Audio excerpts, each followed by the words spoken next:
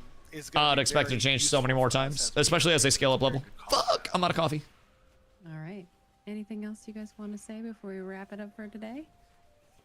Can't play after December 12th for like 2 weeks. I mean, kudos to the team. You were the one Arts in yelling? You chat, guys for were those of yelling you who are too. watching, they You did a guys great were job of also bringing the summoner yelling. to life. I think it's a fine. I literally final heard you addition guys. to our You base were yelling archetypes. back at me. What a At least one person was accomplishment to clapping. even make that I heard that statement. shit. Or someone just Super got me on as the excited, smack to music in the see background. These classes, Who's these yelling loud archetypes noises? in concert Everything's with one bad. another as you guys Everything's go bad. and complete content in the game. And, All right, and so face off against special the announcement ancients, is our primary next. antagonists now as part of this But the Harbinger's special update that is going to announcement be, was played also, with people. I It's gonna be think, great to see that. going to You know, as always, we be do the wipe. this open development and have these focuses that Margaret and the community team I are do so believe. instrumental in providing. It's not- You know, you guys out there. I'm the not quite sure. opportunity to Chat, how are your bingo opine, cards to give looking? Your thoughts, your opinions, leaving on feedback. Excuse me, Because the feedback bingo on cards Discord, were on the YouTube hitting. section, They kind of for went. comments and on They kind of went quiet with this, but Reddit. empty That's cooked. obviously what we wanna hear from What? you. How bad is your Great about what we saw RNG? here today. Yo, we had a lot And of plus how ones in you this are bitch. joining Oh my god. the archetype I think testing on not these having the jobs, harbingers players shown at to all come and give us their is gonna thoughts, cook a find the lot of bugs people. so that we can continue to iterate A through lot of these people. classes. And I think this is a great start to the summoner. Very Wait. excited to see it. Well done, guys. They get an Ashen Haunt drop? PG. I am Yo, wait, really what are these excited drop to rates? play Wait, go games, wait, so this is I've been pre-recorded. having a Fuck! lot of fun playing this summer, not gonna lie. I've been That's an Ashen Haunt drop. They're in Something that I Seth. think is super cool is That's that literally we a get to blue see- piece of gear. I think the That's the addition gear of this beam. archetype Yo, really drop opened up a rate lot of, buffs are insane. Oddball. Like we tested over in like It's gonna be fun. Carf to see. for a little bit. Yes, I can't Ooh, wait We to tested run Steel across Bloom. it, Hans man. belt. They were looking good. Grade. The 8 summoner. They were looking very party. good. Just- Now, Ashen Haunt gear kind of butt cheeks. Man. Oh, We debated no. doing the But I full mean- summoner party for the showcase. I just want to see that stomp attack. How's max like, HP scaling? Out every single second. Yeah, My yeah. 8 guardians. On Ashen Haunt. We gotta check that out when we go on PTR. Shake too. Gotchi! Oh no. Are we doing leveling loops? And Alright, now you well, know thank why you I guys so said much. maybe we could shift the colors on a different bet. See? Maybe. I'm thinking ahead. Because Sorry, There you go go, ahead. there you go. Excuse me, No, Mike. we you're probably have a good. lot more people that are down now. Thank you all so much. I really appreciate We could it. probably get a full group. You know, Probably ask you more guys than to that. give us your I want feedback, in. And we'll see you guys. Steven and I will see you All right. back on the live stream. Back to live. Holy shit. Thank you. All right. Ooh, we're up tremendous. Give me one cleric minimum. We can run it. I'll run it. I mean, I'm gonna be real. We could probably get multiple groups just following us through it. Well, it seems like folks enjoy. Steven got a that. blanket. I know a lot of you have been checking. Where's the out stress Summoner plushie? on PTR? But for those of you who haven't, He's this like is your swaddled first right now. view of going to the proper gameplay, and not just Steven like a with the- down version of it. But if you do want that, we also have that over on our YouTube channel. If you want to share it to your friends. But I did He's wanna so make one fucking note, funny. That as He we was did so here at this cozy. model and texture, and then since we did the Guardian Hunter. Just because I just wanted to He's straight. they start every time you list names, and that's what I always tell Steven and Jim. And then I'm like, once you start listing names, Oh, if you get goodness something gracious. wrong, Steven, it's, our it comfy can be a king. thing. So I just wanted to make. Where's a the note stress about that. plushie? Are there any summoner things you want to mention, Steven? I think most of the questions folks had we answered in the. Oh, in the dude, I'm so showcase excited for the the remainder most of this. part. And then the Yeah. other things, you got to get your hands on it. You got to check it out. All right. You gotta So is there a yeah. special or Yeah, just to announcement? reiterate, I mean, obviously, you know, those of you with access to Alpha 2, those of you who are Because, participating in the PTR like, what are they testing, gonna the top? summoner is available, as Trad was saying, and as Adam was saying, you know, the balance passes. We're going to be doing Right. that over the next several weeks. Okay, they're still talking about Summoner. It's going to be important for us to make sure. Can we do a polar leak and have you interview land Gotchi with a blurred out face? how But forget to this voice change him? archetype lives with the other archetypes. So what that's if I gonna just, require testing, like, feedback, send an and standard informant to loop of Polar, iteration that we and then we come get to all the expect leaks our from glorious Polar? testers. So make sure to let your thoughts be known. I'll be real. If Intrepid won't give it to me, I'll go through the alternative means. See what you think, and We got to get a be in lawyer touch in that Discord Pryor's and on friends the with, forums and then have them making coordinate changes. to get us all the Forward to it. leaks. All right. I feel like I'm behind. To our special announcement, there's going to be a lot of information for you guys in Chat! this next segment. Lock in. And we have a little video, but first we're gonna let Steven do a little prefacing. Of what's to come here. Chat. Yes. Preface. So, Preface. maybe we should all just kind of take a moment. Let's take this moment. All right. In I'm with you, together Steven. With each other. I'm taking it in. There's almost 3,000 people right now that are watching. I'm taking it in. I got like probably almost 100 over here. Of testers. So like 3,100-ish. Along this way, we have been here now We got in that. this alpha environment for over a Puller year. got leaked already. It's the Kraken. Holy smokes. I'll show you who my would have Kraken. thought? I mean, where we were years ago to where we are today is a very big difference. This is it's quite. All right, what are we looking at? It is a large amount difference, of Steven. progress that we have made, not just Yes. as a company and as a studio. Flashbacks? Growing from our humble beginnings. No, you won't. Just a ragtag. Listen, team we of a didn't even dozen or hit so the fucking people sub back goal in for a tank 2017 build when we guide. first announced Do you guys this, think you'd hit the Kraken project. sub We goal? went to Kickstarter and said, hey, we It's have probably a these roadmap.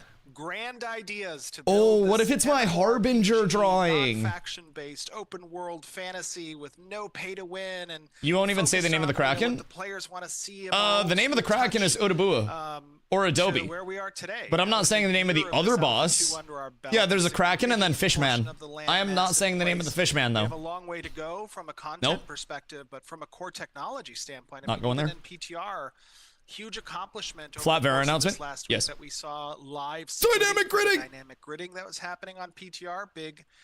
Chat, give me the gritty congrats to gooses. that. It Very happy works. to see it. It's And every alive. step of the way, our community. Is it any has been coincidence that the Frankenstein movie drops and then Dynamic Gridding of comes the online? Success and progress that we as a development team are capable of making, because it's not possible, obviously, without our community and without people who want to see this project come to life. I mean, ultimately, that's the whole I'm just saying. point of us taking this kind I'm just of saying. transparent development approach, where we I don't wanna link that up, but- every month, albeit this time we were a couple weeks late. All right, month and a half, Steven. It was unavoidable, but every single month, Unavoidable, providing you say. updates on our All right, what is this progress, special what we're announcement? building and why we're building it, and how we're doing it, and what changes we're making. I mean, What is this? I saw a lot of happy faces when you saw the duels that were implemented. We made some changes in this milestone because of the feedback that we received from the community about. Yeah, getting dual duels systems, in cool. game. Dueling And of course, confirmed? Yeah, they showed it. We are going to extend that, obviously, to party dueling as soon as we can. Group and duels! Eventually raid dueling, and we're Raid going to have duels! some in-game arena locations where there might In-game be some, arenas! flagging options and whatnot. Oh my God! Wait, we're so up.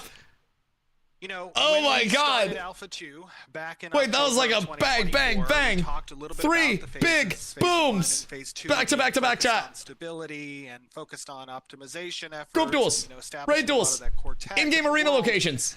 And phase 3, we talked about We're so that up. being where we would introduce We're so up. a larger portion This is of huge. the audience. Of the audience. This is so MMORPG good. enthusiasts, people who may not be following along in our development. I'm liking who this might stream be a lot. Kind of at a distance, aware of Ashes of Creation, but aren't necessarily. Take off during the bad following times. See, just when I was here. because, that's not their gig. Listen, I'm They here don't for wanna it all. follow a I'm game here for it all. that's as Everything's fine. in the trenches of active development as we historically have been. But the expectation was that when phase 3 came, that would be a setting where we would I'll be let him spit. more capable of expanding that testing audience, that player audience, to really validate what it is that we are trying to do with Ashes of Creation, both from a game design And then everything got all perspective, from a poo-pooed. company and a dev perspective. Did Steven as get a new well as headset for this ultimately stream? where we feel the genre needs to go in order to. He used to have a evolve, headset that had the in order to fold-up mic. create More dynamic world, something that He is definitely got a new predicated on headset player activity and decision that he didn't have last community month. choices.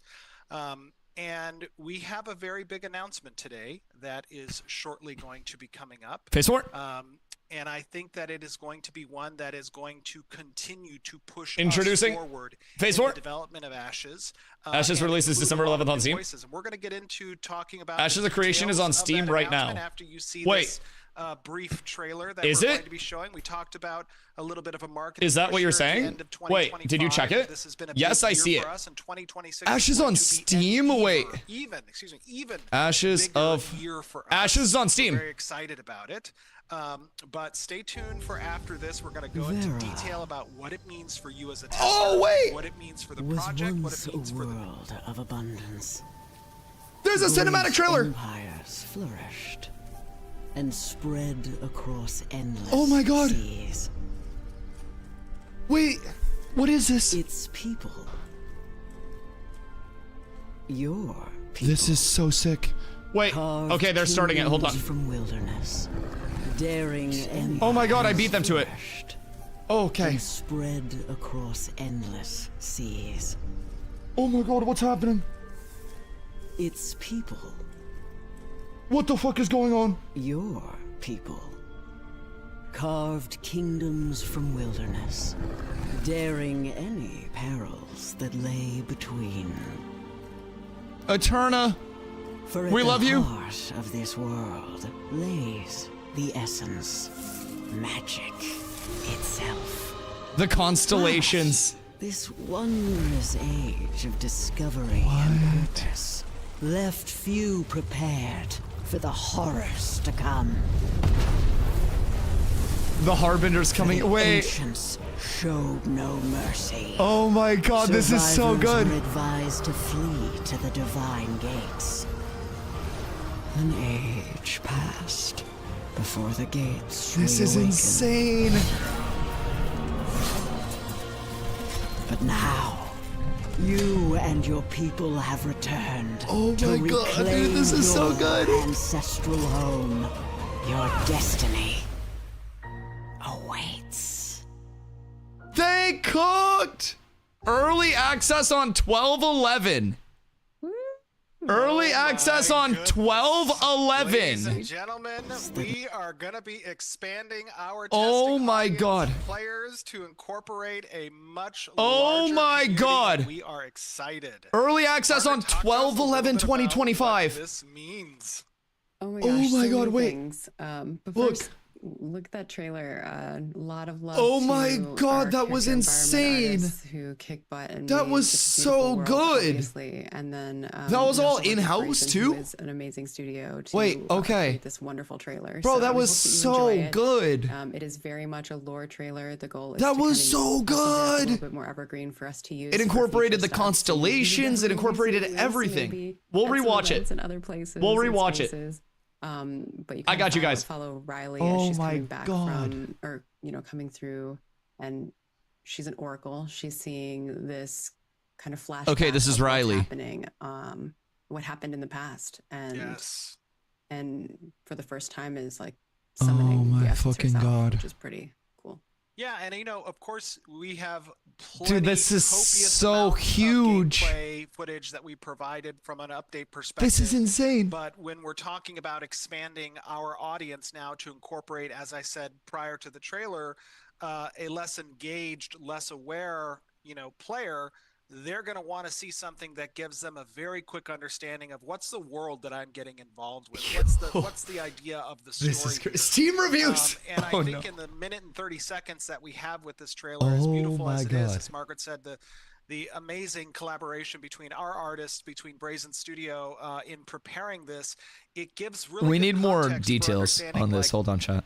as a player, you're returning to an environment that's unknown, that's Right. fraught with danger. That is also a canvas where you can How much build are they again planning to cook? a civilization and have a hand in that development. And I think this captures that pretty well, while also giving the understanding. Let's try to understand what's up here. We're a fantasy game. We're a wizards and knights. Is this the type of price game. reduction? There's an antagonist now that we're introducing with the Harbingers update in our. Steam would absolutely Ancients review that vomit had even if it always was been the $50 primary bucks. Antagonist of our story. Right, but I'm as intrigued something by that this. we've held This is relatively close nuts. to the chest from a content and update perspective that you are now getting to experience for the first time, although we'll be refining that on the PTR setting Right. within the PTR. So, it is going to be something that it is easily digestible and gives context. That trailer for was a insane. Yeah, and so now a lot of you probably wonder, what does this mean? Also, Why I'm just are we saying. doing this? So we're gonna go over the why, the what, the how, all the details. My update was not. My drawing was really not bad. I just want to put that out there. Just full disclosure here. It's easy for you to digest that way if you prefer it. But I know a lot of people don't like reading, so I'm gonna be completely a buck with you guys. As I mentioned before, as far as updates go, just kind of make sure that you know the dates. I was and not timelines far for off. things. Upcoming testing, we are going to have Alpha All right, 2, hold on. Lotharia, and Shoal realms down while we're doing PTR testing, but they will be available November 15th through 16th and November 26th through December 1st. And December 1st will be our big community send off. Right. We'll have vendors December 1st. for you guys. Vendors, boost vendors. Vendors, things like that. So we'll have a little event that you can participate Event? in. It'll be throughout the day for the various different time zones. I know our EU folks and our NA folks all want to be able to participate. So we'll Yeah, make fuck sure it's, OC. something that you can all Aussie. participate with on December 1st. That will be our send off, and then we will be wiping the Alpha 2 realms as On what day? mentioned previously. The 2nd? And there's Oh, wait, the 11th. Obviously, we're going to have a big start on December 11th. That makes with sense. everybody, so it's gonna be a whole thing. That makes but sense. in the interim, Oh we will my also be doing God! the testing that Steven had talked about Dude, I'm so November excited. 17th through 25th I'm and so December 2nd fucking through excited. December 10th. A lot of bug fixing, a lot of refining. We need content. to have a So you're gonna lot see a more lot of things information happening about very this. quickly here. Those of you who have been with us for a long time, you have seen change happen. We very, need to very have more quickly information within, about like, this. A weekend. So But like, there's definitely stuff. We've got stuff. we'll discuss. cooking, We'll and discuss after they it's, finish this. And let me speak a little bit to that, actually. Yeah.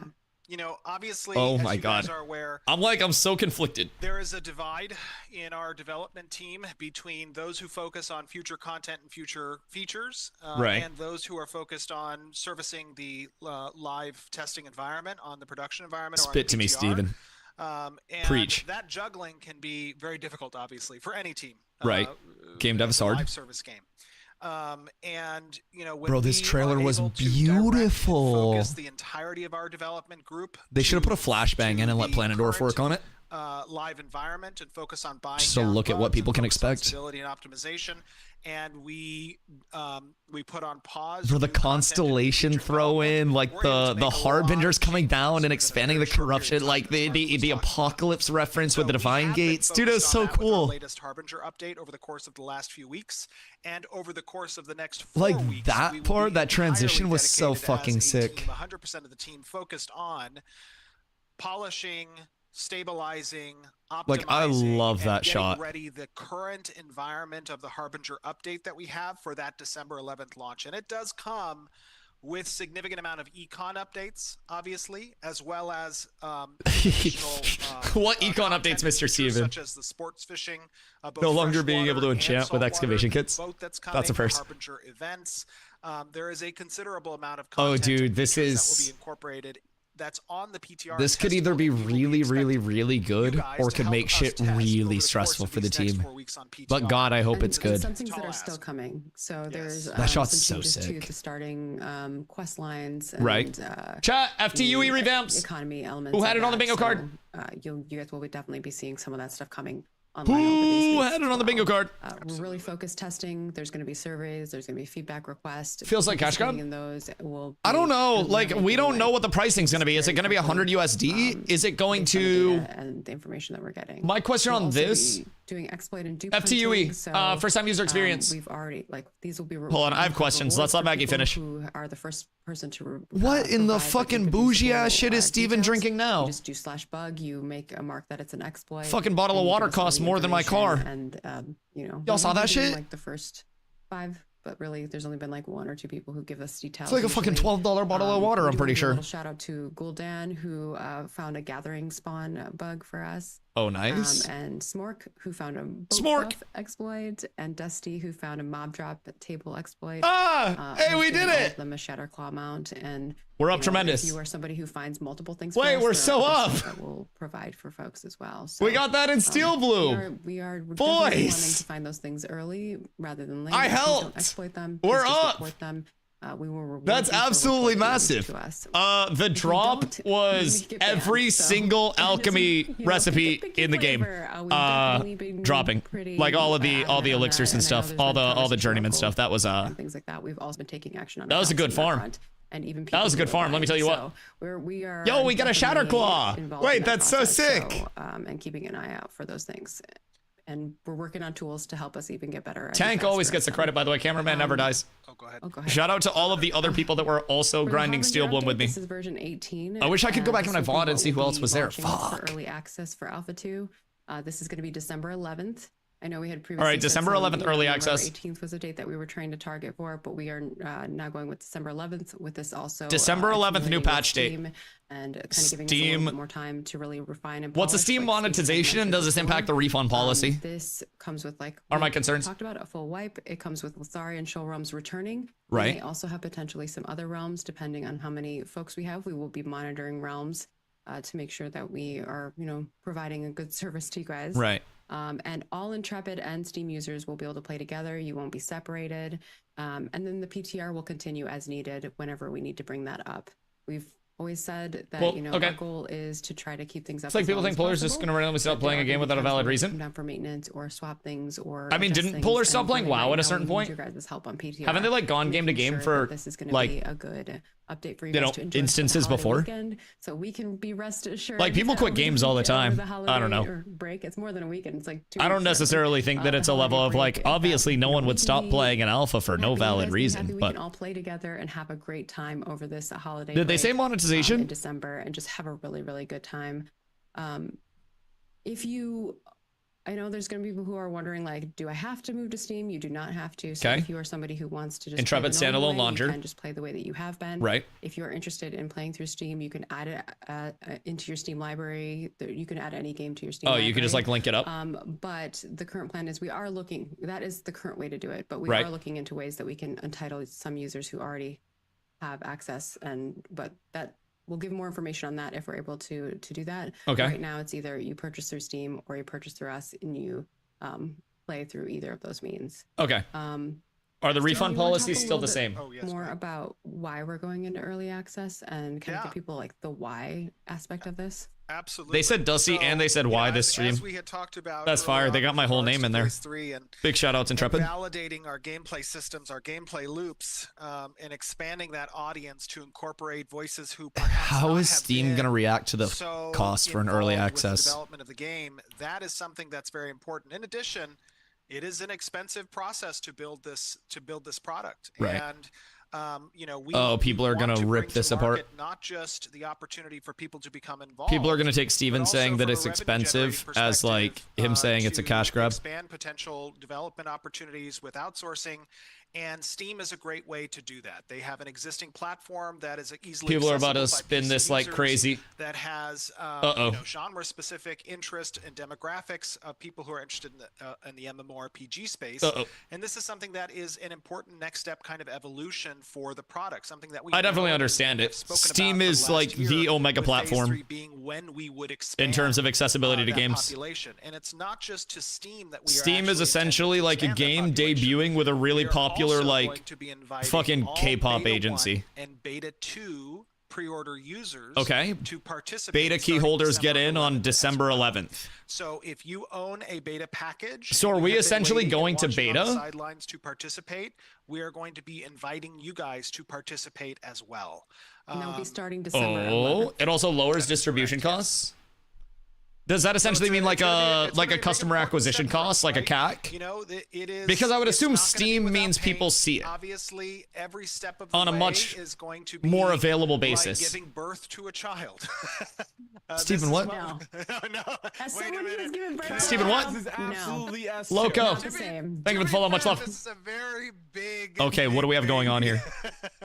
But Oh my god, no, I what mean, dude, my yeah, heart rate is like 172 right we're now. aware- My we're hands are aware that sweating. Not everybody's going to understand what a Smaller development CAC with stream, environment looks like, with what Steam. an I'll show alpha you a looks smaller. like, what Sorry. our early access particularly is going to look Oh like. my god, dude, my We hands are sweaty. obviously Chad, is anybody else like intimately actually aware of the balmy right now? opportunities that can be for Steam Steven users, pregnant? perhaps be negative at some point, Who had pregnant but Steven every on the step bingo of the way card? for this project, God for damn it. Ashes of Creation, and Somebody the path we've recommended chosen that. to take, you know, the Steven the pregnant? development process has been a risk, right? We've had people Can you get screaming from the pregante? rooftops since 2017 and every year there since that we wouldn't make The progress. most important to the thing is I'm next not on the year, hook for that we 100 wouldn't make subs. Every progress year to we're Alpha 1, progressing, man. that we Yeah. wouldn't make progress to Alpha Oh 2. shit, And that the sucks. reality is, the reality is, you don't make progress. So is this where we go into a barter economy? And Like, do I hear sure, 50 as a there may consolation be some prize? Was there a initial second negative reviews place? that we get, but what it's going Damn. to require Yeah, I had a of couple us bets as a on this, huh? development team, and if you guys Master as our Chief hit me with a core bet community, that as our if it golden didn't cohort launch by community, April to Fools of invite next those year, he would external gift like users in to fucking give them an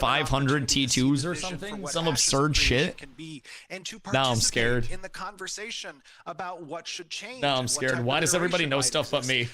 This What is going Stone? to be I don't know putting about us you, on a center dog, but stage to I've been perform, bricked up which and we will sweaty rise to the this entire occasion to stream. do. It could be a little bit bumpy at first, but My it's goodness important for gracious. us to continue An moving absolute forward. bombshell. When I look at the negative commentary that we see, about our project. Oh, from another external shout out to users that Dusty. who are not a Yeah, part of our baby. community, the two chief complaints that all of us see are it's taking too Negativity. long and it costs too much to join. And the logical extension If you're a broke of boy, our just say last so. year of development in Alpha 2 is to address those two issues for people who might be interested in really what Ashes make fun of the Creation pores. is trying to achieve. Shame them, which Steven. is that dynamic world. It's that world that's not pay to win. Tell them it's like 20 so bottles many of the other in a 5-cent per bottle return great state for games $1. that are riddled with that pervasive monetization. You get 2,000 bottles, you get Ashes of Creation. Really destroys 5 the cents a hopes bottle. that a lot of us have as gamers in those games, and to be Bro, I'm gonna get canceled someday. gamer centric, focused on what the player. All right, what's the pricing looking like, boys? What are we looking at here? Genre. That I think Can is I be a little frank about Maggie, that? redirect Steven, yeah.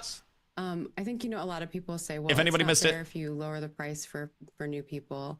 And I think there's a lot of cool stuff that you guys get in your packages. And It's a on top of 90-day that, refund it period does as well. cost us money to keep realms up, servers up. absolutely. There's a lot of cost that comes to. If the those prices things. go down and you bought your pack recently, just refund your pack and then rebuy if there is a price drop. Keeping your servers up and your realms up For anybody that's been playing for more than 3 months already, I think you've got your and I don't value from think it. People are as conscious. So we're in of beta now? that element of things. You've had, We'll discuss some of you this. have multiple years. of This content. seems like essentially, yes, we're shifting to a beta. Year as at least as a company, it's been very important to us to have. I bought it 2 years ago. Can I refund the my $250? opinion, and Write them a firmly worded letter. Defining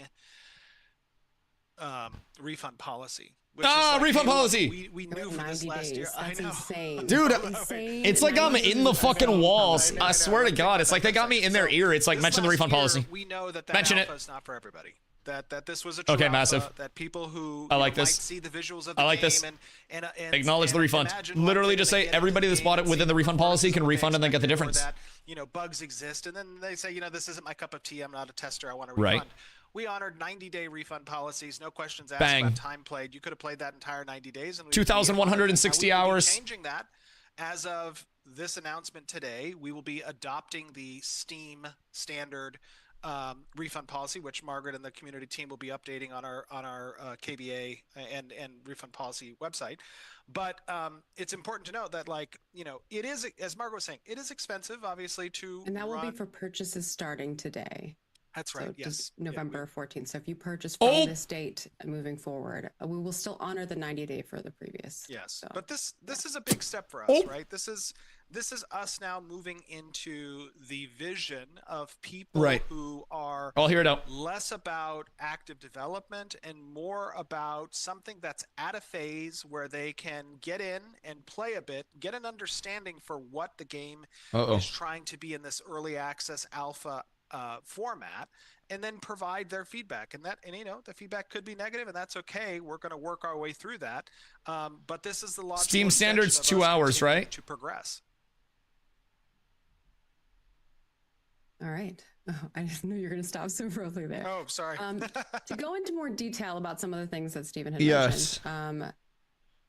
Wishlist is live. That's now. not a lot of time for I players to know there's actually get been to take people on posting Ashes. links 2 to hours, some you're more still in the active first stuff. time You user can post links experience if you're in new. there. You can go 14 check it days or out. 2 You can, hours. search Ashes of Creation. You can find It's still an us. alpha? Oh yeah, Wishlist 1000%. supports us I greatly, just, so if you it can, was a we would love really for you big to point just click of that like little wish player list. comfort. you'd But like, if you this can also follow us so that coincides you, with a price make drop sure that's that you are substantial, I informed think about it's news not that and bad. updates that we, I think share if it's along the still way. $100 with a 2 sharing hours, that's there really as we do in rough. all of our other But they've platforms, so mentioned we'll price post drop. links, we'll What post is it the there price too, drop? so we'll be I think giving that's a big people thing. If it's like love, like 20 we do on all our bucks social to platforms access too. and then it's a 2-hour refund, then I think that's Early fine. access and like what this means for But our like, shop and our pricing. I bet it's gonna be 20 bucks. There's a lot of details Yes. here. So Price drop coincides with refund policy. It's good. I'll bet 60 to 70. Hold on. The early access bundle We're going to have an early access bundle that will be available for $49.99. That will 50. be available on Steam as well as the Asses 50. Creation Shop. Ass is a creation. Ass is a creation on the bingo card. It'll also include 1 month of game time. All right, and the PTR 50 access, buckos. as well as a non-exclusive cosmetic cloak. Non-exclusive cosmetic cloak. Available to everybody. So if you So that cloak will be available to everybody. Tester, you will automatically get that cloak as Sorry, it's an exclusive cosmetic cloak. Okay. This is for the new people, but all of you old folks who have been joining us Old. and been part of it, you are also going to just automatically get that cloak. Yes. Listen here, A special auntie. note to our Steam users, there will be harmonized pricing. Steam kind of has that built in. That is something we've been asked, or it's like regionalized pricing that is built into their system. So for you guys, I think this is going to be very helpful. Hold on, fuck the price. Old? I hope it does help you. From December 11th through 25th, we will be running a sale for 15% off. That means it will be 15% off. For those of you who can't maths. Thank you. But of course, tax, plays a play in there. But just kind of letting you guys know that that's coming up. Okay. We will also have some cosmetic items that will be rotated in. Regional These are pricing. gonna I'm not be 30. Independent individual items. They don't require I'm not good at math. I'm not very smart. Cosmetic items rotating in. Some extra cosmetics. Cosmetic store on the bingo card. Again, these are cosmetics. No power. You have to have an item. Cosmetic store on the bingo card. So just being conscious of those things. And then the third wave bundle will be removed, of course, in replace of for this early access. Oh my goodness. On that date. And then but we will be leaving the early access bundle up, or the third wave bundle up for now, for people who are still like, instant gratification, want to get in. Okay, this is a bombshell. We also, I believe, have. Will the third wave bundle still be included with that 90-day refund? Yeah, I'll get to that too. That's on my next list. Okay. I'll skip ahead to that. So we will also be doing for all current Alpha 2 testers. My bad to anybody that I said wait for the dev stream to buy your pack. And then we will also, for any tester who reaches level 25 during the early access period, right? We are going to be getting you a Autumn Guardian mount cosmetic. So if you see the garden mount, it's kind of like this. Bro, all the YouTubers are actually going to have to play to get their skin. You will get. And then on top what a of change! That, all of our users who previously purchased from December 11th. What's your take on Steam opening? We'll yap about it in a sec. I don't want to yap over them because there's a lot of info. Just to be clear, because I see a few people saying. I want to make sure we're getting the. This is the mount that Margaret's talking about is starting December 11th until the end of early access, which will be at the game launch. Okay. If you reach level 25, you will be entitled to that mount. Yes. Yeah. Thank you for being making that more clear. So what about level expansions? More skins? December 11th to the end of early access, you get the and achieve level 25. And then the other one is 35, 45, 50. You have played before 30, 40, 50. Before December 11th, if you play, you gotta get in game. You gotta play. You gotta get some. You have to have at least one character Wait a second. on your account before December 11th. And played. Okay. Time played. Play the game. You will be receiving the following titles: The Cultist of the Eternal Fire, right? And Knight of the White Flame. And depending on which title you put on, Jesus fucking Christ! Wait, your die appearances. Wait. So if you wear the Cultist one, they actually just called us White Knights and Cultists. If you wear the White Flame one, that is actually fucking crazy. So a cultist or a White Knight? Nah, that's insanity. That is insanity. Yeah. What the fuck? I thought you guys might enjoy that. He was having a little fun with it. God damn it. I just want to make sure there's no way. Did Steven decide that? Who gets early access, so it's all Alpha 1, Beta 2. There's Beta no 1, shot. And Beta 2 folks starting on December 11th. Man, God damn it. And then we talked about the refund policy. Wait, that's crazy. Oh no. The same. We have those listed on our site. Oh no. We kind of are. You're checking that, making sure that you have the right specs. Yeah, like it's not wrong. I think that covers everything. And of God course, damn it. Community has That's been so fire. Central involvement for Ashes of Creation. Oh shit. Okay. This is a lot of info. Working with you guys, we've been doing playtests and structured and chaotic ones, and like on our front, it has been a massive aspect of our development process. I have never worked in open development before. It is definitely a different beast within its own. And, you know, I think we talked a little bit about the trials and tribulations of that. I hate that. The beauty of it is that we have you guys to talk to. We can hop in and playtest and check things out and try things out. And I think that has been amazing aspect of it. The hard part is the patience. We know not everybody is interested in that journey. And again, we implore you, if you're not interested, come talk to us later. We'll be shouting from the rooftops when we're launching. We've got a very big marketing plan for that. But in the meantime, it's okay. Need some Banyan. Somebody get a Banyan essential oil, the smelling salts. Please go wish list. It will be it's a big deal for me. us. If you can click that little wish list button, share it with your friends, get them. They walked out of a meeting and then fainted. When it's available, man, I hate we'll you. Definitely be shouting from the rooftops on that front. And we'll let you know as the sales get closer. Fucking ambulances are gonna get called because of this dev update. It wraps up. Those of you who have friends or new folks. Fuck. There is something that I want to. Oh God. It is a lot, and I will say. Oh God. That, you know, we are human beings. I literally had to go sit on my couch. Nervous with you guys about this. It is a big move for us. It is a big progression of our project and our development. And man, I'm crying. Team, you know, there's a lot of bittersweet nerves about this, right? We're working hard, but we believe that this is a very important step for the project. And we lock in, boys. It's a very important step to validate. We got new faces to introduce, and the progress that we're making from a development standpoint towards launch, obviously. Like that trailer fucked. Now there is one thing I want to talk about, and you know, I've beat this drum a little bit in the past, and right now we have about 3,000 people, as I said, watching, and obviously, you know, this will expand out to probably. You know, I'm curious what this means long term. Who are participating. Right now, actively, you know, does this have active users so far plans? In PTR and in the Alpha 2 environment. Does this like present a change of plans for progression, like we're gonna be 25 seeing plus? A lot of new faces. And there is a lot. Why does Steven keep saying the same thing I'm saying? To those new faces. Bro, I literally just said lock in. We got new faces to introduce.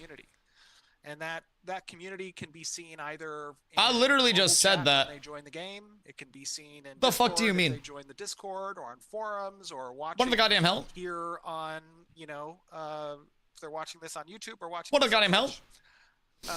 And you guys have. Steven, nobody's watching on Twitch. I can tell you that, dog. On those new faces, from just a. I'll be real. It's been a grind. From access to the wiki and all. Nobody's watching on Twitch right now, dog. Having run through, you know, portions of the content that exists already within the game and understanding the class compositions and you know, there is a. I will just say there's a considerable leg up. It's guide season. And now you can use that. Chat, we gotta put out guides to help be a steward of the community. It's time. Invite people in and help. It's time. And give them information. YouTube content. And make onboarding. Them feel invited to this MMORPG. It's time. Or you can do the opposite of that. And scare them off. The choice is really, I mean, in your hand. You stand outside of the building, the like picketing. Or the light side. And to be fair, those are personas that, you know, people enjoy at different times. Right. But I would implore you to be inviting to new users. To be inviting to. I think being honest to new people is very important as well. Absolutely. I think that it's important to like let new players know that some things simply are going to be jank. Is a key component. And we need to like be welcoming to new players, but also not like lie to them one way or the other. Is the primary attractor personally to population. I think that's a big thing. In concert to that, a welcoming community and a good community. I swear to God. Community is that much better. So okay, if he stole my whole bars again, in this, right? As I was about to demand royalties. Team, you know, help us content creators make some hoopla about what's coming in. Make some hoopla. Oh, people are gonna make some fucking hoopla, Steven. And it's gonna give us a lot of good information. Oh, content creators gonna make hoopla. Individuals in the community, help us invite others in. Help us invite the strangers. There's gonna be a whole lot of hoopla. And let them know what we're about, what we're trying to achieve. Is absolutely S tier. Yo, Blader, thank you for the follow. Much love. That vision is ultimately why we are all here. And bringing it to life is what's most important to the people on this team and the people who are watching. So there's a Q&A. All right. There's a Q&A that I found on Steam chat. Q&A. I guess we can kind of keep We'll peep this after. We'll peep that after. We don't really need to change too much. They have First, foremost, they have a few questions. Referrals, you can have referrals whether you're a Steam user or not. The Massive. referral program will still affect. We lose out on money, but that's okay. We're welcoming to referrals, so it won't change whether you make a Steam account or an Intrepid account. Oh yeah, people do because you get the 15% of the in-game purchases as I mentioned this already, Embers. but we are bringing back Litharian Shoal Realms with wipes on December 11th. But I'm going to reiterate that if we need more realms, we will bring those online as needed. Okay. We monitor the realms. We monitor them all the time. So if more realms are needed, they'll bring them in. From Vladis, they want to know: can we get confirmation? If Yo, Zix, what up, my friend? Or will they be fixed? I got you 1 sec. I just don't want to yap over them. I believe. If you submit a dupe, I believe you get information back on that. Is that right? I am uncertain. The primary dupes were fixed. We'll check with that. But we do put those were in patch notes in our update notes when things are resolved. So yeah, they fixed as quickly as possible. They fixed the crate dupes a while back. Statics are fixed. What's being done to prevent future wipes? And then the buy sell has been fixed from what we've heard. They were investigating new dupes around server worker borders. You know, as we have but the primary dupes from the previous phase were fixed. And that is also Tarvalmoin! present on the We are getting wipes, yes. Early access page. Something we are upfront about. Oh my god, I'm like dying. Ultimately, I think you guys I don't know how to fucking breathe anymore. I just choked on air. Most of our wipes that we've had to do are related to the economy changes. Right. That's really where we need to see proper progression in order to test and validate the changes that we've made on the economy side of things. And that's in part one of the main reasons the econ's for been this cooked. upcoming wipe in December, outside of the fact that we are adding an additional Dupe exploits, scaling, all that. Yep. In that regard, you know, every iteration we make on the economy reduces the risk of a wipe going forward. But I can't really make a promise. There still is wipe risk. Future, depending on what needs to change. 1000%. So that's why the econ could be in the same state that this one's in a few weeks in. I mean, in the could always happen. Alpha section of the early access, we're being very clear that you will expect wipes. We're saying that here, with this and with our FAQ, that's like we're trying to make that as clear as possible. We've said that in the past. Did they ever promise specific features before moving to full release? Kind of afraid they'll just YOLO full release late 2026 for more funding. Yep. And one other thing I saw a question. Since they've mentioned it in the dev stream, they haven't talked about that yet. PTR as well, and the answer is yes. I'm hoping that they do acknowledge that a little bit, but I don't think we have heard on that specifically yet. If this does change plans for like the release timetable. Two are those phases of early access. Steam release has me scared. Early access, but they will be phases, so we will transition into them. But they are a part of early access. If you purchase the early access bundle, you are part of that. You're getting access to beta 1 and beta 2 as well. So early access is just and then the next one here is from a term they're using. Gerald 17. I don't know if I'm pronouncing. Where we're still going to be in Alpha 2. Are the other archetypes going to be touched up and balanced? Fighter needs some love. I believe there is some balance testing happening. Let me go see what day that's supposed to come to you guys. Wait, balance testing. Balance testing that's happening. There's also some economy soak testing. Because not much has changed weekends on PTR, in terms of archetypes immediately. And goodness gracious. As early as next week. There will be some next week balance testing. Class kits or archetype kits in balance. Oh shit! I don't have all the details. Next week. Your fighter stuff, but there's stuff coming. Next week. It's coming. Archetype reworks. Is Nebula wants to know after a duel finishes. Oh my goodness gracious. Be healed back up. No. They should be. Currently are, but they were not. Should be. Oh, let me actually think about it. I don't know that they should actually be. Because you could channel a duel and then use it to fight mobs, and then you could end the duel, and then you could insta heal. And the reason why that would be exploited as shit. That could be a backdoor. That could be a backdoor. It's like an invuln mob grind thing. A way to like heal situations. Or something. Correct. Yep. Yeah. People exploiting. These are wild updates. Very, very wild updates. Yeah. To make crafting cheaper, right? It's gonna be a tank next phase. I like you more now. Craft the entry level weapons, and it does not chime with the funding available to low level characters. Okay. So I do want to say that the introductory experience is getting a lot of TLC. You seem nervous. The next 4 Me? weeks that you'll be testing on. It's a lot of information. I mean, I'm excited personally. Like I just stream regardless, right? At this point, like, I don't think the game's gonna get smaller. I think the worst case scenario for me is more people come in and are like, why is this in early access? What's going on here? And they're confused about it. And then I just talk to them. I'm not really nervous at all. I'm excited. I have to piss if I'm being completely honest. I have to pee really bad. I drank 2 cups of coffee and this mason jar of water. I'm excited. I have a lot of thoughts that I don't want to yap over them right now. I'm gonna go into hours of yaps. We're gonna be talking about this all night. I promise you guys that. Either from drops or from quests or from crafting that you'll get access to. We'll have long conversation, chat. Lock in. Types of gear within that. I got you guys. Are centrally focused around crafting and/or gonna be cultivating and where winds meet. Are we not doing our loops? You pussy. So we must do loops. Have easier accessibility in these new revisions that we're doing for the recon side with regards to low tier gear within grades.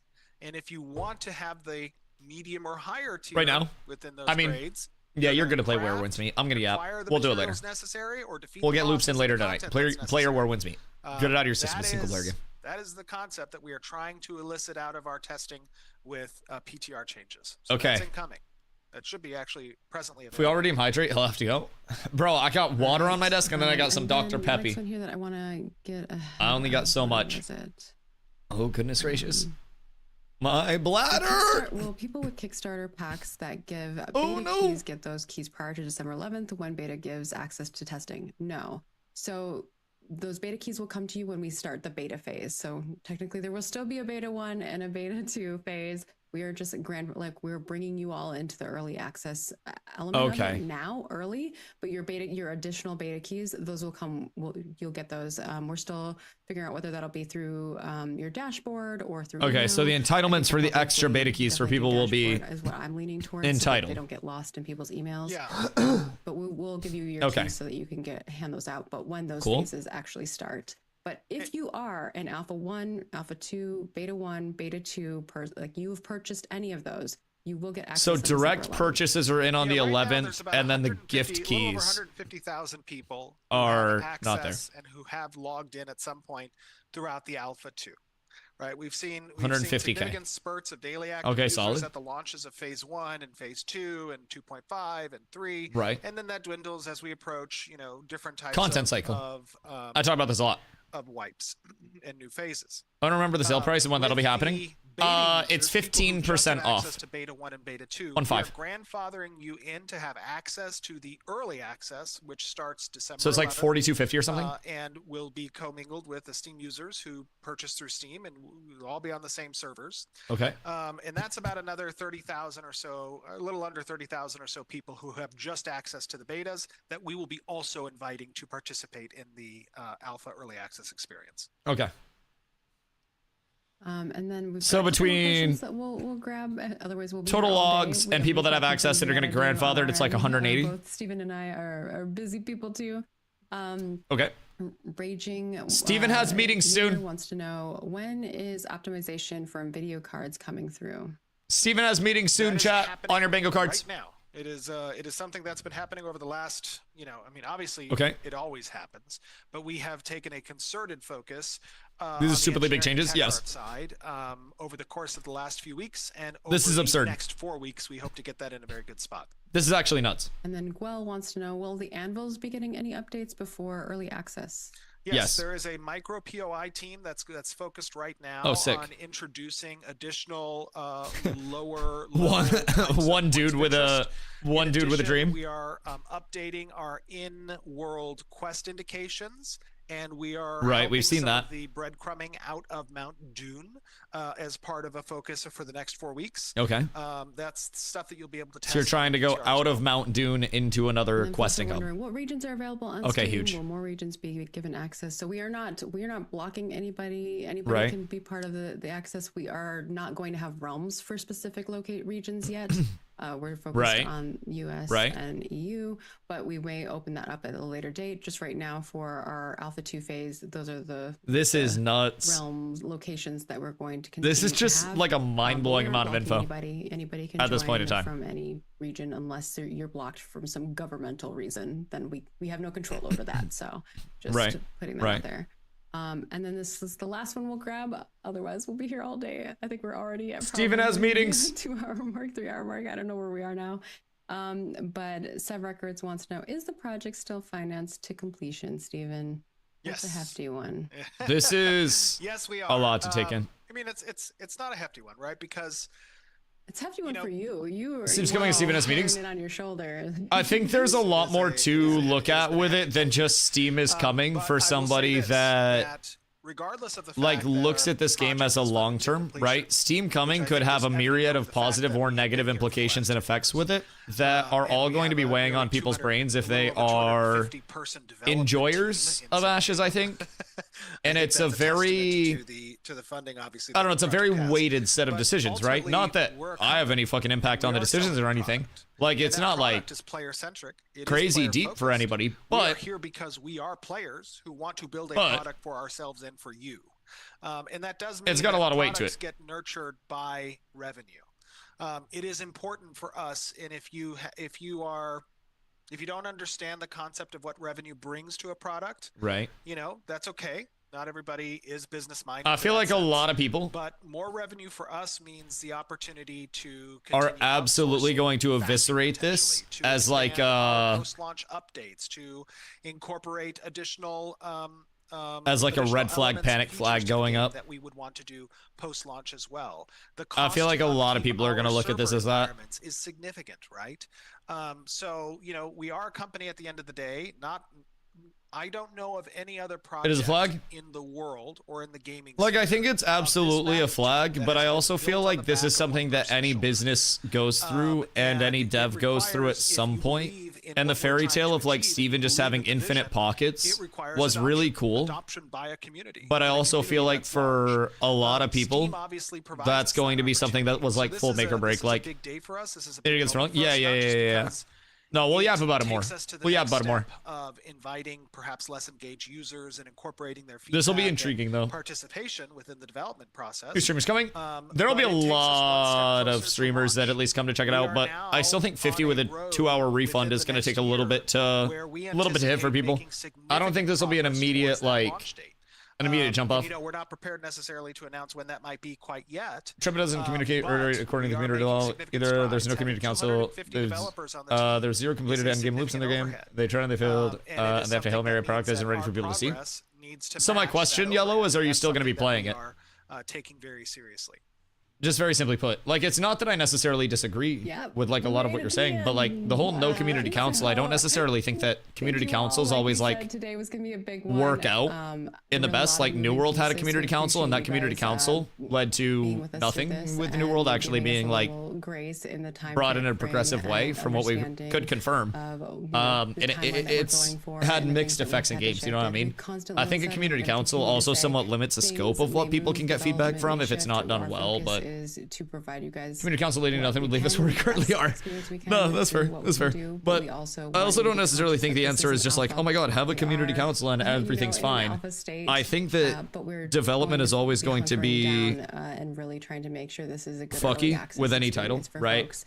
I have not been like a long time evergreen of most. Oh man, I love what you guys are trying to achieve. Come join us. Sorry, that was annoying the shit out of me. Anyways, I think like development all kinds of different tests is always something that's going to be a fucky route, especially in the modern world of dev where like games come out at such a high level because of AAA being fucking corpo and unlimited in terms of their money, and it's hard as shit for smaller devs to keep up. I think that it's one of those things where it's like, if you really do believe in the project in the long term, then I don't think it's something bad. I think it's something where it's like, it's definitely something to be concerned about with the longevity of it. But at the end of the day, I think it's hold on, we'll let Maggie finish up real quick so we're not yapping over them. Help us out. Of course, we'll let them finish up. They're signing off. We'll talk about this. Yo, Sundays. Thank you for the follow. I appreciate you. This is a lot. We hope that you will join us in I shall. Chat, don't worry. We got a lot of yaps. Including TikTok. We got a lot of yaps to talk about. We got polls to run.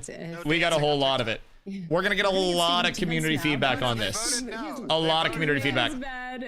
We got a lot of it. Peter and Kyle I don't over there necessarily and think that recording this together is can immediately happen. like as red And of course, we flaggy wanna as thank people some are of the making it out developers to who helped us be. today. Thank you I both, think this is Jim, something Natalie, that Chad, personally Adam, Noah, I've of seen in a Kyle lot of behind like the scenes smaller for stews. helping I us don't think create it's this the wonderful live greatest stream and scenario give you guys, where you it's know, like, really good hey, insight into we development are and how we're absolutely doing looking things. at this from a revenue standpoint. Try our best to be as Ideally, open as Steven we has can. infinite Obviously, pockets and we're invested in sharing GME a with lot his of hundreds details of that a lot millions of others dollars, not. and So, then you know, had unlimited we really clams. care a lot about what we're building But here, and we hope that you guys I don't think see that's a that very in what we're realistic doing. scenario.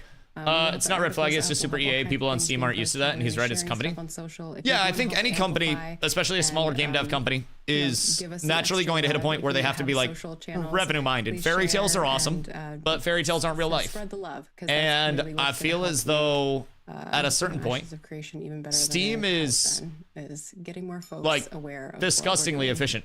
And with that, What to do as a streamer with no way to play till December? Unless you have anything else you want to share with people, Steven. Stream if you want to. Play something else if you want to stream something else. I stream Ashes every single day, whether there's gameplay or not. I do 8 to 10 hour streams of PTR without being able to show my screen. Whetstone is a new streamer that has been going absolutely crazy, literally just going on the wiki and like reading to chat about systems and stuff. You can make YouTube videos on things that interest you from the PTR and just not show any PTR assets. You can play Arc Raiders or Hakaya. I feel as though there's actually more to do now until December than streamers and content creators have ever had before, simply because all eyes will be on Ashes in a very critical spot. A lot of the MMO world is going to hear about this very soon, and we are going to see a huge. So my immediate predictions. Bye. See you. Bye, guys. Bye. All right. My immediate predictions are that this is going to echo through the MMO world. We are going to have a huge influx of both good and not so good feedback. I feel like there will be a very large amount. Yo, Mo, thank you for the follow. I'm worried. We'll talk about this in a sec. Hold on. I'm going to go fill up my coffee and my water because I'm out. And then I'm going to take a pee real quick. And then I will be right back, okay? Hold on. Because I've had to piss for like the last hours. Un momento.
Alrighty.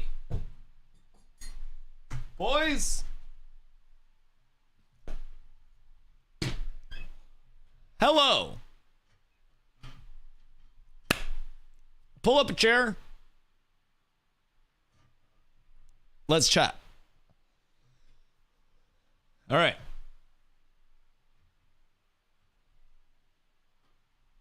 Let me get all out of my pant legs rolled up because I was sweating during that. All right.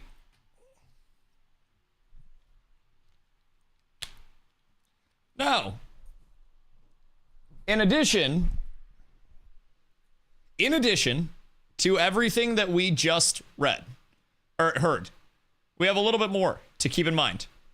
On Steam, I found this. Coming soon to early access.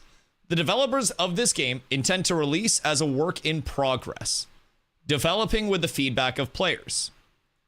Games in early access are not complete and may or may not change further.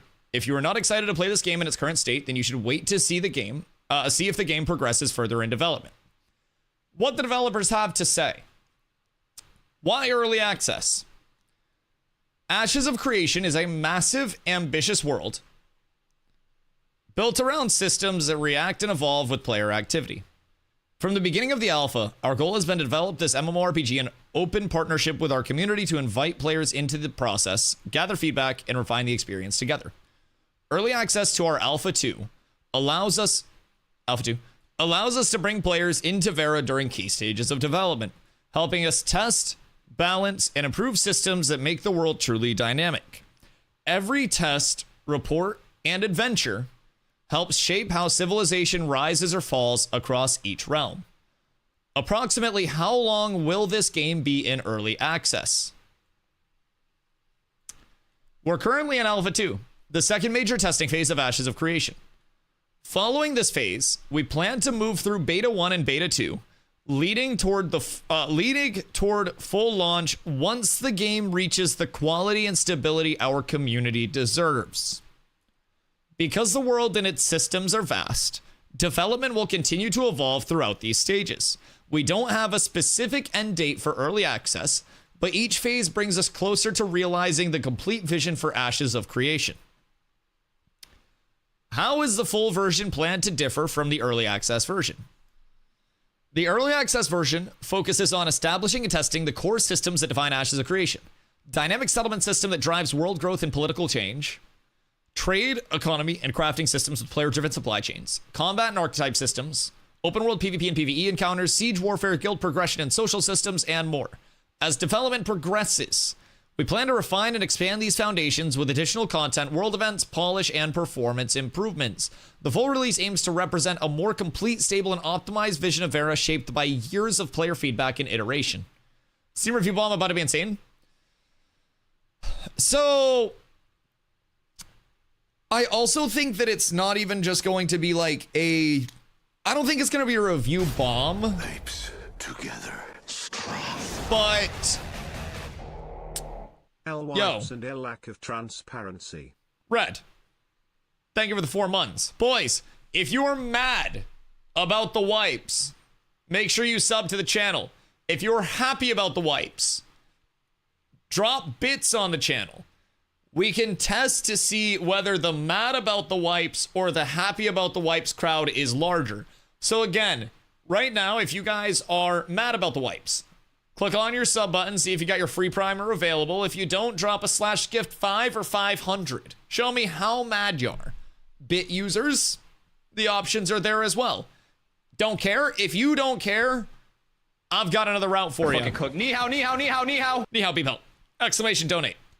That's going to be where you show how much you don't care. I got you. Every option has a way to actually show your support, your disdain, and everything. Indifferent about the wipe. I saw it coming, but Ellen special announcement. Yeah, I mean, the special announcement also got a little bit like marred, I think, because Steven mentioned the wipe like super early. This game's basically dead thing. I don't necessarily think so. I do think, however, like Steam is a very large platform with a lot of accessibility, and the MMO community, if they do get their hands on something, will very frequently, regardless of any disclaimer, you could literally have someone open the game and say, this is early access, please, for the love of God, take it as early access, and people will still take it as a fully finished, polished game, because presenting on Steam typically, you know, a lot of people will just jump to that. I feel as though this is going to exacerbate what we have to a certain extent, where people will come in and people will not necessarily come into something that feels like a fully polished MMO. And the MMO community has been done dastardly for so long, especially by early accesses. I think this is a very like uphill battle where shit definitely did not get easier for Intrepid. Maybe there is a route where like a lot of players come in from the Steam side and then it does make it easier for them. But I definitely feel as though this is going to open the door for a lot of very superficial content, like content, opinions, stuff like that, especially taking away. I think the thing that I like the least about this whole thing, there were goods and there were bads in my opinion. Like I thought there were some things that I was very excited about.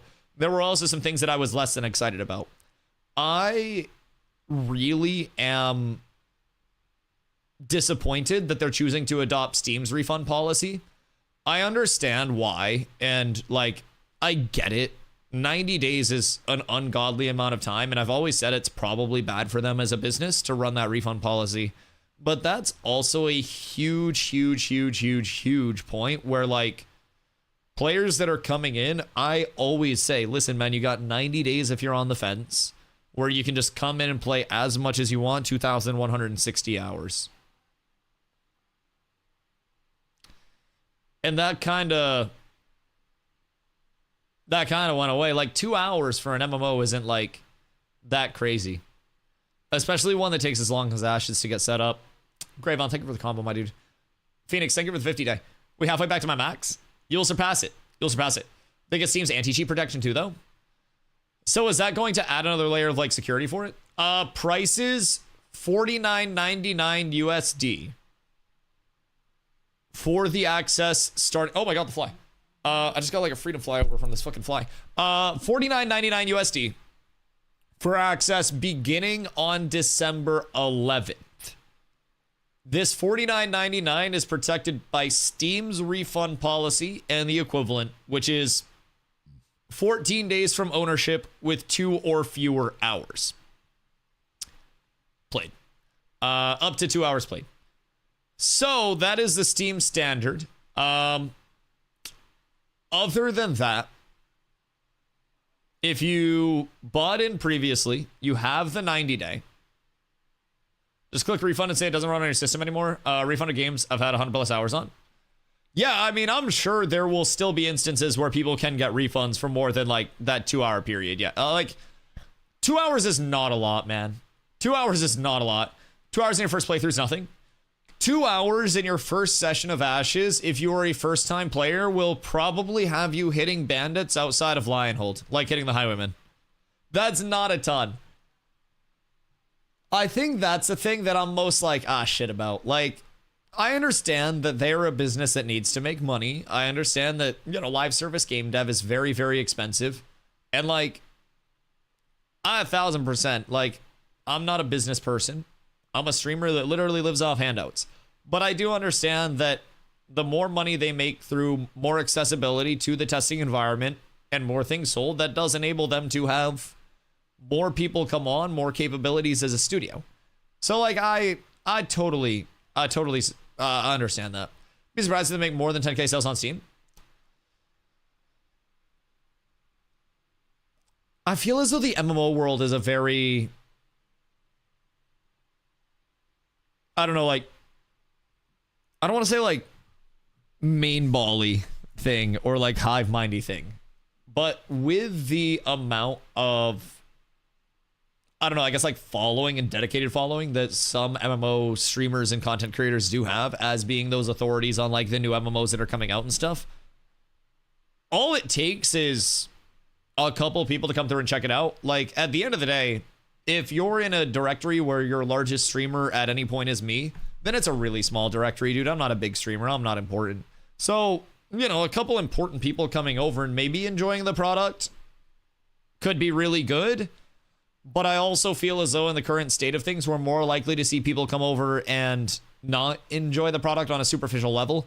Because, like, if you know what to look forward to and you know what to expect, and you're coming in with the proper, I guess, like, guys, and you believe in the project, then it's great.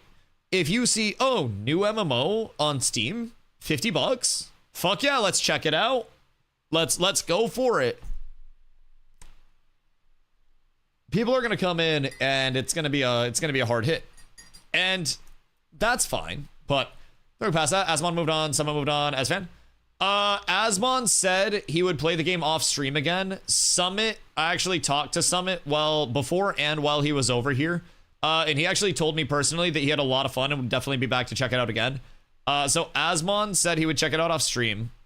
Summit plans to come back at a later point in time and had a lot of fun while he was over here. I can firsthand attest to that. And then Esfand, I don't know much about Esfand in terms of like his affiliation with things. Pirate. Has Shroud touched Ashes yet? I don't think so. But there are also a whole lot of... No one cares about Asmon. Wait, who said no one cares about Asmon? Oh, God. I mean, like... Well, people might not like him. Bro, that shit... His footprint is massive. That's like Bigfoot. Care about my streamer, Mr. Dusty? And you a real motherfucker for that, Red. You a fucking real one. I appreciate you, dog. Much love. Much love. Fucking boosted my day with that one for real. That's love. All right. Asmon quite literally couldn't play the game. Yeah, there are definitely... So this is one thing where I talk a lot about how with Ashes, you can very easily get out what you put into the game. And I mean, we've seen this as, you know, our guild. Like when I yap to people and piss people off, the guild will get decked on because of that sometimes. And that's entirely because of me. I have both started fights and we have also made very good allies off of those fights. Sometimes because of that. Granted, it makes a lot of work for the boys up top. Love you guys. Thanks to all my leadership council, my officers. I appreciate y'all. Keep pushing the Ashes community. Oh, Sabo, I'm trying. I'm trying. I appreciate you, Doc. I appreciate you. Please tell me you're not going over to make Where Winds Meet slop. Please.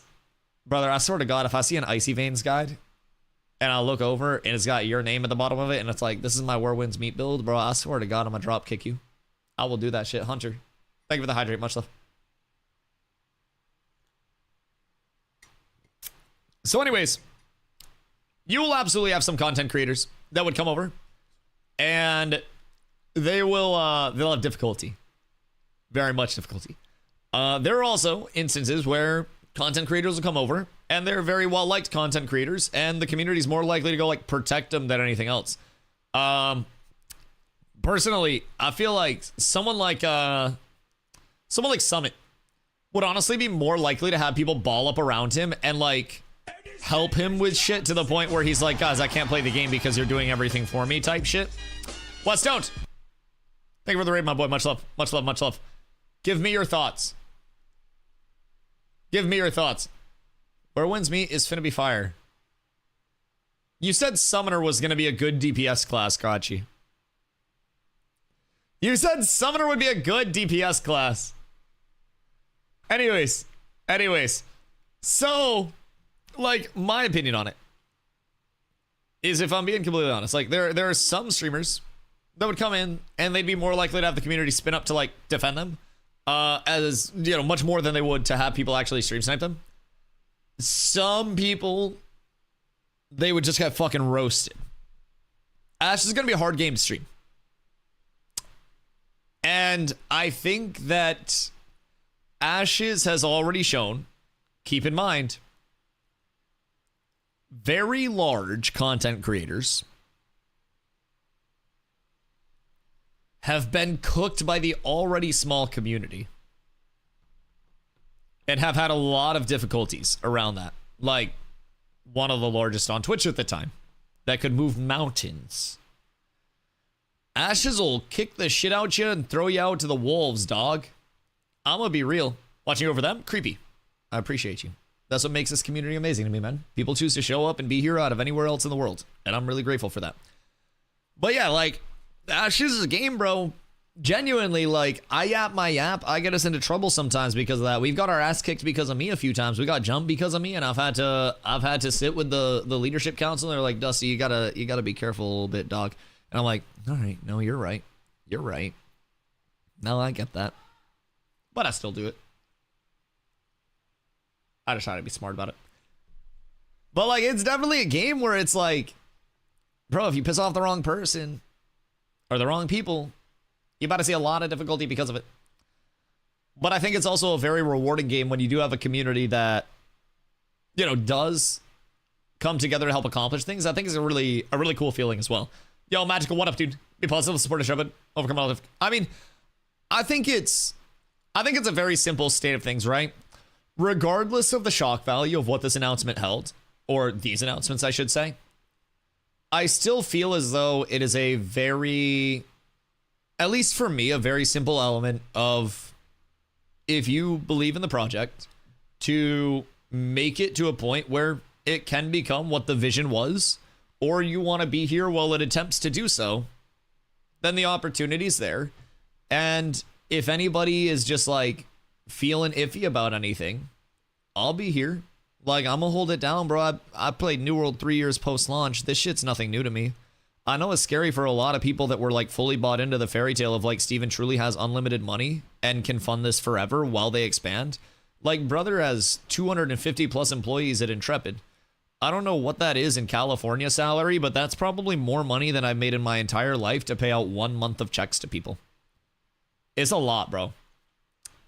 And I feel as though this is something that a lot of games have seen, and it's definitely less than ideal. Like, I would love it if Steven's pockets were deep enough to finish this entire dev process, to feed us all, to sign me to $1 million contract, buy me like a Bugatti or two, average 100K per person. Y'all want to know how many years I would have to stream to make $100,000? Because it's multiple. Let me tell you something. That's a lot. Would you like your pad thai? What you got? No, I'm actually good. I have had so much water. I'm actually not hungry right now. I'll eat later, though. The pad thai will distract the yaps, and I cannot eat during the yaps. I'll eat later, though. I love you, and I appreciate you. 30 mil a year at least? Oh, God. Yeah, I can imagine that's a heavy cost. It's a heavy cost. Multiple years? Yeah, I don't stream because I make a lot of money. Fuck. I would make more money if I worked a minimum wage job, the amount of hours that I work right now. Like, not that this is really like work, but like, if I took this amount of time and put it into a minimum wage job, just chilling, flipping burgers and stuff, I would actively make more money and have better benefits from working at McDonald's than I would as a streamer. I don't get insurance from Twitch. I don't get benefits from them. Chillin' flipping burgers. Yeah, bro, I grew up working in food service. Shit ain't new to me. I cook dinners every night. Fucks a few burgers to me. Shit, get off stream at 8, pull a 9 to 3 a.m. Flip some burgers, 6 hours a night. Honestly, I could stream the burgers, bro. I could stream that shit. Didn't Steven say he invested $55 million in Intrepid last year? His total estimate to like what he was going to invest over the course of development was like $110 million. And like, that's a lot. It's a lot of money. Should Twitch have a health plan? I don't know enough about like the structure of Twitch, because Twitch like streamers aren't like W2'd. We're like a 1099 or something, which is like a self-employed it's a non-employed compensation. Yeah, it's a 1099 like NEC or something like that. It's a non-employee compensation. So we're like a very weird tax thing. I'm not an accountant. As you can tell, I'm really bad at explaining things, but I did my taxes. So like I don't think we would qualify for any like benefits or anything like that, because like some companies with like their W2s will also have benefits linked to like you have to work a certain number of hours and stuff like that. And that's not really like a a very like enforceable thing, I don't think, with streaming, unless you like sign people to contracts. So I mean, like, maybe if I got signed to like a contract and they were like, yo, you stream for this long and you have health insurance, then like that'd be cool. But San Diego's wealthiest part of the United States, so there's a lot of expenditures and costs and salaries. Yeah, I can imagine. So like, I'm gonna be real. I have been through a lot of this and more over the course of like the New World stuff, right? A lot. I've seen just about everything you could have seen from New World. I've seen the monetization shift to something where it was supposed to help sustain the studio, with something as controversial as transmog tokens. You had to farm up transmog tokens. You'd get X amount a week through chests in game. So you'd get them on your chest runs. When you had a style of something that you would want to unlock, you would use a transmog token to unlock that style. You could use it freely. So that was for like in-game stuff as well. And the monetization of those shifted to only in the in-game store and none available through in-game activities as like paid tokens. So a lot of the community that was very simply just vibing and fucking trying to look drippy and decorate houses and stuff, you know, that was a huge point of oh shit for it. So, you know, I've kind of seen a lot of this before.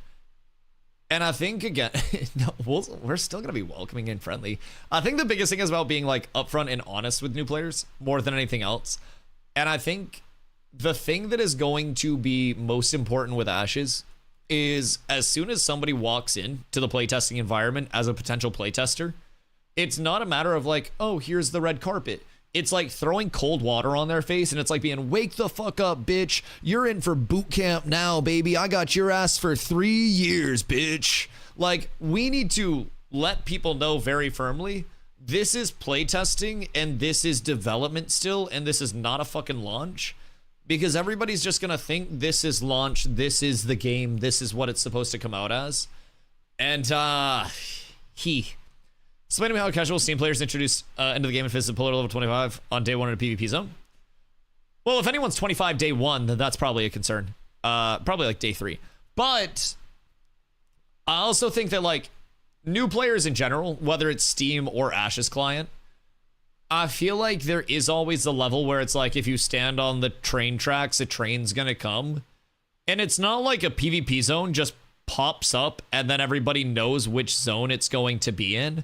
I don't necessarily think that there's a whole element of, you know, predetermining which POIs will be the PvP POIs and rolling up there. There's a notification period. There's time to get out of it. It happens.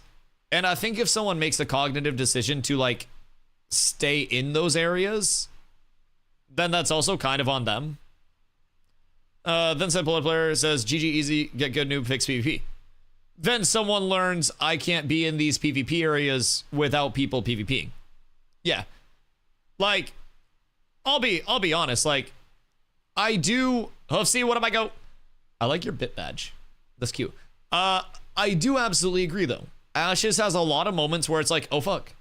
Like my first experience with PvP in Ashes, back in phase 2, I was chilling, hitting highwaymen outside of Lionhold.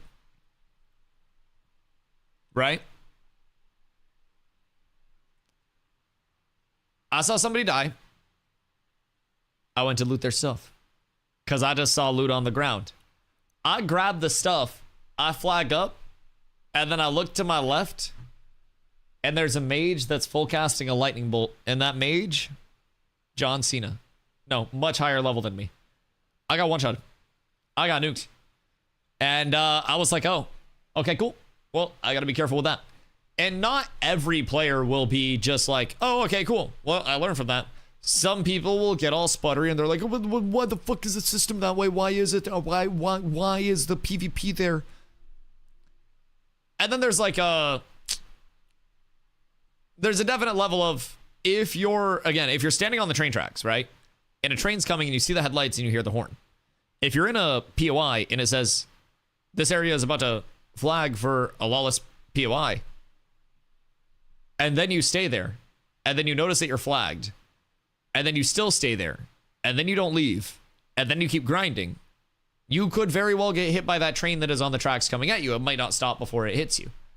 And whether you're casual, competitive, or anything else, I think it's relatively straightforward to say, oh, I am standing in this area that made my mini-map and my map all purple. I got notifications for this. And now I'm making the decision to stay there. That's a big thing. They're going to go to EA with the State of the Anvils currently. No, so they acknowledged that during the stream as well. They said that they would be making passes to the Anvils, both the FTUE, so check FTUE off the bingo card, and then they will also be, they have already implemented micro POI teams, was Steven's wording on it, that will be working on the points of interest in the Anvils before the 11th. So we still have a lot of PTR testing to rock with. We still have weeks. We're going to be in PTR for about a month, just as a primary thing. So I would plan on 5 days of PTR, 2 days of live, and the 2 days of live are probably going to be pretty dead ski. I don't think there will be many people over there until like the end of the server event, because like, what are people playing for over there? You know what I mean? There's not much reason to go back over there and actually play. Did we end up getting a date?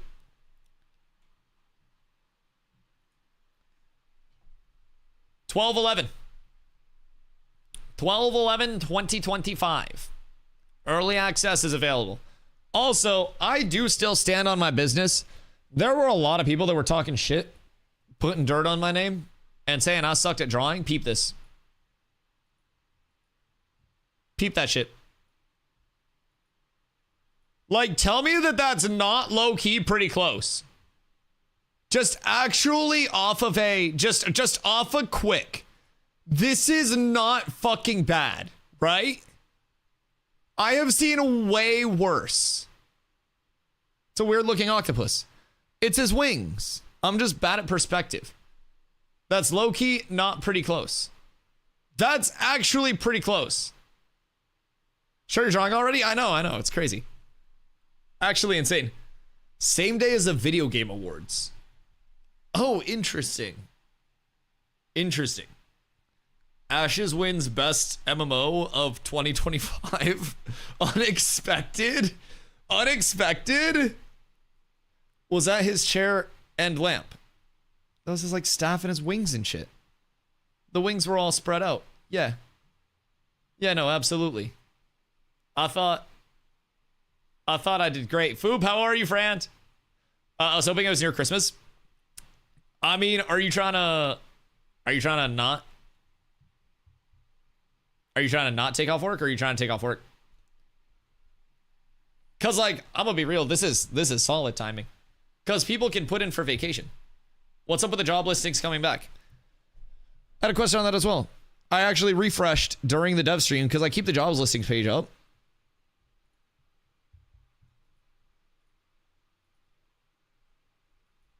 Current jobs listing page. I don't know if that was meant to be shown. I'm not sure. This is literally the Intrepid Studios career page. Maybe they were using an old graphic. I think they did because they didn't show it for very long. But this is literally, this is the live job page. Yeah, they showed that and I was literally like, what the fuck? I know some of my predictions have been off, but like, this is new. Maybe there is no actual staff. It's all gone. It's all gone. But yeah, so I'm kind of intrigued. There's vacation time to burn. Massive. Massive. The vacation time will be the best time. Was it the same website? Well, no, they didn't show a website. They showed a graphic, and then the graphic said go to intrepidstudios.com/careers to apply. So, like, the graphic still showed all of the old ones. How did everyone feel about that trailer? I actually liked the trailer a lot, but I also probably liked the trailer because I picked up on, like, the small thing. Like, the constellations and the implications of, like, constellations eventually leading into potential world events and relics and shit like that. That was a cool little thing. And then the Harbinger's coming down with the corruption, like the meteor comes down, starts the apocalypse, everybody's fleeing through the divine gates. Like, it's a cool little intro on how the world got to the point that it was. But I think it's I think it's just an intro of like the world building. I think they probably plan to establish Riley, I believe. Funny enough, I joked about how like the entire Ashes cinematic universe was gonna start, and it seems like they're establishing Riley, the Oracle that was there, as the primary character that we're gonna follow through the lore. And then from there, they'll develop on probably like a lot more of the specifics of different parts of the world. Maybe Riley will like take us through and recollect specific parts of it. But that'll be cool. It's a teaser trailer for me. Yeah. I think it was meant to showcase kind of like maybe the art style a little bit. Granted, that's going to look a lot better than like the in-game will, but I think that probably gave a look into kind of like what their rough art style is, some of the character designs, and just to look at like, okay, Meteor came down and like the big bads pushed off the blue people who were running away, who were the previous inhabitants of the world. They went through a portal to get away. Dope. I think that's a very easy kind of like, you know, easily established and follow timeline. Anyone seen a TLDR or bullet points for the live stream today? Check the subreddit. There is a Redditor, Jamie, with some numbers at the end that always does a bullet point list that I literally keep up on my second monitor for like weeks after every dev stream, so I can just recite facts off of that and pretend I know everything for you guys. I'm gonna be real. I'll provide you my sources. I got you. But yeah, that usually goes up pretty quickly. There are some note takers in the comm as well. So because I see the art style everywhere. It's even more childish than the WoW ones. Don't hate it, but would like it to be slightly more gritty. I guess like define gritty. I'm not an artistic person whatsoever. I mean, like, as you can fucking tell, I spent about 5 minutes on this. Like, genuine actual effort was put into this. I was looking at the corpse on the PTR, and I was trying to basically trace the outline of the corpse, but on my paint on the other monitor. This was an actual half decent effort to make something happen in a few minutes. So like, for me, I haven't minded the art style, but I'm not like much of an art critic because I'm not very like qualified on it. You know what I mean? It's one of those things where I don't know enough about like the different art styles and I guess like the conceptualization of what would change. What's like the ugliest game that I've played?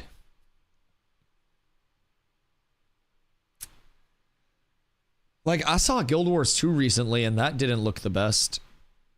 But I also think New World didn't necessarily look the best. I think, like, the character interaction with the world itself didn't look great. I thought some New World environmentals and, like, the New World skybox and everything were awesome. But, like, there were so many areas where, like, the character clipped into the world in New World, and you were, like, running up to your ankles and just, like, on roads. And I was like, okay, this is kind of weird. And then New World was always so slidey, but, well, it's kind of sus for me. That's the thing. Like, it's also all going to depend on what people grew up with. You know what I mean? That's going to be such a personal bias thing with, like, art styles. I think that's always something that, you know, the eye of the beholder type shit more than anything else. Guild Wars 2 is pretty good, though. See, I was watching, I think it was a Baggins clip. And, like, it looked kind of meh. But also, it's personal preference. Maybe it was just like in-game settings in that one spot or something. But unless you're on low, maybe he was on low. But I also play shit on low. I play every game on low and medium so I can push more frames. You know what I mean? I guess it's good for a start, but needs more cowbell. So, chat, we about to run a poll. Let's run a poll. /poll. We're gonna do a general consensus. Steam, good or bad? Steam, good. Steam, bad. Okay? There is a poll running up at the top of chat. Click on the poll up at the top of chat for me. And then slam your vote in. I want to see what people are thinking right now. And then we're going to have discussions around what's up. And why we feeling the way we feeling. Because I'll be honest, and I'll address it. There are goods and bads. I think anybody that's reasonable can acknowledge that. It is a risk-reward structure where more people will have access to getting into the playtesting environment, which could very easily lead into more people who do contribute and enjoy the game. But with the volatility of the MMO community right now, I feel as though a product that is as completed as Ashes, going into the very public-facing spectrum that is Steam, could lead to so many people coming in thinking that this is supposed to be it. And they will have a very bad first impression. And a first impression can be a lot. In its current state, I don't believe Ashes will survive on Steam. I mean, like, the survive is always such a thing too, because very frequently with early accesses, there will be a point of checking it out. I mean, think like Deadlock, for instance. Granted, completely different genres and everything, right? But the early access wave hits and people check it out, and then people are like, okay, cool, I'll check it out again later on, I'll keep tabs on it. And that initial wave of visibility can be good for people to at least hear about the game if the concept of it is fun. But I feel like with something like Deadlock, it's a lot easier to get in on a surface level and be like, oh, okay, this game is immediately fun. I understand all of it. With an MMO, it's very hard to, especially something that is an old school, long-term based MMO instead of a very quick reward. It's very hard for people to understand. And let's be honest, as Ashes just continues to develop, there's going to be more of a knowledge gap, more of a skill gap, more of a complexity gap. It's going to get more daunting. And it might be hard for people to get in and feel like in their first little bit of time, nope. I'm not good at math. I'm not very smart. Not today, sir. I feel like it'll be hard for people to get into that short little bit of time, process all of what they would enjoy and not enjoy. And I feel like this may just be a play to get more eyes on it in the long term, but I also feel like this is going to absolutely lead to more people being like, why are they over here? You know what I mean? Yo, Theory, what up, my friend? Amy, no more wipes. Nah, so Steven said that, well, same thing that he said at the start of P3, really. Well, their emphasis is the long term and like growing Ashes in that long term state. If there is a point where things have to be wiped, they'll wipe. Like, I was a huge, like, before obviously knowing everything with the Steam port and the price reduction and everything confirmed, I was pretty, like, ride it out on these servers. There are many reasons in an ideal world to do so.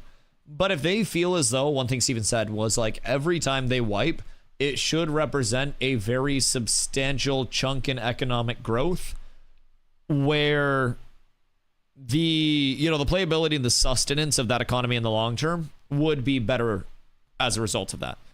So hopefully we can get to that. The wipe cadence has been like 3 months-ish. So maybe with this, they put a server out for 6 months. Maybe we can hit that. Does this necessarily mean the subscription is dead? Like the on launch sub? Nah, it still seems like when it launches, it's going to be no box cost, no DLC cost, and then a $15 a month sub. I mean, they didn't talk about changing that. And I don't necessarily know that getting away from a monthly sub on launch is good for a live service because, as they cited multiple times, you do need those ongoing costs and you do need that ongoing revenue. So box costs are like really tough to build around as your primary monetization because it's all around getting new players in, not necessarily around the retention. And with live services, you should be trying to retain people. So I'd be kind of surprised to see the sub go to the wayside. Especially considering like a lot of the older packs did include sub time, some including lifetime sub coverage. So that'd be intriguing. So think, how many sub games have you seen on Steam?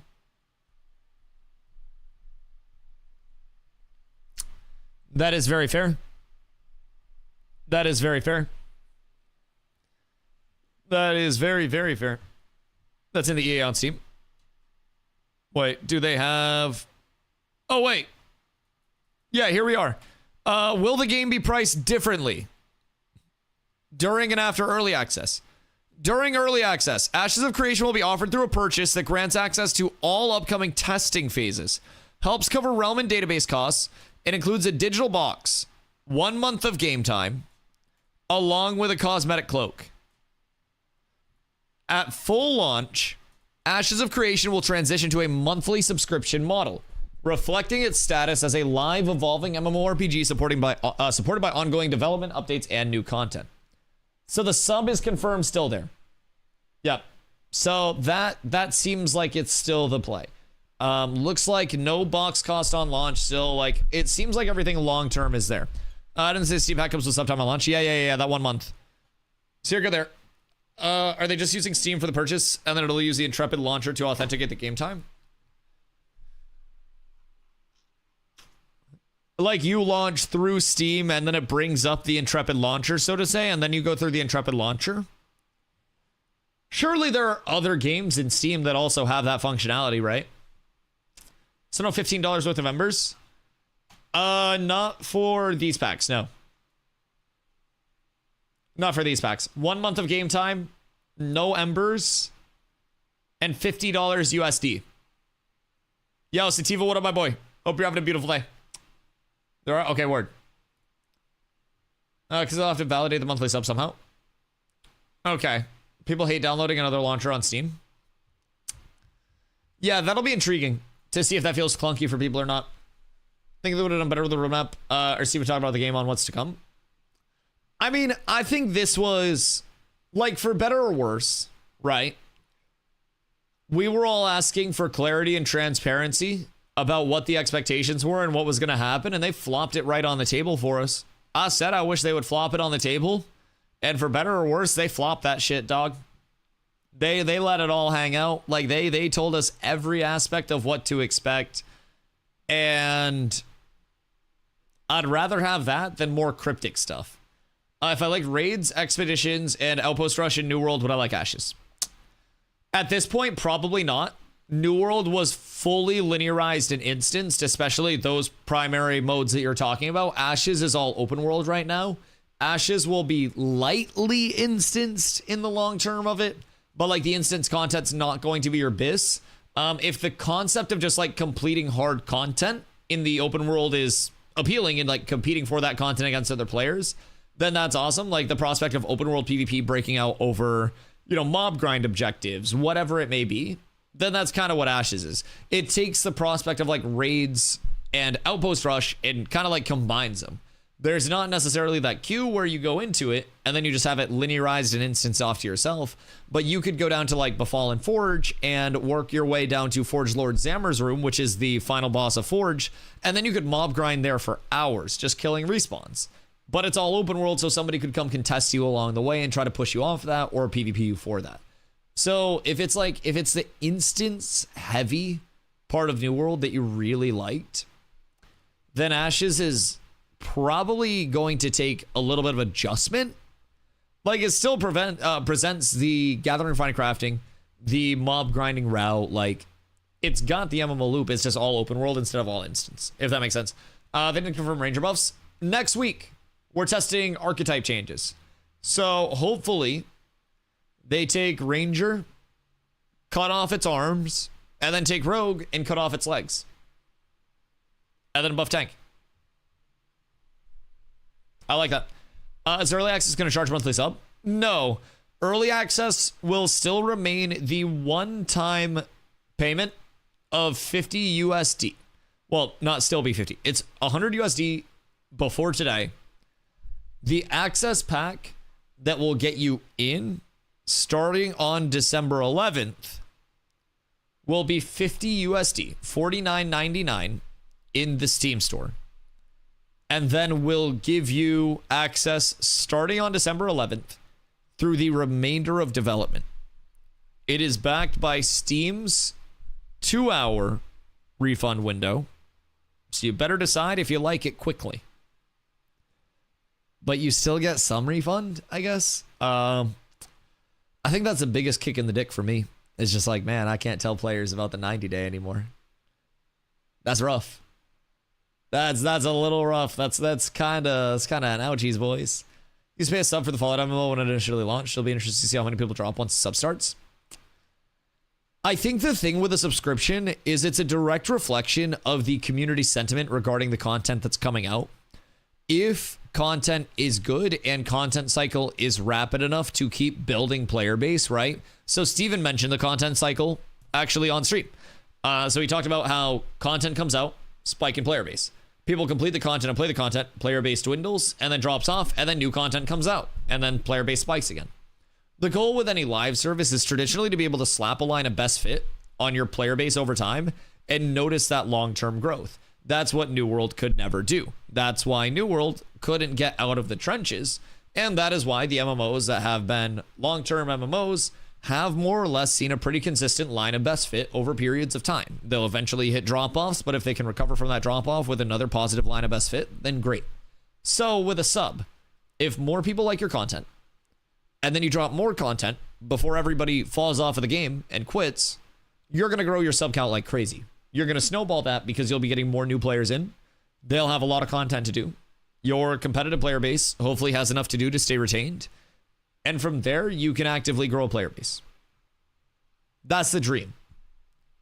Dreams and reality can be two different things, though.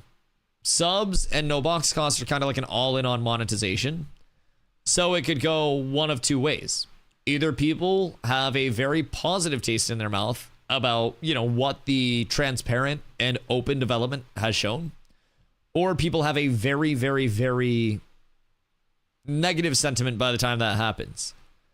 And that can spur up a lot of how games start, right? So, in a certain extent, I don't want this to be taken out of context in any weird way, but I feel as though in today's scope of gaming, it can almost be better for expectations of your product on launch to be lower and then have a little bit of a realization of, oh, this is better than we thought it would be, because people saw it earlier on.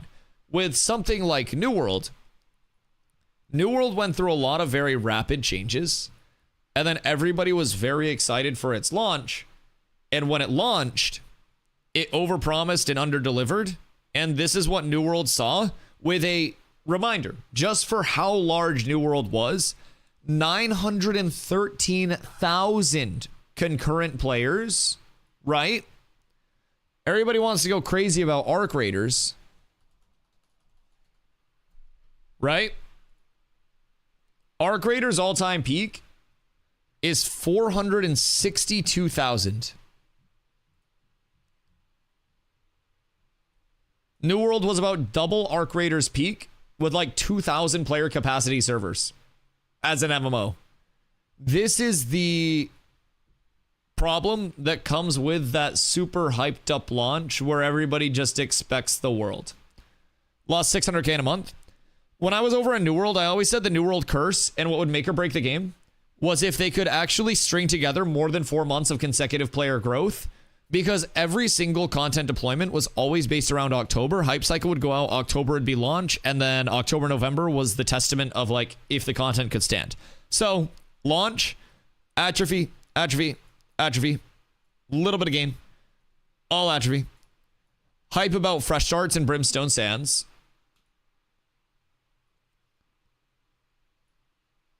October deployment, November hype. I actually think Fresh Starts might have been end of October into November.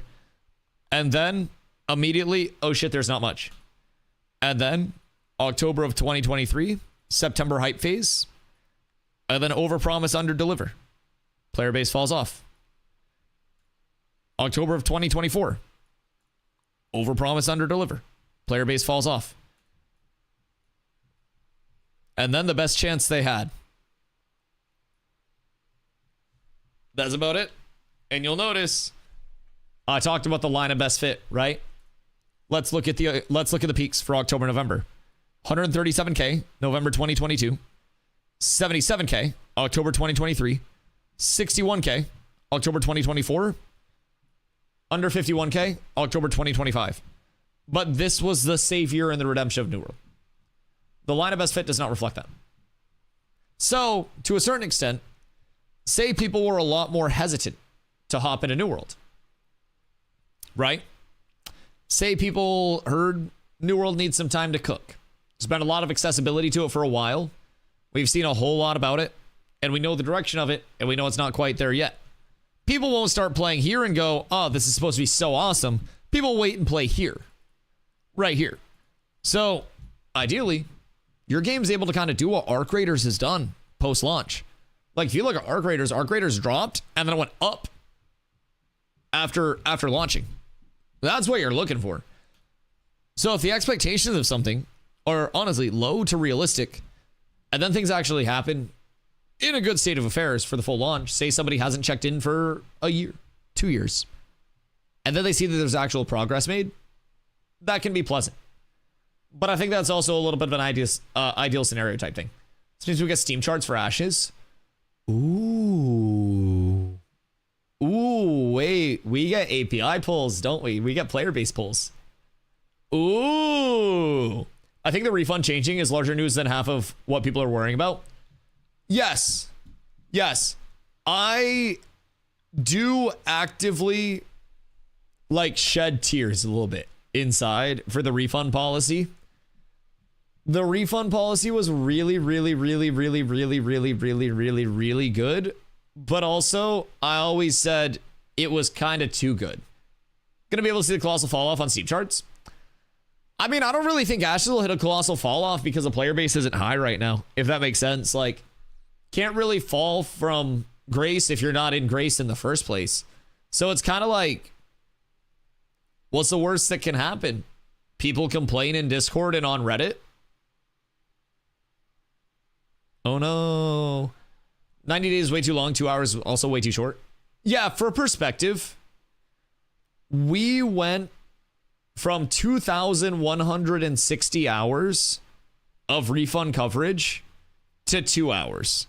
Players effectively lost 2,158 hours of potential playtime with Ashes of Creation with this refund change. Oh, dude, it was a shot to the heart. There have been so many players where I'm just like, listen, man, you want to take a chance? Breathe easy. Know you can get your money back on that and you can actually play for a little bit. We've had so many people that joined our community and played long enough to be ingrained in the community and were like, hey, I'm going to refund. I will be back when it's better. I'm just going to refund for whatever reason. Whether they're burnt out, whether they need the money, whether whatever. Like, it was something that was genuinely such a generous refund policy. But generosity can't run a business all the time, man, which kind of sucks. But 30 days, 50 hours is good for an MMO. Yeah, I was really hoping that they would do something past the Steam refund, but it seems like the Steam refund in most instances is also like more of the guaranteed protection. And there are exceptions made, but I also feel like it's nothing guaranteed at that, past that point. Will the Ashes chart be so different from New World? Yeah, I mean, personally, I think people are so hesitant with Ashes and people were so excited about New World that Ashes is already in the element of like not having a ton of players. I think if anything, Ashes would start low, stay low. I think Ashes will not launch as the most anticipated MMO of all time. I think Ashes will launch as something that is met with very much skepticism from a lot of players and content creators alike. That will then have to prove itself, and if Ashes is good, then Ashes will prove itself to be good. They have room to do No Man's Sky. Yes. Yeah, I think Ashes in a good scenario is akin to No Man's Sky, and Ashes in a bad scenario is akin to, God, like a Crucible? Crucible was a team shooter that Amazon Games made that was really like, and was really mixed reception. They launched it, and then the launch didn't draw enough attention, so they pulled it back into beta, and then when it was pulled back into beta, they killed it after a few months. That would be the worst case scenario. They launch, and they're like, oh, fuck, everything's on fire, and then it just leads to the downfall. That's the worst case scenario. There are also many scenarios in between. Steam has a player base. If they're going to succeed, they need Steam. Yeah, absolutely. I think Steam is a massive point of visibility for Ashes. And I think that it can also help put a lot of titles just out there, man. Like, so many more people will see something through Steam than they would through my fucking, my small streaming ass. Like, we don't have Omega macro content creators. The one that we did have crashed himself out of like a top 10 spot on Twitch. So, like, we don't have that huge influence. Steam can be a huge influence. Steam can be really good. Steam can also be really bad. We're excited about today's live stream. I'm thrilled personally. Like, for me, like, there are two parts of it. I, as a content creator for this game, am very excited because this is a large step in more people seeing the title and then going, huh, wonder what's going on over here. Let me go check it out. And then coming here saying, hey, Dusty, what's up? I see you have a shitload of hours on this game. I see you play literally every single day. What's good? What's bad? What's indifferent? Tell me about it. That's a great opportunity for content creators who are excited to make content and deliver content around Ashes of Creation to have an opportunity to do so with a much larger player base, you know, potentially seeing that. I, as a content creator and as a fan of Ashes, am very excited. I am also equally, I don't want to say like nervous for Ashes, but I am entirely cognizant of the state of Ashes, as I am a huge advocate for being honest with new players instead of trying to sugarcoat everything for them. You tell them the good, you tell them the bad, you tell them why you like or dislike things, and that's what new players need, right? So personally, I do feel as though there's definitely an element where so many new players will come in seeing it on Steam. They'll spend their 50 clams, and they won't necessarily have that forward, so to say, where it's like, hey, it's going to be janky, dog, get ready. And then they'll interact with a bug and they'll be like, what the fuck is this game out? This shit sucks. That's my fear with Steam, but I'm very optimistic. So it's possible to refund the pre-order from the website because the Steam edition and no beta in that sense just had me in big doubt. It should. I don't know all of the details. So they mentioned that they're working on trying to integrate between the Intrepid website and Steam. But as of right now, it would be two linear paths where it's like Intrepid website purchase versus Steam purchase. If you already have your access through the Intrepid website, I don't think that you will have to interact with Steam at all if you don't want to. If you wanted to buy on Steam immediately, then that would be a separate route of purchase.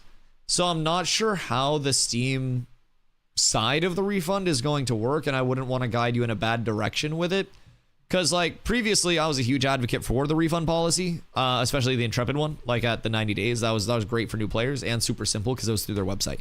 I wish I had a better answer, but I'm not entirely certain, and I don't want to like feed you bullshit.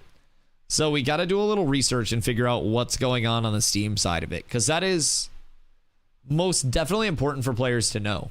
But love Ashes. It'll be great someday, but this is entirely the wrong time to do this. I predict terrible disaster from this.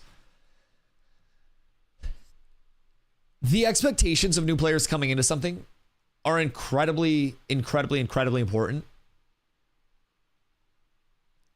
And I feel like not having, like I mentioned before, a massive presence, right?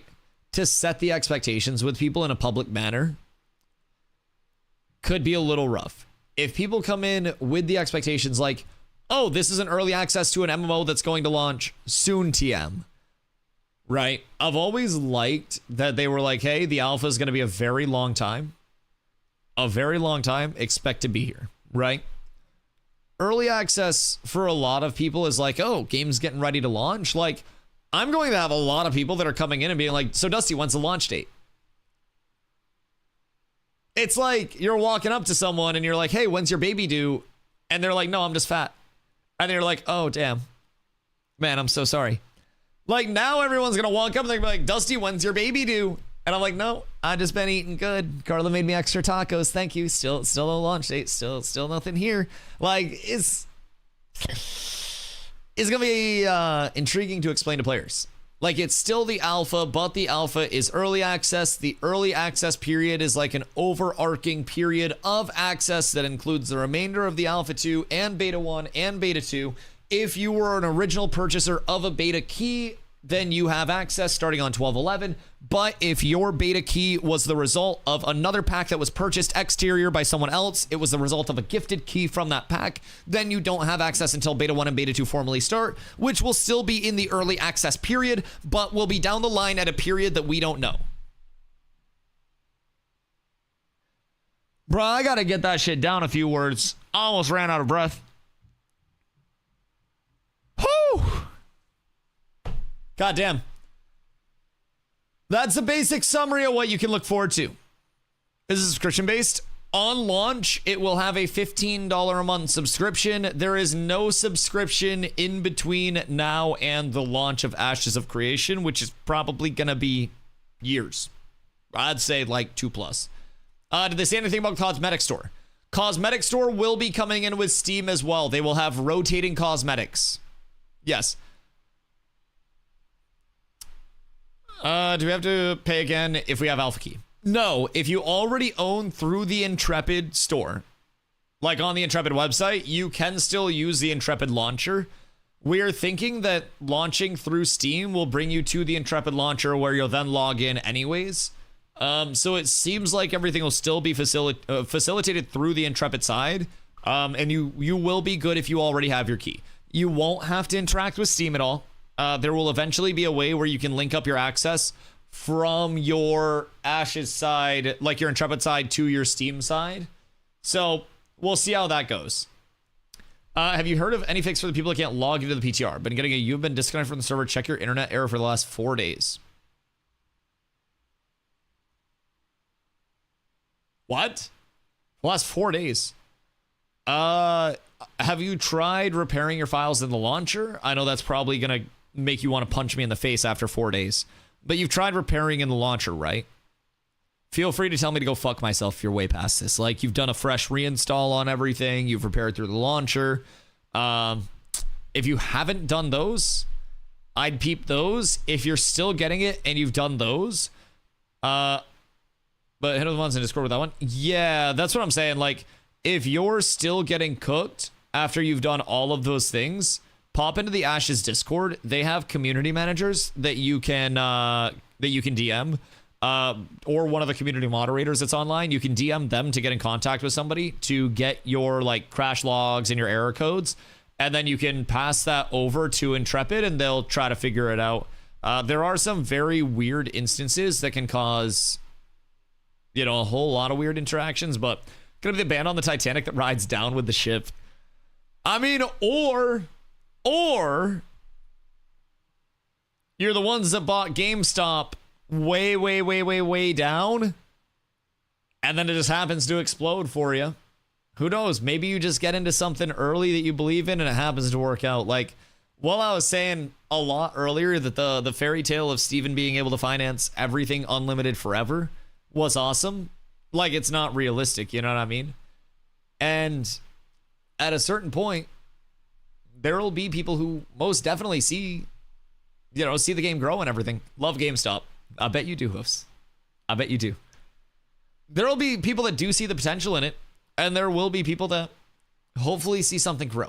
There could absolutely also be people that invest a lot of time in it, and they say, shit, shouldn't have done that. But like, so far, I'm feeling okay with my judgment of things based on the fact that I got the fuck out of New World back in December. I saw that shit coming from a mile away. I left the event before the Blickies got brought out. Like, on my end, I personally trust my judgment.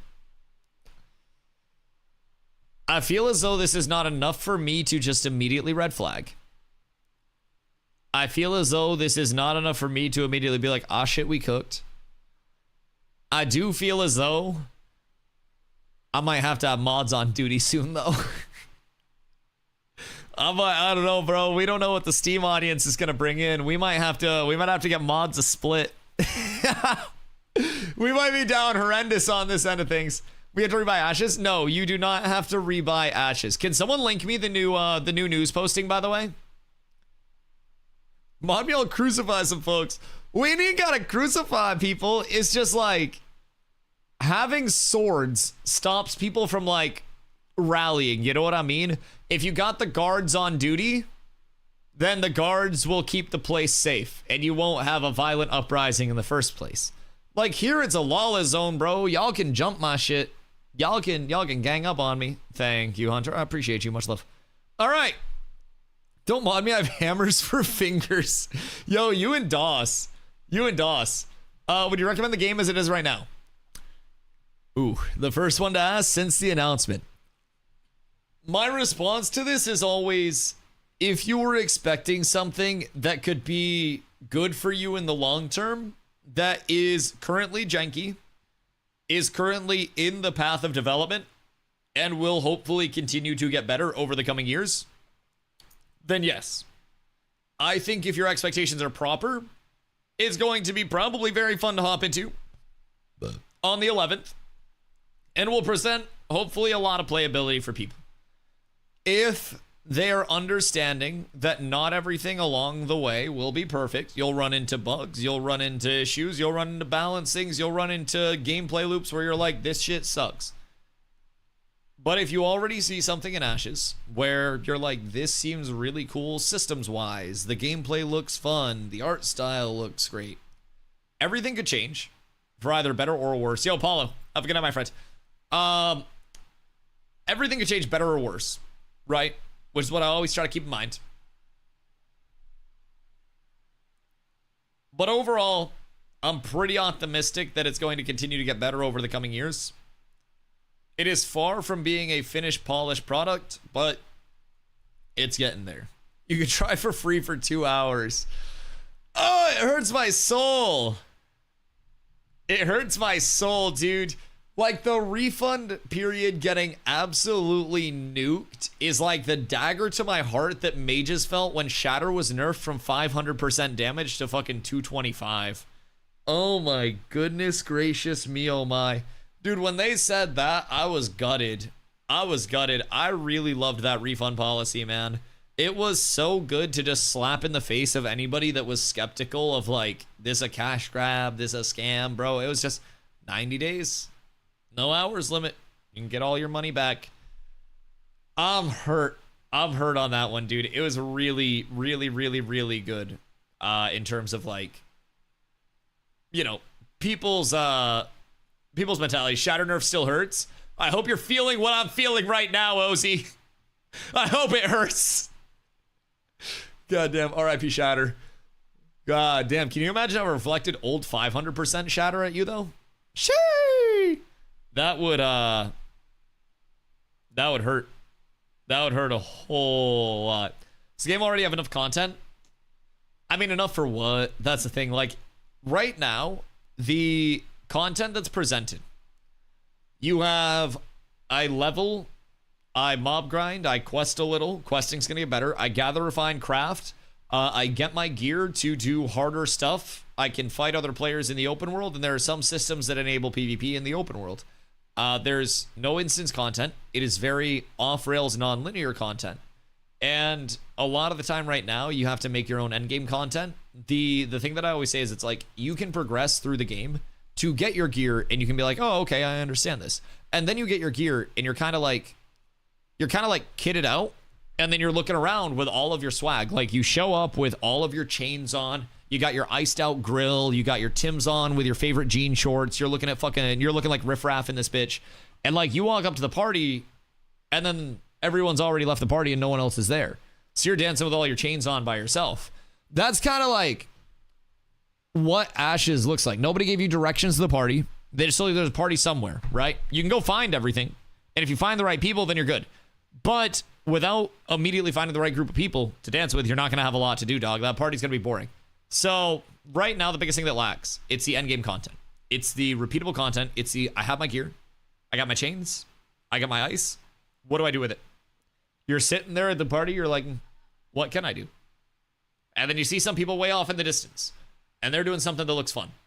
And then you immediately go over and you're like, hey, what you guys doing? Can I join up? Y'all want to hang out? And then that's what facilitates more content in Ashes. But people that are not fully embracing that, like, social aspect, bro, if you don't have a community that you like playing with, it's going to be rough immediately. Endgame repeatable content will obviously get way better as development continues. Like, it's 1,000% going to. When's the dev stream? Rug. Brothers, it ended like an hour ago. Like an hour 20 ago. Yeah, we yapping about that. We got big news. We got big news. Can't go. Sleep well. I'll see you in 30 minutes when you can't sleep. I know you. I'll see you in 30 minutes. 2 hours of playtime for a brand new player barely gets them out of line hold. That was actually my exact thing. 2 hours of playtime for a first time player is I did my first time user experience in Lionhold. I grabbed those quests. I ran around and I probably hit some mobs and hit some trees. Maybe figured out where like I can get 6 of the parcels for safe, fast, sure. But for most players, bro, I'm gonna be real. My first 2 hours, you hit trees? Shit, I'm thinking about hitting some trees right now.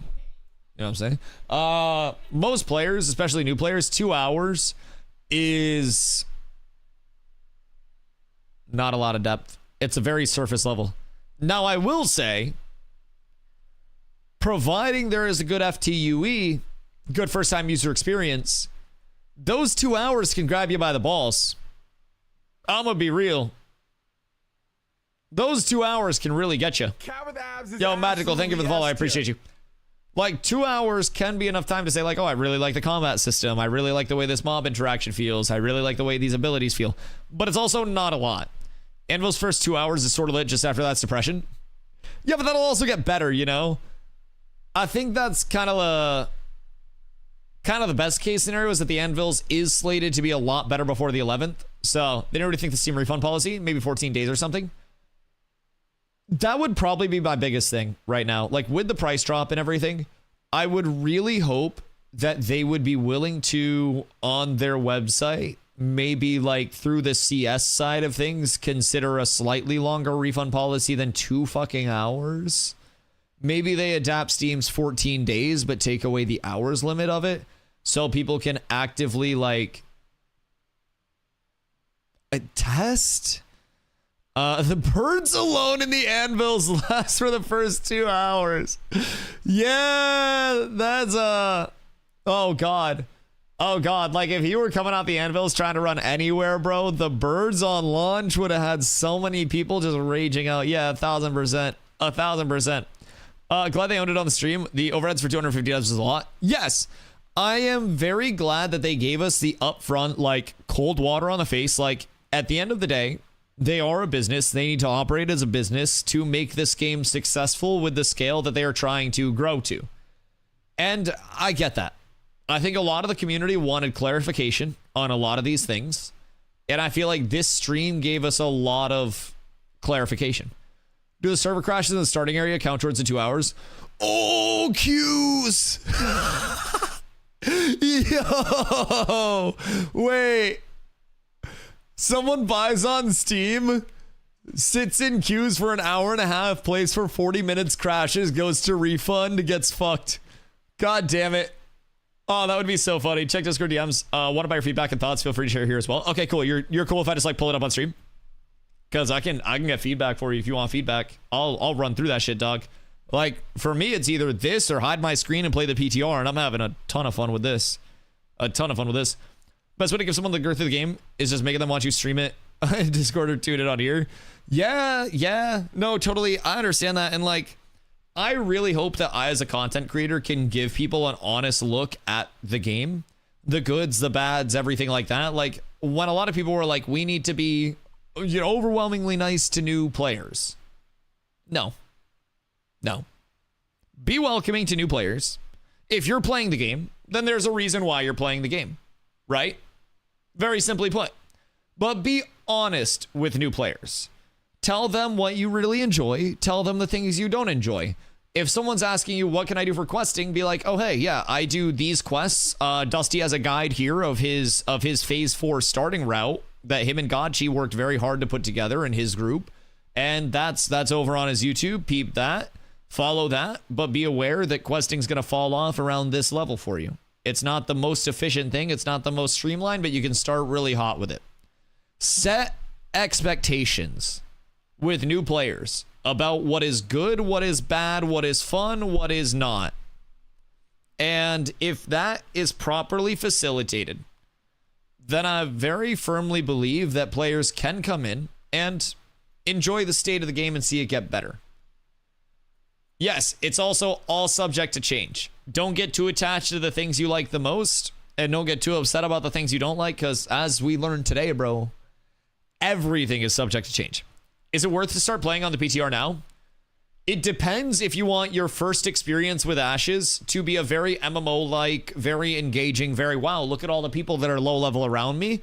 Or if you want to just get as much access to information as you can, as early as you can. If you want to pop onto the PTR and see the changes early, you want to figure out what class you want to play, you want to check out gearing, you want to check out other things like that. You know what I mean? That's going to be very, very, very accessible on the PTR. Very frequently on the PTR, not right now, but very frequently they'll actually have boost NPCs available so you can level your character easier than you'd normally be able to. So from my standpoint, like, we're doing a lot of research on the PTR. I have a very active community with a lot of players, and with this news, we all know now, Scaper loving life. I'm very happy. I think there's a proper amount of nervousness, but overall I'm very happy. But my entire community now knows, and all of the Ashes community now knows, strap up, boys. We got 1 month. We got under a month before a brand new state of servers comes out. And we got a month to get those servers into the best spot possible. Every single person that has access to Ashes right now, as soon as these servers go live, if you have not been PTR testing, you cannot fucking run your mouth and complain about things being buggy, incomplete, or less progressed when the 11th rolls around. All of us, as active playtesters, can get our asses onto the PTR, can participate in the focus testing or whatever testing we want. You can find a bug, you can find something to provide feedback on. Whether it is hopping on and checking out quests for an hour, one time, and submitting a feedback report that says, hey, the new questing feels good, bad, boring, fun, too long, too short, too rewarding, not rewarding enough. You can contribute to the 11th being better immediately. Every single one of us can. You can research for yourself and get your own leveling route down. You can help find bugs and provide feedback that makes the situation as good as it can be for new players coming in and for us to actually play. But if you have access to Ashes right now, and you're not playing on the PTR at all, and you're just letting your access sit, then brother, you just gotta eat it when it comes live. If you're not out there on the front lines providing feedback, I want to hear it. What I even missed that Ashes coming to Steam. All right, so we'll hit the article real quick. 24-hour farming to push Dusty to be that guy with the best gear. So you be that guy. I mean, I'll be demon leveling. Yes, I am going to be running off of throat coat, tea, quick sleeps, and caffeine. But traditionally, I have done a 24-hour stream to start the phases that I have been here for as a content creator. We do that as a sub goal, and if we hit that, then we're good. But we have the power of Godchi guiding the leveling group this time and not me. I am notoriously bad at making routes, and I get very flustered with the navigation and stuff. Godchi is a demon with that and has very efficient leveling routes and puts in a lot of research for that. So our entire guild is going to have a more optimized start than I can provide us, and we're all going to have leveling routes and ideas and what to do. I will very likely be pulling multiple 20+ hour days back to back to back to back, like degen mode. Fly. Fuck. To try to level as quickly as possible. We will be grinding. Believe you me. What's the mount you received? It's a Shatterclaw mount. So it's like kind of like one of the Borks, but it's like red and stuff. So it's kind of cool. Can I be part of a degen mode group? We will put up a sign up very soon. We'll get people signed up for groups so we can start rostering that early. We will start running static leveling routes. Godchi and I will be working to put out some guide stuff so people know what quests to do, where to go, what to run. And then we'll be up. Is there a picture? Yeah, hold on. Hiya. Ashes of Creation Shatterclaw. Hiya. I'm pulling it up on the wiki right now. I got you. I got you. Wiki, please. It's verifying that I'm a human. My reaction time is too fast to the CAPTCHA. It is open in new tab. This guy. So it's like corrupted, scary Borky boy. Together. So we got this. Yo, Miscreant. Thank you for the 2 months. I appreciate that. This guy. And then they give a little spin. Yeah, I like this. Yikes. I like this. It is a very... abdominal region. That abdominal region is crazy. That's actually a crazy comment from Steven. Okay. But yes, yeah, I'm excited. I didn't even expect anything from that. We're in Steel Bloom and we killed one mob and did get good boy. I got the bestest boy. Yes. Because we killed a mob. My group killed a mob and that mob shit out every single alchemy recipe. All of them, all of the new elixirs, all of the new scrolls. One mob just, and then I turbo bug reported it as fast as I could. So I got the screenshot with the loot in it. And I guess that was enough. I don't even remember what I typed for it. I probably shit posted in there somewhere. But yeah, it was one Steel Bloom mob. And we think that it was something with the loot table where instead of it being like the percent chance to drop one of those things, it was the percent chance to drop the entire group instead of like one thing in this group. It was percent chance to drop this group. So that's kind of cool. I have one of my inventory on live. Are they giving them out or something? Isn't it just a drop from Great Peak? So I believe so, but this is also like perma mount skin. So I can slap that bitch on any mount. They have said in the long term that the mounts that are like the exclusives from packs won't be like acquirable in game, but this one isn't from a pack. Oh wait, it is from in a pre-order pack, it says on the wiki. Expeditionary Plus, Voyager Plus, and Voyager pre-order pack. Okay, so this was a 2020 pack. So in the long term, this should be a different skin than what's in the game. And they've said that they're going to work those bad boys out. But either way, cool free mount. That looks a lot better than my horse. So I'm happy with that, correct? Okay, cool. So they'll probably just have different models for them in the long term. I would assume maybe just like a different coloration of something.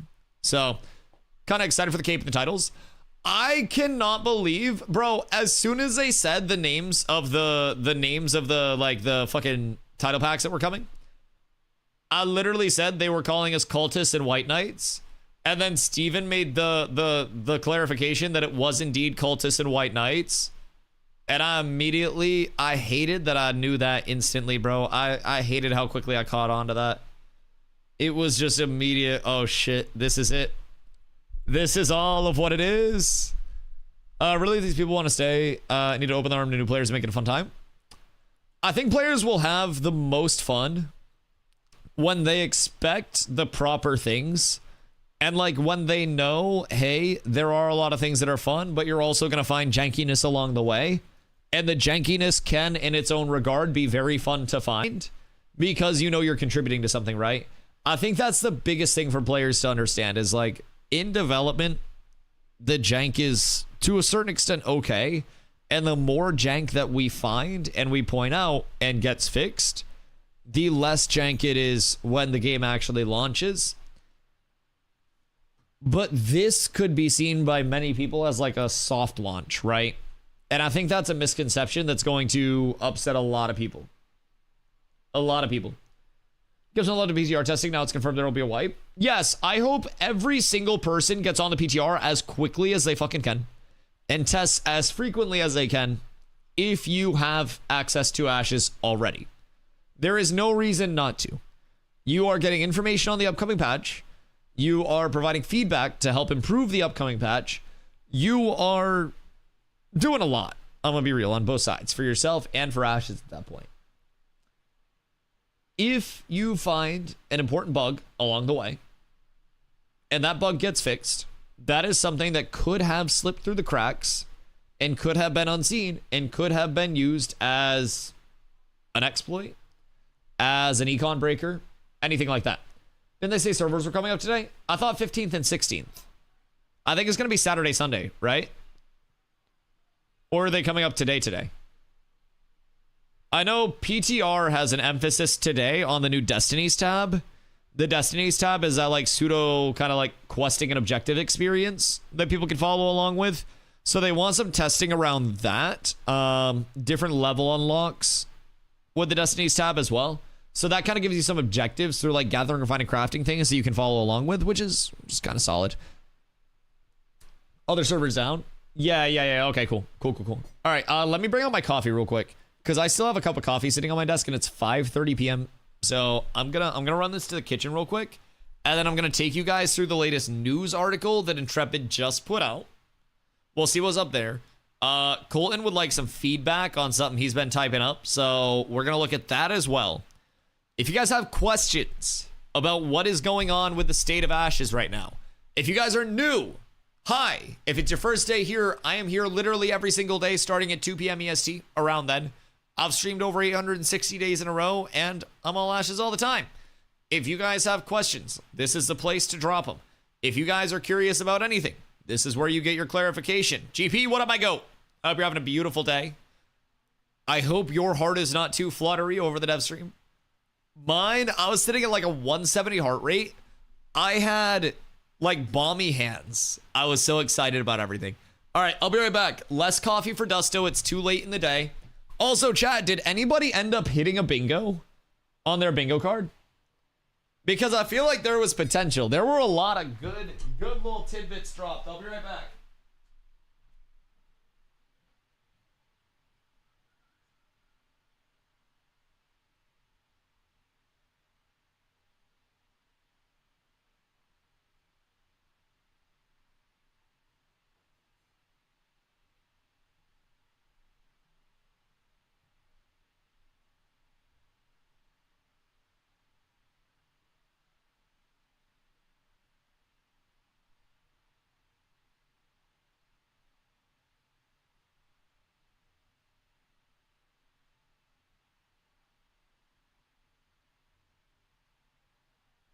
Cat with abs is absolutely S tier.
Boys, I've returned. Dev Mage, thank you for the follow. I appreciate you. I had quite a few crossed out, but not one in every column. It's fucking tragic. Absolutely tragic. Man, everything is still like settling with me mentally.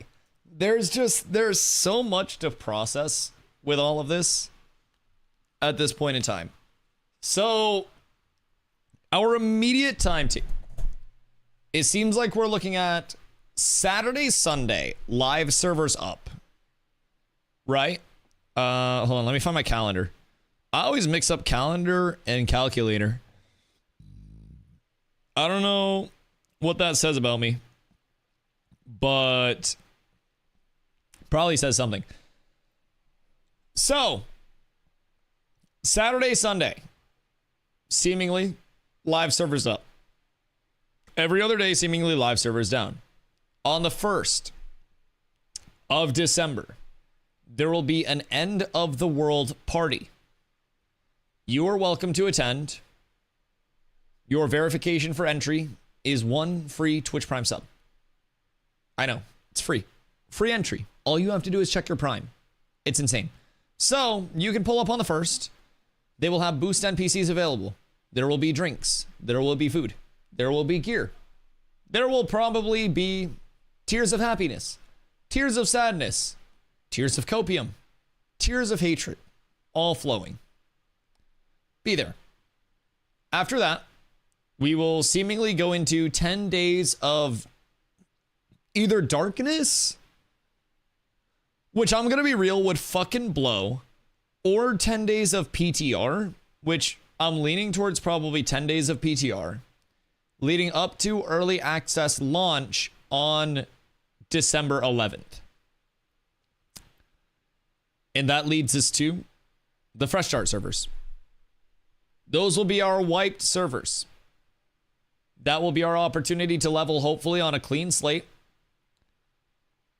with not a lot of these bugs in place, fewer dupes, fewer exploits, fewer tomfools and hooligans. Actually, it'll be more tomfools and hooligans.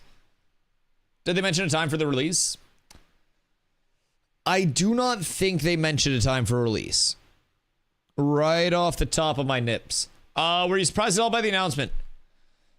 Fubo, I was quite surprised. Yes. Now, my question is, how the fuck does Polar actually know everything? It's a conspiracy we'll get into later.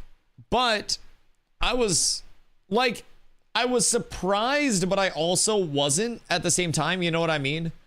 I was very, when they said it was wiping, I had been a very large advocate for, toughing it out on the servers that we have and correcting the economy until I really, really, really understood how deeply fucked up the economy on live was.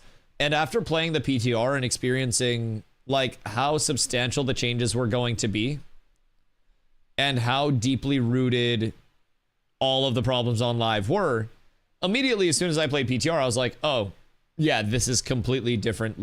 I support a fresh start now. You know what I mean? That's a big thing for me that I was thankful for. New players coming in will undoubtedly have a better experience coming into EA servers than they will the current servers. That's awesome. So, more people to scale things? Yeah, absolutely. Absolutely. I just... You know me. I've been in MMOs since I was a literal child. I've grown up playing MMOs and interacting with MMO players. I understand how volatile this scene can be, and I understand how quickly people can just snap, right? And then change against them. And I feel as though without proper expectations being set, the expectation of people that are coming in, especially with how early access typically is in gaming now, where it's just early access typically denotes something that is coming out relatively soon in most people's minds, although that may not be true, is going to lead to a lot of very bad first impressions because we don't have a lot of people with footprints out there, man. We don't have a lot of those massive content creators that are just putting out the, the hit content that's bringing everybody in to ask the proper questions. We can't get our voices out there that easily. So it's like a mixed bag on my end. Because now there's no 90-day refund to protect people. And that's a huge thing for me. As a content creator, I was a huge advocate for that refund policy being in place. And I think that refund policy being just smashed to oblivion, as far as we know, is rough. Just from my standpoint, just telling players how it is. And I really, really, really, really, really loved that refund policy. That's now still 2 hours, but 2 hours is not a lot, man. So that's where I'm kind of mixed about it. People are going to have a very superficial and very wrong impression of Ashes. And I don't think that that's good. I think that if people's expectations are proper and they are...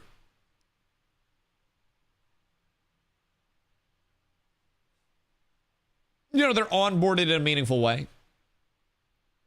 I feel as though there can be the positive enjoyment of it. And it's all based on expectations. Does policy still apply on Ash's own website, or is that just for Steam? They said they would be adopting the Steam standard policy. Yeah. Yeah. Artist is once posted again. And now with the Steam thing, it's going to be worsened. Character creation is in a bad state. Totally ugly and unfinished. Unlike the world by itself. Capes are ugly and unfinished. CPAC, same engine. The characters need turn animation. This will be a huge drawback to upcoming players.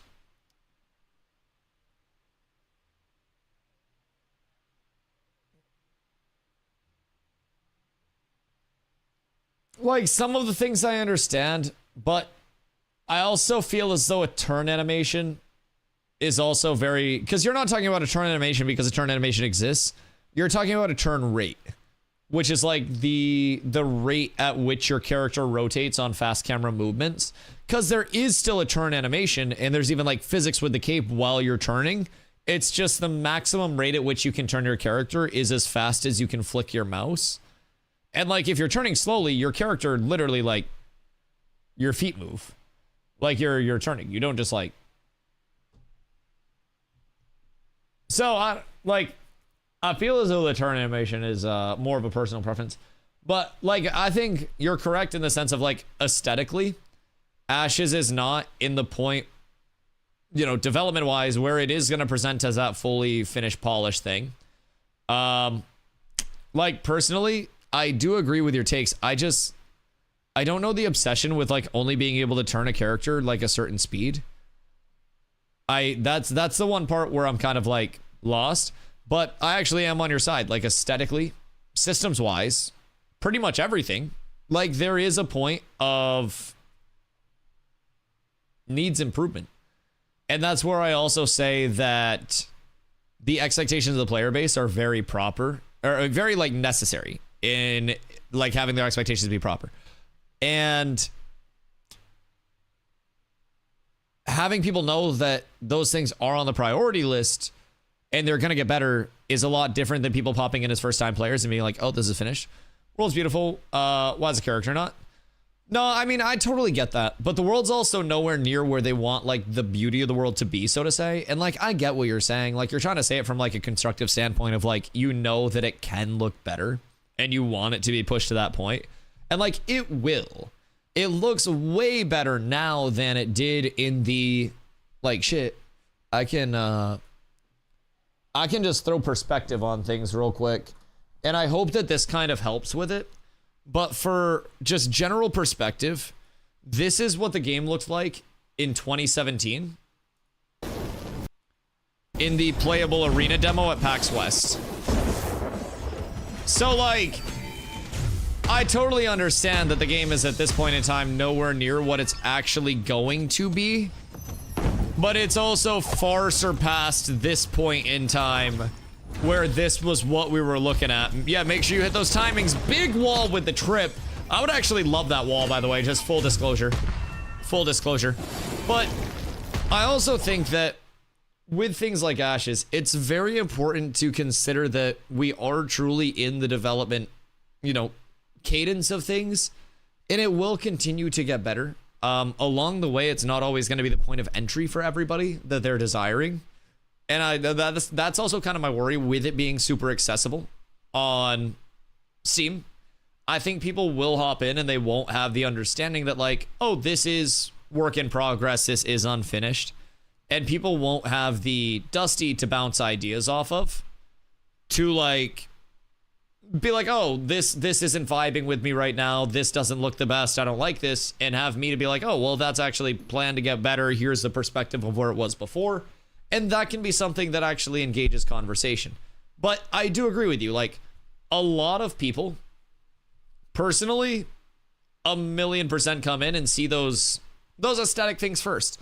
A load screen, a musical, like, you know, background music, setting the vibe of that character creation into that spawn point, I think is actually, like, it is important.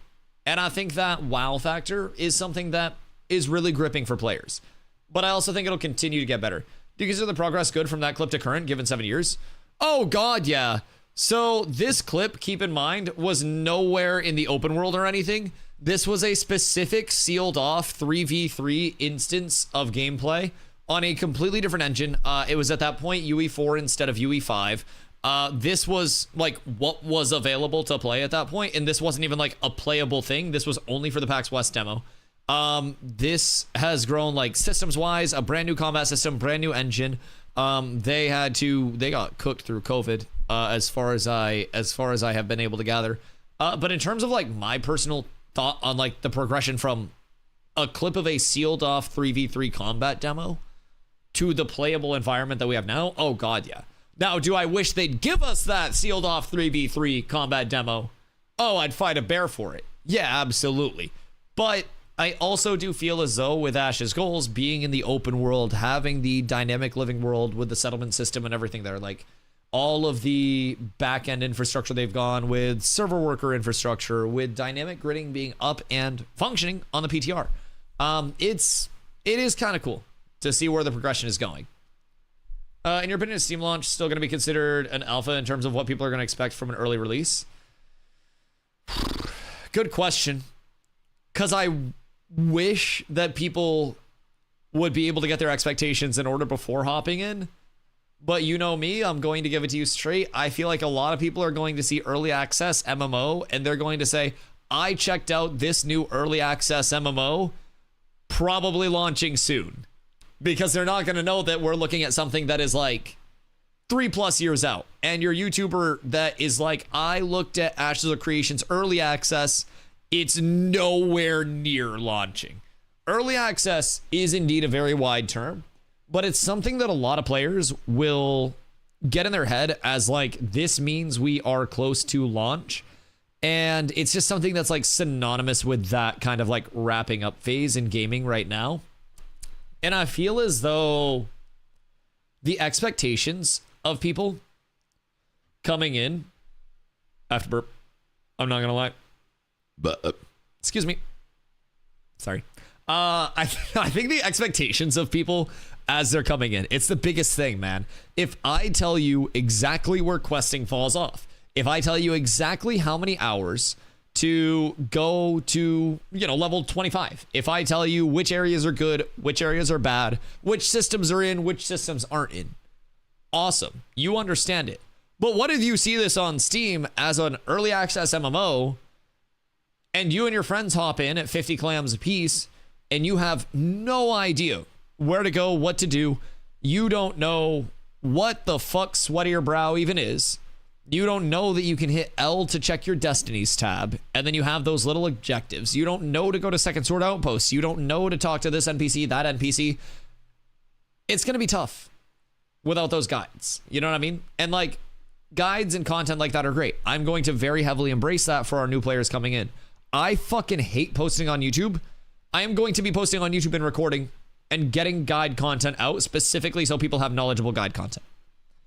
Without proper onboarding and community base, it's rough, right? But MMO's mistake putting it on Steam, as people are vicious on the reviews, feel it'll hit super negative reviews right away. I don't think you can review early access from what people have been saying. I'm not like obviously a huge Steam gamer anymore ever since I played Dota, but I played fucking Fortnite after Dota, and then I went to, well, I guess like New World. I was back on Steam, but either way, I definitely understand the negative sentiment though. And again, I feel like that also relates back to like people's expectations, I always say with Ashes, it is, as an MMO, a low mid MMO, right? You know what I mean? It's like, it's in that mid tier of MMOs where if it were to be an MMO right now, then people would come in and they'd be like, okay, it could be something good with some more DLCs and stuff like that. But it's not there yet. If people come in expecting that, then the expectation is going to be bad. And, the actual reality of it's going to be bad. And that sentiment's going to be bad as a result. But if people come in with the proper expectations, which I think is going to be few and far between with the accessibility of Steam and the lack of presence that we as creators have here, it might be rough for sentiment. It genuinely might be. Is this out soon? No, it's not. It's beginning. Everything's gonna make sense. However, would you say that the early access portion of this is I'm trying to monetize this? Although I'm enjoying it and look forward to completion, it seems like a bad idea to let it out to this degree. They were very communicative that like it is a business and they need to make money on that, right? Which I think again, what I've been saying is like the fairy tale of Steven just being able to burn money for the rest of his life and still be able to like actually do something is awesome, but very impractical over the course of like sustaining this entire MMO. And it does make sense that they have to be business minded to be able to make it to the point of launch and beyond that as a business that is running a live service MMO. So I definitely see it as like them absolutely trying to profitable in an alpha. Oh god, I don't think it's going to be profitable. But like, you can try to stop the bleeding. Like, if it's gonna sound really mean, but like, if I just walk up to you and like fucking poke you a few times with something sharp and you're like gushing out, you might not be able to stop all the bleeding, but you could, like, I don't know, stop some of the bleeding, right? And that may be what they're trying to do, is just like, let's get an influx in, maybe power some development for the next period of time, hopefully to get later into the content cycle where they will then get more people in. Like, I don't want to speak on their behalf, as I never do, right? But I'm assuming that their goal isn't to be quite profitable, but their goal is to be able to like limp towards the finish line by any means necessary and then make it to the finish line and kind of like rehab after that, right? I think they really want the player base to test the true depth of their economic systems. I mean, dynamic gridding is dependent on players being active. The more they can stress test their server worker infrastructure, the more people they can put on a live server at peak capacity. Because the way that the Ashes world works is you have server workers, which are dedicated resources that are actually like allocated to parts of the world. And with dynamic gridding, you have those server workers that will eventually say, this is too much for me, I need help. Another server worker's in and the boundaries are changed. Awesome. But the biggest thing, and like the network people have said this before, that can improve is a server worker infrastructure in the first place. Dynamic gridding is like the bailout. Server worker infrastructure is the core of it. That's what powers the dynamic gridding. Server worker infrastructure is like your additive scaling. You know what I mean? You just get more people on a server worker, and that server worker is still able to run, and that's awesome. They need the stress testing. They need the additional player base. I don't want to say they need, but I would bet it's really fucking good to have stress testing, an additional player base, and additional accessibility, additional money coming in. I don't think that there's like a lot of bad other than the sentiment being very negative from people who come in and don't expect the right things. And I unfortunately think that will be a large amount of people. I think there will definitely be a wave that goes out of public sentiment and content creator sentiment where it's like, Ashes is going to early access. It is not ready for this. It's not ready to go to Steam. It's not ready to be close to launch. It's still not close to launch. It's just going to another platform and they're slapping an early access tag on it. From every indicator that we have from them, still Alpha 2. Beta 1 will be later. Beta 2 will be after that. The structure of it could change, but as far as we are concerned, without the port to Steam and the early access on this, they could have just said Alpha 2 Phase 4 starting on this date. But in Steam terms, it probably makes sense for them to say early access and then just have different like time periods, or in Taylor Swift terms, eras of early access. Or I guess WoW terms, huh? WoW and Taylor Swift. Crazy crossover. Would you guys be happy if that went to WoW? It'd probably improve the game, huh?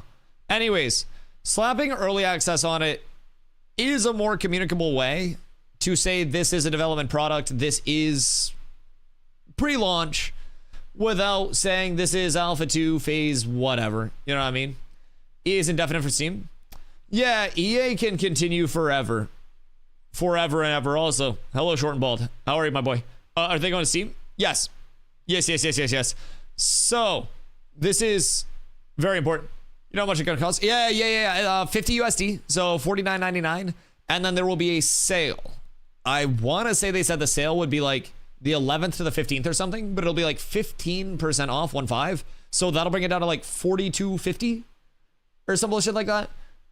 So that'll get you in all the way through the remainder of development until the game launches, and then gets you 1 month of sub time, which is $15. When the game does launch, it will have a monthly sub. No monthly sub before the launch of the game. Launch is probably going to be 2+ years out still. So Steam and the launcher, they're taking the launcher away, so you don't have to use Steam. Yeah. Steam and the launcher. So it'll still continue on its content cadence. We'll give you the embers. No embers. So 50 USD cheaper comparatively to the old Wave 3 pack. No embers, which is in-game store currency, and it will give you keep it. Thank you for the follow. Appreciate you. No embers. It does include the 1 month of sub time. The new refund policy is a Steam standard refund policy, which is 14 days or up to 2 hours of game time. Past that, you're not guaranteed to get your refund anymore. The 90 day is no more. It is cooked as of today. So we have to start paying a sub fee in December? No. No sub until launch. Not early access. No sub until launch. That's a good part of it. But if you buy the December pack, you get your first month of sub time included in your pack when the game does launch, if that makes sense. What are the rewards for playing before early access? Playing before early access, it is a couple of titles. So it is a like White Knight title or something like that. And then there's a cultist title. And then I think it's like a mount skin if you hit 25 at any point. At any point in Alpha 2 testing. And then they have some more skins that are coming in. Cape skins for playing before December 11th. Cape skins. Mount skin for hitting level 25. And then what are the titles from playing before December 11th as well? Or is that from hitting level 25? That are tied to the titles. Okay. So titles and cape skins from playing before the 11th. Logging in, creating a character, playing before the 11th. Okay, good. Good. A little overhyped and was waking up from passing out. Did you actually pass out?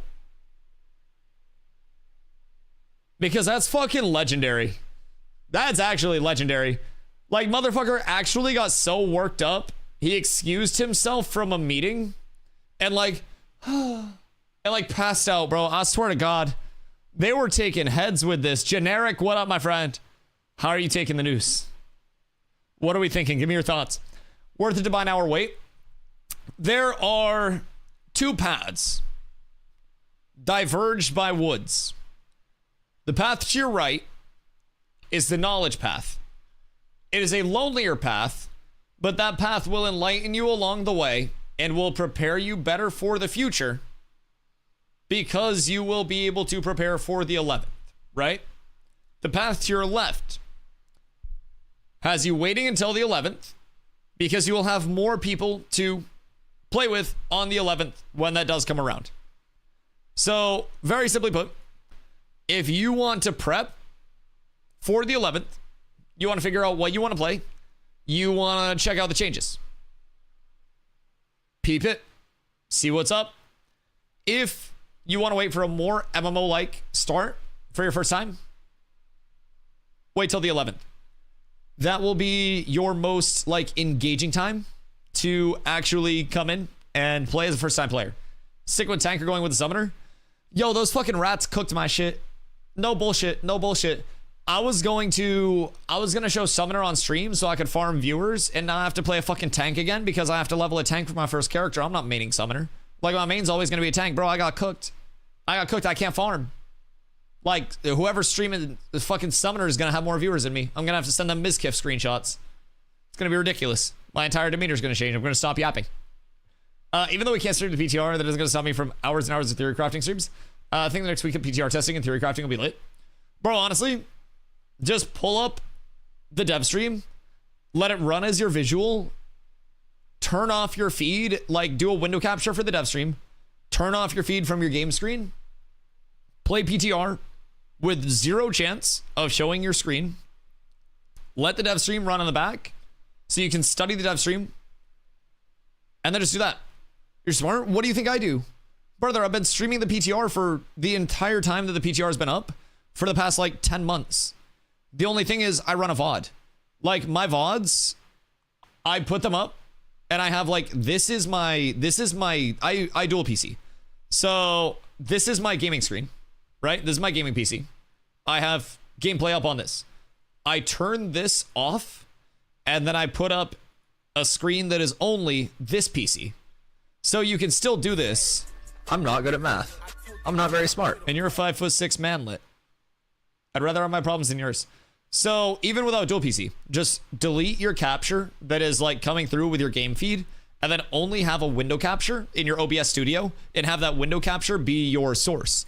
So from there, you can go to the Ashes, Twitch, just full screen it, let this run, and then all people will see, you're the idiot, all people will see is this. So what I do is I take one of my old VODs and then I'll just run my old VODs. but like you can literally just run this full screen while you're over on the PTR and while you're testing shit, and then you're set. That is the easiest thing that I can recommend for anybody. Do not stream PTR visuals though. Somebody did that yesterday. I have not seen them live in the directory today.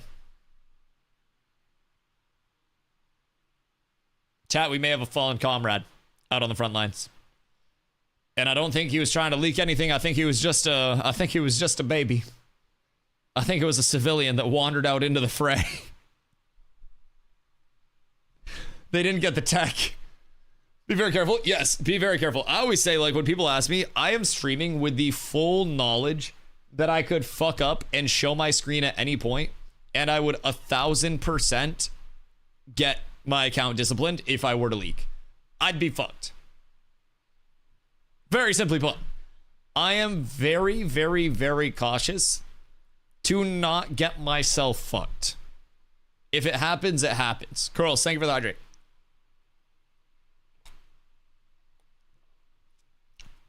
So yes. This is stupid. Beta key holders get access, but I have beta keys that I can't give yet since they don't actually exist. Yes.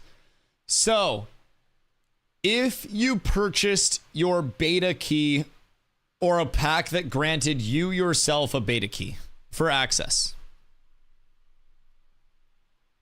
you have access starting for early access on the 11th. If it is one of the entitled beta keys, as a result of like purchasing a pack that had extras to give away, those beta keys are not entitled yet. And they will not be activatable until the beta 1 and beta 2 phase of early access actually begins. As of right now. So, personally, that's what I took from it. I don't make the systems. It seemed a little wacky to me, but it could also just be that the entitlement system isn't ready to go with like the key tracking and stuff like that. I'm not quite sure. I don't know the decision making on that end, so I can't really vouch too much to that one way or the other. But as of right now, the keys that are givable awayable will still wait till beta 1 and 2. And then if you bought your own pack that had beta access, they're letting you in for buying that pack. Alpha 2 server down forever now. Alpha 2 server is up Saturdays and Sundays. December 1st, there will be an end of the world event, and then it will die. It will get wiped, and then it will come back on December 11th. And then on December 11th, we will have Shoal and Lotharia back. Clean slates, completely wiped. Those fuckers threw me off the path when they literally said word for word. No wipes are in the plans. I got baited, bro. I got trust issues now. My shit got cooked. So, yeah, they're getting wiped on the 1st. And then they'll be back up on the 11th. So I'm assuming we're going to have a 10-day PTR access in between the 1st and the 11th. But I think we're going to need an emergency guild meeting within the next week, you included. All right, I'll throw up a sub goal for it. No wipes may have been planned, but fresh start was. Shit, I mean, it seemed like a wipe to me. Yeah, I mean, hey, either way, 100% fresh start was planned. Well, I didn't get leaks from anyone reputable. I don't know, man. Sorry, I have trust issues when a motherfucker trusts me bros, because a lot of people trust me broed in New World and they fucking sucked at predictions. I'm not used to people actually having inside info. It's a weird world for me. I've never been the Nancy Pelosi's husband before. Always the Nancy Pelosi. It's either I had the info or the info didn't exist yet type shit. So I'm hesitant, you know? Wipes equals wipes. Yeah. I mean, wipes absolutely equal wipes. 1,000%. Yeah, this is yep. We're up. Carla gonna make a comeback? Probably. I don't know how busy she about to be. Also, that's like peak of us trying to buy a house, but I mean, that'll help. Shit, end of the year sub goal to help me look better in terms of tax credentials for buying a house and getting a better pre-approval at the start of the year. Chat, anybody down? Little start of the phase subathon type shit? And then my tax people think that I make lots of money super consistently and I can get a better pre-approval.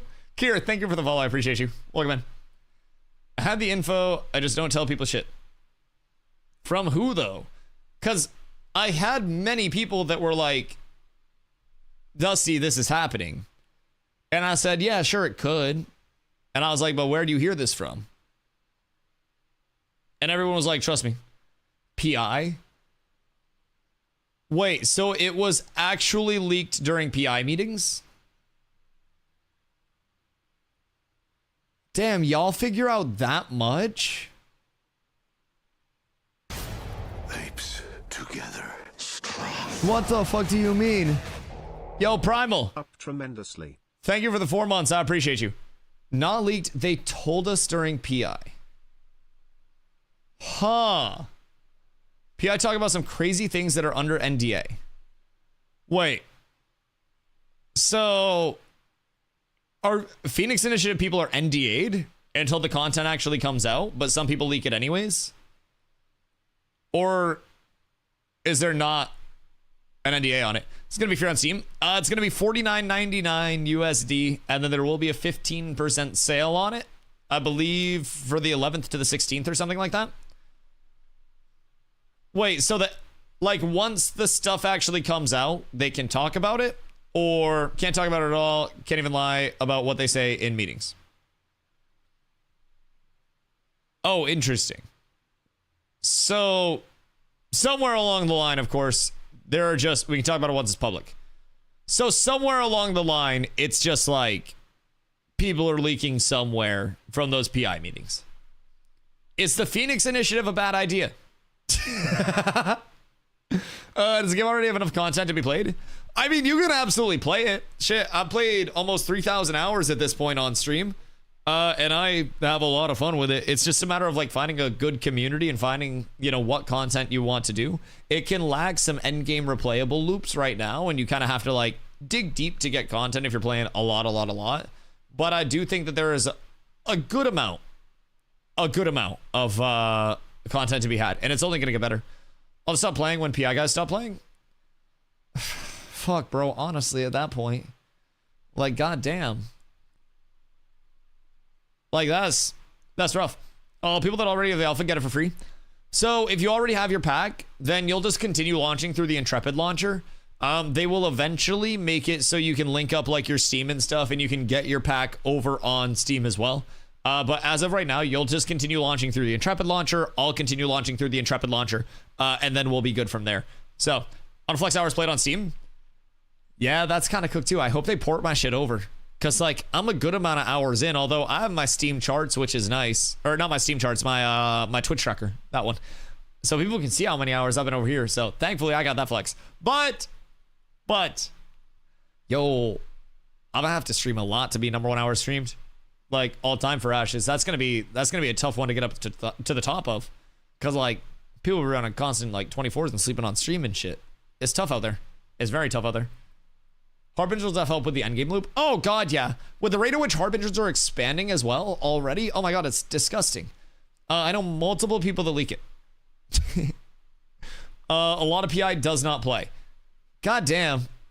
So yeah, maybe hopefully they get the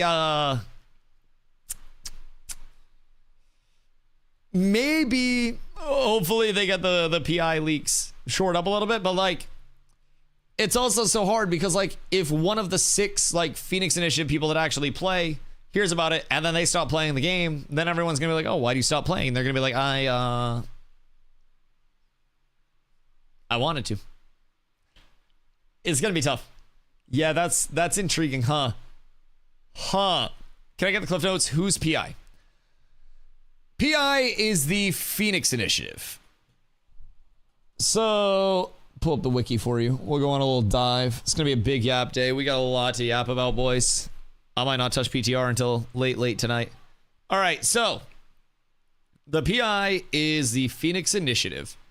The Phoenix Initiative is a Kickstarter and summer crowdfunding reward for pledges at the royalty level or above. So long term, the Phoenix Initiative are able to enter an exclusive in-game instance where they can interact directly with developers and GMs. And the Phoenix Initiative has meetings with the developers where I guess the developers just be like spitting shit to them, honestly, because everything seemingly was like told to the Phoenix Initiative people in terms of all of these resets and stuff. So the Phoenix Initiative is supposed to not be, you know, leaking information everywhere. But I guess this was known for a very, very, very long time. It was told to the Phoenix Initiative, and it was known for a bit. So the Phoenix Initiative was basically like one of the old Kickstarter packs where the early backers could get a certain tier, and then they would be in this like exclusive club. I am not in that club. I do not attend any of these meetings or have any of these leaks, which is also why I was so hesitant to believe everything. Because so many people just hear from somebody and then don't want to out the person that they hear from. And then they're like, hey, man, I heard along the line that this is happening. Trust me, bro. And like, I'm really bad with trusting trust me bros. So I guess like they're just getting their money's worth out of it, man. Like they're getting all the fucking info. I thought it was just going to be more of like a community touch base of like, hey, how are you guys feeling about this thing, and this thing? But like, goddamn.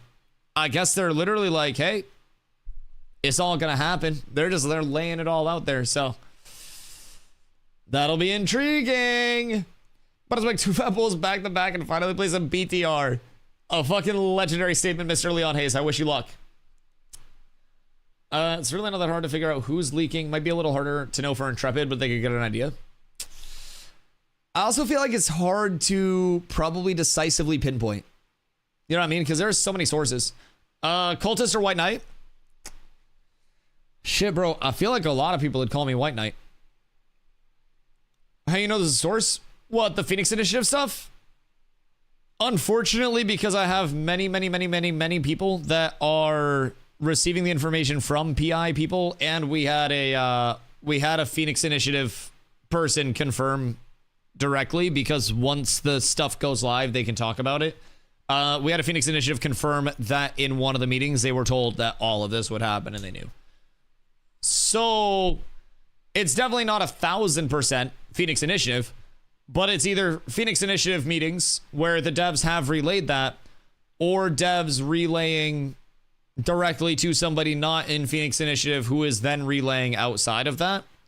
Because Phoenix Initiative is, I guess, supposedly supposed to be NDA'd.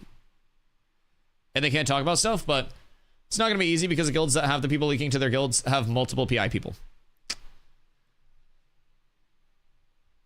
And there we have the selling Phoenix Initiative keys. Yeah, I mean, shit. I don't think Cats has a single Phoenix Initiative person.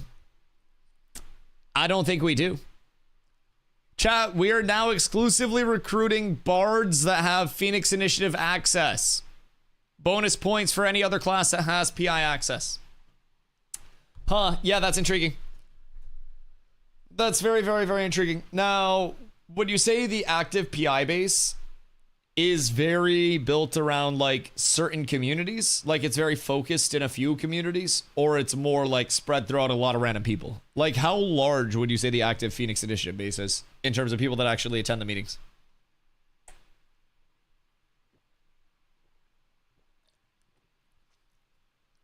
Because I don't see it being huge.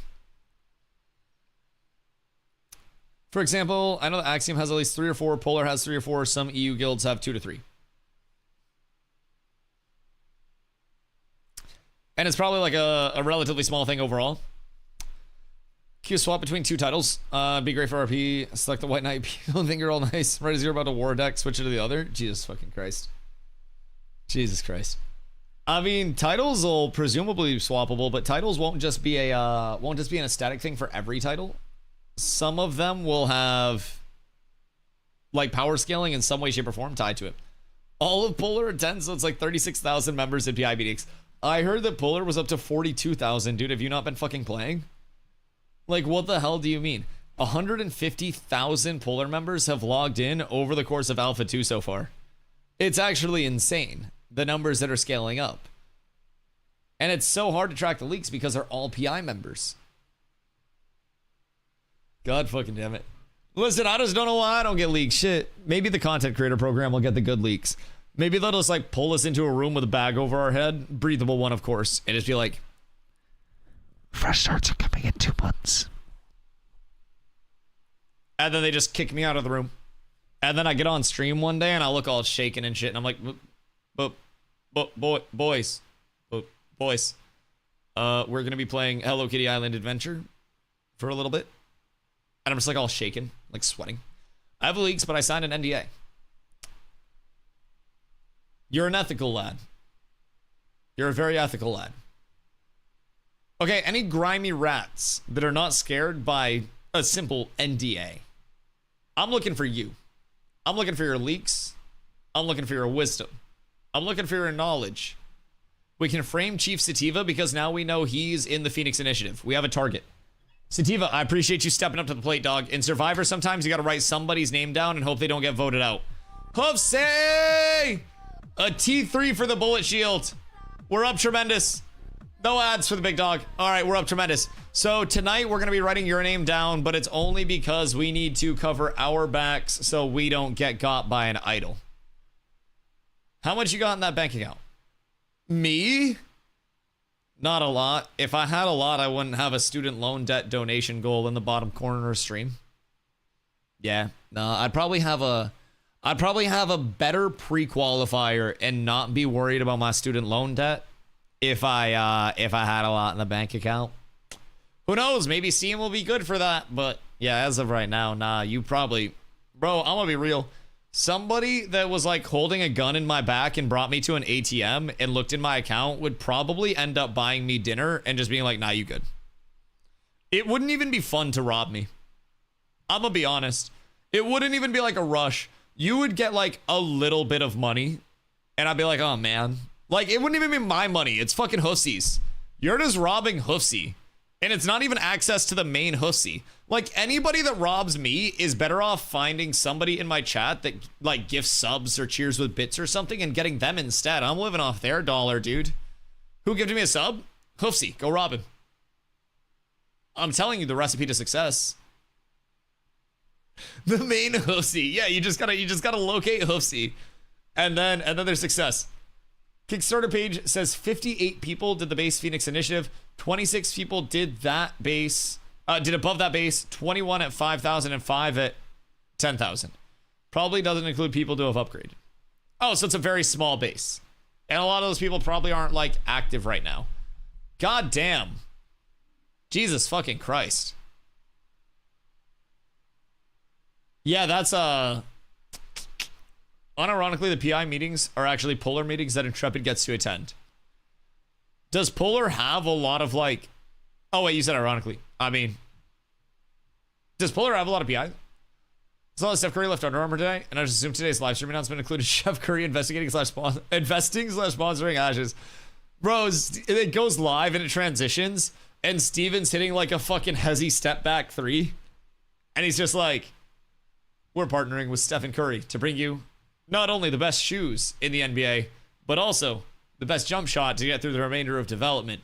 And then Steph comes in with like a fucking full court banger, and he's like, that's my snipe. And then it transitions to like AI Steph Curry as a Ranger in game hitting nasty snipes and shit. God, don't let me market. Don't let me cook. Do not let me anywhere near the studio. I should not be involved in that. Maybe I'm out of marketing campaigns, dog. Maybe I've lost my touch. Or maybe that's just what we need. If I can say what I want the mob to do, I wanted to have full raid wipe mechanics and 10x the health of the strongest boss. I also want to drop 1 dull glint and that's it. Wait, so Phoenix Initiative, you get to like design some shit, right? There are like bonuses where you actually get to like design encounters. You can design like mobs and stuff within the game, or like help design mobs. It's kind of intriguing. Fell asleep. What was a huge secret in the dev stream? All right, I'll catch y'all up. Boys, Ashes of Creation is coming to Steam. Adventurers, Ashes of Creation Alpha 2 is officially coming to Steam this December. Our journey through Vera is growing. And we couldn't be more excited to expand to a platform that makes it easier than ever for testers around the world to join the adventure. By wishlisting Ashes of Creation Alpha 2 on Steam, you'll stay up to date on our latest announcements, release plans, and key updates. Wishlisting also directly supports our team and helps spread the word, so please wishlist us. Your excitement truly fuels this project. Thank you for being part of the journey. And then they link us to the cinematic trailer, which, I'm not gonna lie, went pretty hard. As we prepare for our largest alpha update yet, the V.18 Harbinger update, we want to keep you informed about what's coming next, how testing will work, and what Steam means for you and your account. Below, you'll find a full breakdown of our upcoming schedule, as well as answers to the most frequently asked questions. Upcoming testing plus Steam. While we focus on refining and testing for the Alpha 2 version 0.18 Harbinger update, Lotharia and Shoal realms are temporarily offline, with all testing currently moving through the PTR. Here is our updated schedule. Alpha 2 Lotharia and Shoal realm availability. Oh, okay. November 15th and 16th. So Saturday and Sunday, tomorrow and the next day. November 26th to December 1st. And on December 1st, a community event with vendors to max level special mounts and corruption begins to take over. PTR testing. November 17th to 25th. December 2nd to December 10th. Focus testing, surveys, and feedback. Exploit and dupe hunting will be rewarded for first to produce reports. I got myself a mount. Vouch. They actually do. I gotta see if that's on my account or like how quickly that gets entitled, because that's kind of sick. I'm very excited. I had to check the PTR and see if that's already there. Harbinger update plus early access launch. December 11th. There is a full wipe of the Alpha 2 environment. Lotharia and Shoal will return with potential new realms if necessary. All Intrepid and Steam users can play together, and the PTR will continue as necessary. You do not have to move to Steam. Steam is an option, not a requirement, and both platforms will fully support crossplay. They answered a lot of these as well. Early access is going to last until the game's done. This will continue to receive a lot more content, a lot more updates. What is the current state of the early access version? Testers should expect unstable builds, incomplete content, placeholder elements, and regular balance adjustments. Realm wipes will occur when necessary to support testing and data collection. The early access environment is intentionally raw and built for iteration. It is a testing experience rather than a polished game. Participation during this stage is invaluable as we identify issues, assess performance, gather feedback, and strengthen the game's foundation for future betas. Like you all. How do I wish list? Search up Ashes of Creation and hit wish list on Steam. What is the price of the early access? Starting on December 11th, it will be $49.99. And then December 11th to the 25th, it'll be 15% off at $42.49. Cosmetic items will also be available for purchase individually on both platforms. Oh, wait, question. I know this probably isn't answered. Do we get our embers from, like, referrals by then? Because, like, I would like my embers. Please and thank you. I got referral embers. I'd like those. Is free to play early access? Oh, wait, I just answered that. Tusk, what up, dude? Good timing. We're synced up. The existing third wave bundle will be retired at that time. It's kind of annoying to pay more than double for 1 week of playtime. I mean, yes, but people also don't necessarily like have to, so to say. And if you already purchased your pack before today, then you still have the 90-day refund. So what I would recommend is if you already have your pack and you purchase within the last 90 days and you think that you are going to stay or you're going to want to stay, I wouldn't say that, because like a refund would probably maybe cook the skins that you get. But like it depends on what you're looking for, right? I don't want to say that it will or won't cook the skins, but like you could always, if you just want to capitalize on the price, take advantage of the 90-day refund period, refund your pack, and then get the $42.49 pack, that would not include the 90-day refund period. That would also drop $15, 1.5 of in-game store, like the cosmetic store, credits called Embers. So it's up to you there. But yeah, that's kind of the thing. As they said in the dev stream, it's like for the impatient ones that really want to get into the PTR and really want to, like, you know, hit the ground running on the 11th. So whether it's good, bad, and different, I mean, at least there will be a cheaper pack available on the 11th for people. That's going to be huge for people that do want to get in, and we're already very excited, but the $100 was a restricting factor. So using my Embers for Dr. Bong Rapinski. Shit, I am a fan of Mr. Rapinski. I really do be a big fan of his work, dog. Huge fan of his work. I greatly appreciate him, everything he's contributed to society. Who has access to early access? Anyone who has purchased Alpha 1, Alpha 2, Beta 1, Beta 2 will be able to participate starting on the 11th.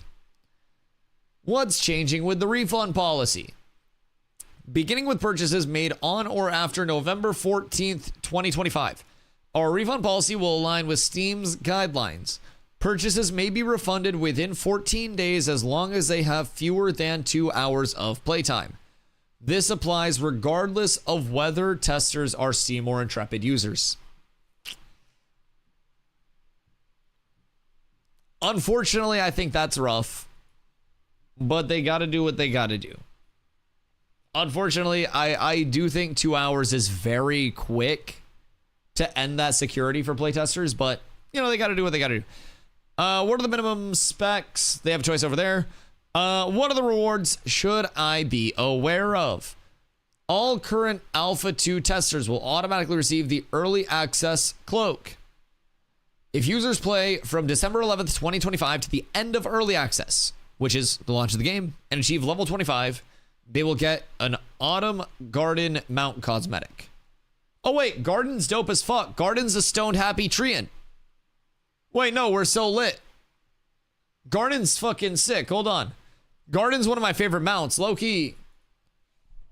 Garden's dope as fuck. If you enjoy the Ganj, you will enjoy the Garden. Here, ready? 3, 2, 1. Look at this guy. Tell me you just don't want to hang out with this guy. Bro, we're going to get an autumn version. He's actually going to be covered in the stickiest of the icky. If you hit level 25, you will get a Garden. I'd smoke with him? Yes. Bro, he is just happy to get, like, to be a mount. Literally happy to exist. Look at this face. Look at that. This is pure joy. That is exuberance. Simply to be a mount. Let me a hobbit and rip a fat one with bro. I really, really, really hope that the mount flare for this is the tree shakes the leaves and then dust comes off of the leaves. I would fucking love that. Like some leaves and some dust come up when the garden shakes. And like some dirt. Because he's like a whole ecosystem. So he could like shake and then you could have dirt and then leaves kind of like rustle up. I don't know what the planned mount flare is, but dude, that would make me so happy. You just go around and like puff into a little cloud of smoke. Must be cool, especially if it resembles smoke. You're thinking what I'm thinking. Yes, very clearly stoner tree. Like, bro, look at that. Look at that. That's fucking awesome. All right, so we'll get an autumn version of this. The requirement for this is hitting level 25 anytime in early access. Starting on December 11th and ending when the game literally fucking launches. You will get this mount. Awesome, good to go. You should be able to harvest him on a timer. That's the fucking mount ability. For any tester who played prior to December 11th, you'll receive the following titles. Cultist of the Eternal Fire, black and red, or Knight of the White Flame, white and gold. These titles will override cloak dye appearances depending on which one is equipped. That's going to be kind of cool. That's going to be kind of really cool. That's going to be really cool. Thank you for joining us on this journey. Thank you for having me on this journey. I like this. So overall, I think this is really good for Ashes in terms of them getting more playtesters in. The bad scenario is that there will be people who come in and are very upset about the state of affairs, right? And how the game is feeling right now. But to that, I also say, look around. Go in Discord, go on Reddit. Like, bro, I'm gonna be real. The sentiment around Ashes publicly is already pretty bad. I'm not really gonna sugarcoat it. If you ask a lot of people who have followed Ashes casually, if they don't come into this stream or they don't stay up to date with like one of the 3 YouTubers that are putting out content that's actually accurate, which I appreciate all of y'all know who you are, then it's gonna be hard for them to have a positive sentiment if they've interacted with it long ago and left the game for any reason. You know what I mean? People don't leave games because they're happy. People leave and stop playing because they're unhappy. So if somebody has distanced themselves from Ashes over the course of the last like 2 years, and they're like, well, back in pre-phase 1, it played like this, it's going to be a lot different. It's going to be a lot different. Perspectives will change. Everything will change. Just got to repeat everything you just said prior. I'm going to let Chair tell you in a second. I got you, brain. I got you. Crazy thing about that just comes to see him, but if it will be full of bugs, the off-talk won't say the game. Yeah, no, I like it's 1,000% accurate. It's 1,000% accurate. Like there's no way around that. I'm gonna be real. Like it is day and night true. But yes, like as I was saying, the outward name of the game, bro, it's already in a spot where like the expectations are low. I don't think there is a scenario where it launches and then people are unhappy and that's anything new. But 7 days ago, Margaret posted in the official Discord, there's no wipe plan so far. Do you think she intentionally gaslit the community? Because there's no way 7 days ago she didn't know the wipe for Steam launch. Maybe?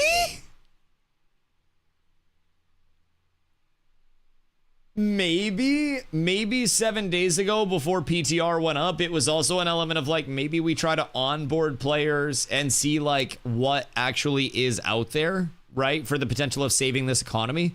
And then after the PTR hit, they could have seen all of the dupes, bugs, exploits, stuff like that were shored up and all of the changes.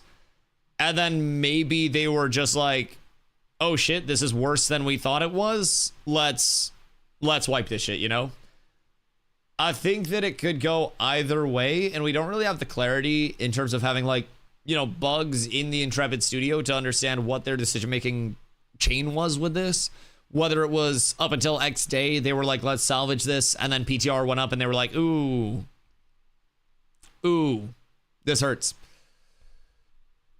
You name it, probably a factor. So, I don't know. I definitely think that there was probably some awareness that like a wipe could happen, but I also think there was definitely probably on the Intrepid side an attempt at seeing like what is the road to salvaging the live economy regarding like, you know, just starting fresh.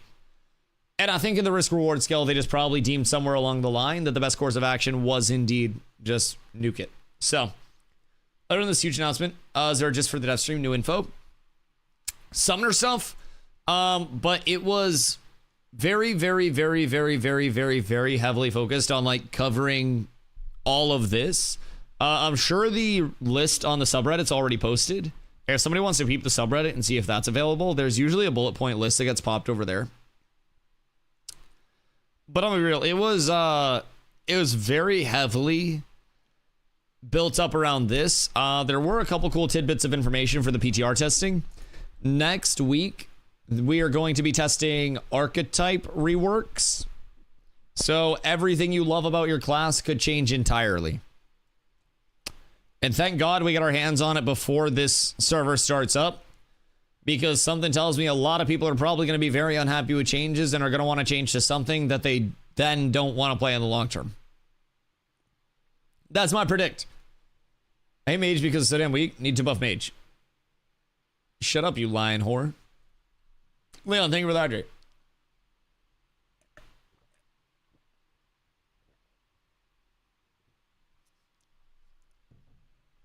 Just the news, haven't played any of this phase, but I'll be leaving my positive review to help against the incoming shitstorm. See, I think this is also the thing. I would encourage people to not just leave an outwardly positive review because you believe in the project long term. I would encourage players, if you do have Ashes access, at the very least, check out a day or two of the PTR, check out where it's coming, and then leave a review based on what you're seeing over on the PTR, instead of just leaving something where it is, you know, supporting to support. I'm a big advocate for organic information and feedback going out, and I know at some point in time there will absolutely be a negativity wave that hits, and some people will say, well, we just have to balance that with positivity. We have to balance that with honesty. We have to take the negativity and we have to say, hey, I hear you. You're right. Shit's not perfect over here.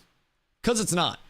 And I think people that do get into the sense of wanting to portray everything's fine, nothing's on fire, everything's perfect, that's going to give Ashes a worse name. And I think it needs to be a lot less of this brigade of copium and a lot more the brigade of honesty. I have played Ashes of Creation as a playtester this many hours since this phase. In this time, I have seen these things grow. I have seen these things as positives and these things as negatives. Get into this playtesting environment with this information in mind, and I hope it helps. 07, good friend. That is the stuff that will very much help, and will very much help the community outwardly, not even the internal Ashes community, understand, okay, this isn't copium or doomium. This person is putting together well-articulated thoughts. I played a character to level 18, and I spent this many hours leveling, and I felt that questing fell off around this point in time. And that's valid feedback. That may tell a player a snapshot in time. You left that review, you know, on October 12th, right? Or we'll say fucking December 12th, right? Someone comes along in March of next year and they're like, oh, well, I just quested and it got me to level 21. And then they update a review and they're like, hey, I just hit level 21 off questing. That'll be great. That honesty is what I'm a larger advocate for. Openly talk about the goods, acknowledge the bads, and realize that both will probably continue to improve. And no two players will have the same enjoyment of every single good or every single bad. It's an important thing to realize. There are differences in preferences. There are differences in everything. So I think the best thing that we can do as established, you know, overly just like generally knowledgeable players that have been here for a long time, use your knowledge base to hopefully onboard new people with the expectation of it's coming along. Give your positives, give your negatives, give your honesty with it. That's the biggest thing. Content creator program starting up. I know. We're going to be taking bets on the first person that they introduce to it. I'm going to be putting my money on T-Pain. Yeah. I'm going to be putting my eggs in that basket. He has been on a hot streak recently. Club Husband, fucking slapper of song. Mansion in Wisconsin, a cultural trend. T-Pain has redefined the gaming genre. It's going to be all my money's on it. You might want to split some into T-Pain. I got insider info.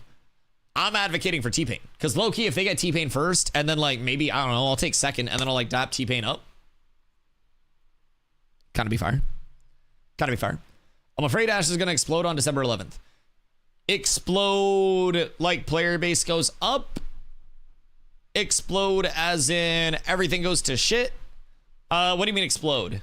Because explode can be like, oh fuck, I'm gonna explode, or it can be like, oh my god, I'm gonna explode, It's all in the context. Do you know what I mean? Player base goes up. Yeah, so it's like an oh fuck, I'm gonna explode. Yeah, no, absolutely. I do also think that will be a large pop. Yeah, 1000%. Player base going up is great. 1000%. And I do think more people being able to provide feedback is also overwhelmingly great. I think it's the expectations. And I'm gonna be real, I need to drop a what should you expect with Ashes of Creation early access video ASAP. Because a lot of people are going to put out really weird takes, and I'm gonna probably record that bitch tomorrow before I get on stream. I'm gonna get that bitch going ASAP, no Rocky. Cause I'm gonna be real, that's 100K views. Just waiting to happen. That's an Asmongler react right there. So we gotta get the B-roll out. Anybody on the Intrepid side that wants to send me some slapper B-roll of like Harbingers and stuff, like just maybe slip it in my DMs if you guys have a B-roll folder, I would actually fucking nut for that. I would appreciate you guys so much. Cause I do unironically need some. And it's way easier if I get the B-roll like files than it is to just like steal it from your assets.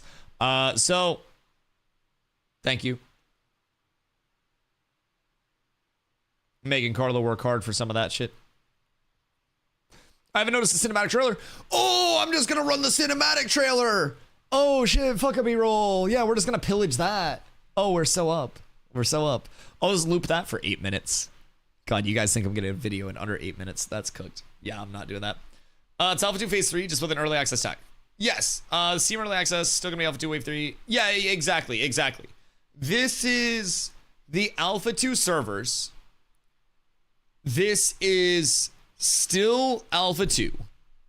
This is just a wipe of the Alpha 2 servers, a price reduction, a large update, and a Steam inclusion. Also, content creator program coming soon, TM.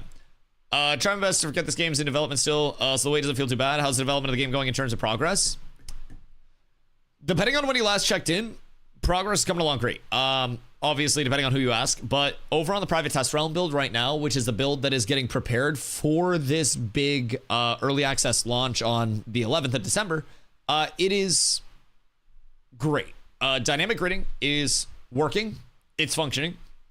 The PTR build, in terms of like fluidity, is a little choppy right now, so I hope they get that ironed out. But systems-wise, settlements, we still only have one type of settlement, but we now have 5 biomes, those like areas, 5 unique biomes.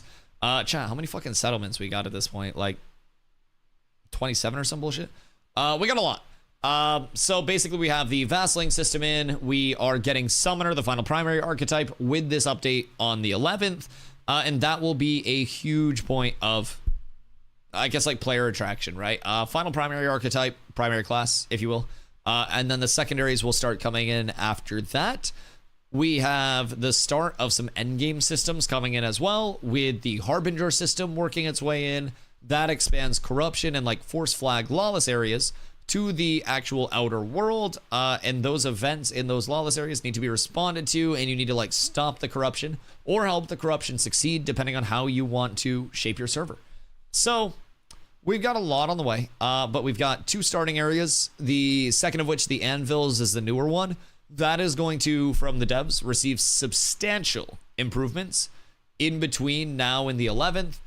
So it's genuinely coming along really well. I think I stopped checking up on development since 22. Oh God, 3 years? Oh my God, yeah. No, if you were to, like right now, funny enough, the only gameplay I could show you is like my old VODs. Well, not old, but like a few days old. The PTR, Private Test Realm, is what's up right now for prep for this next patch that's coming in on the 11th. So we are right here.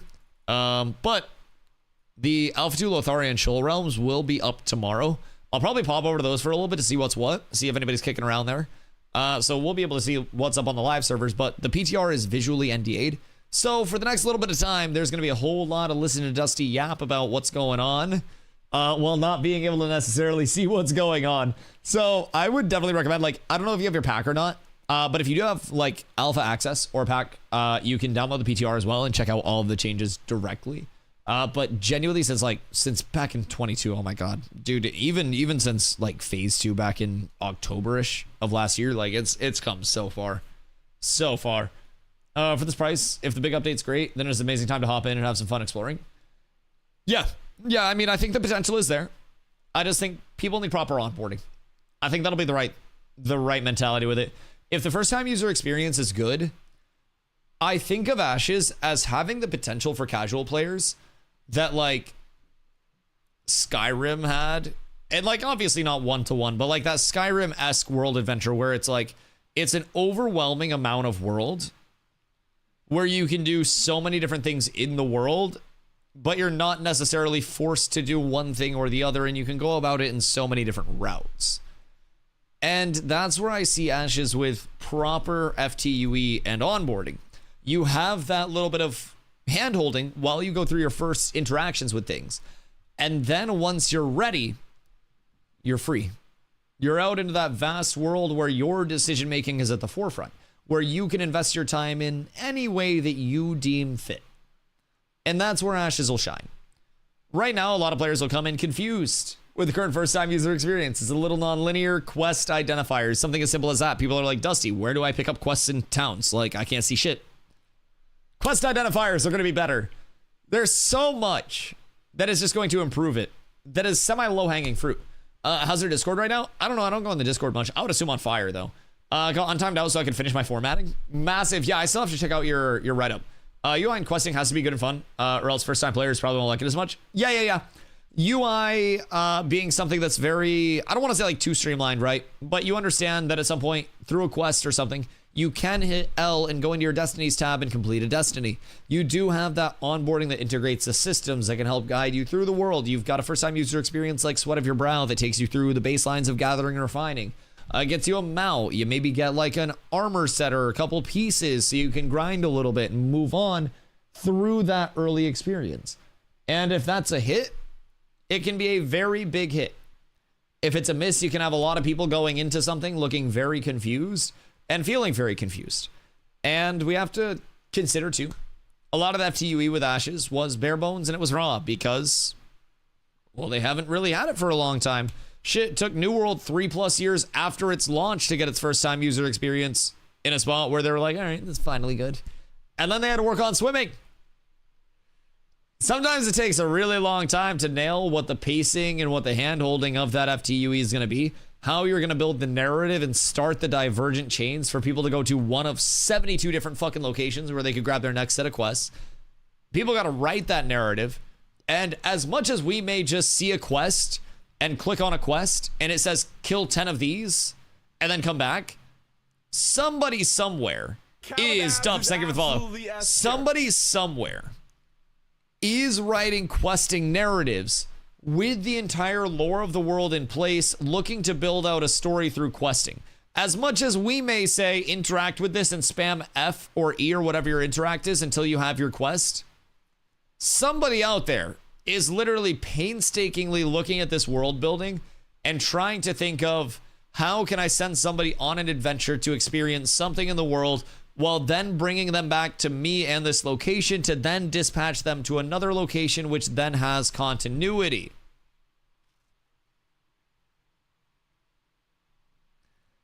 It's a big thing. It's not easy.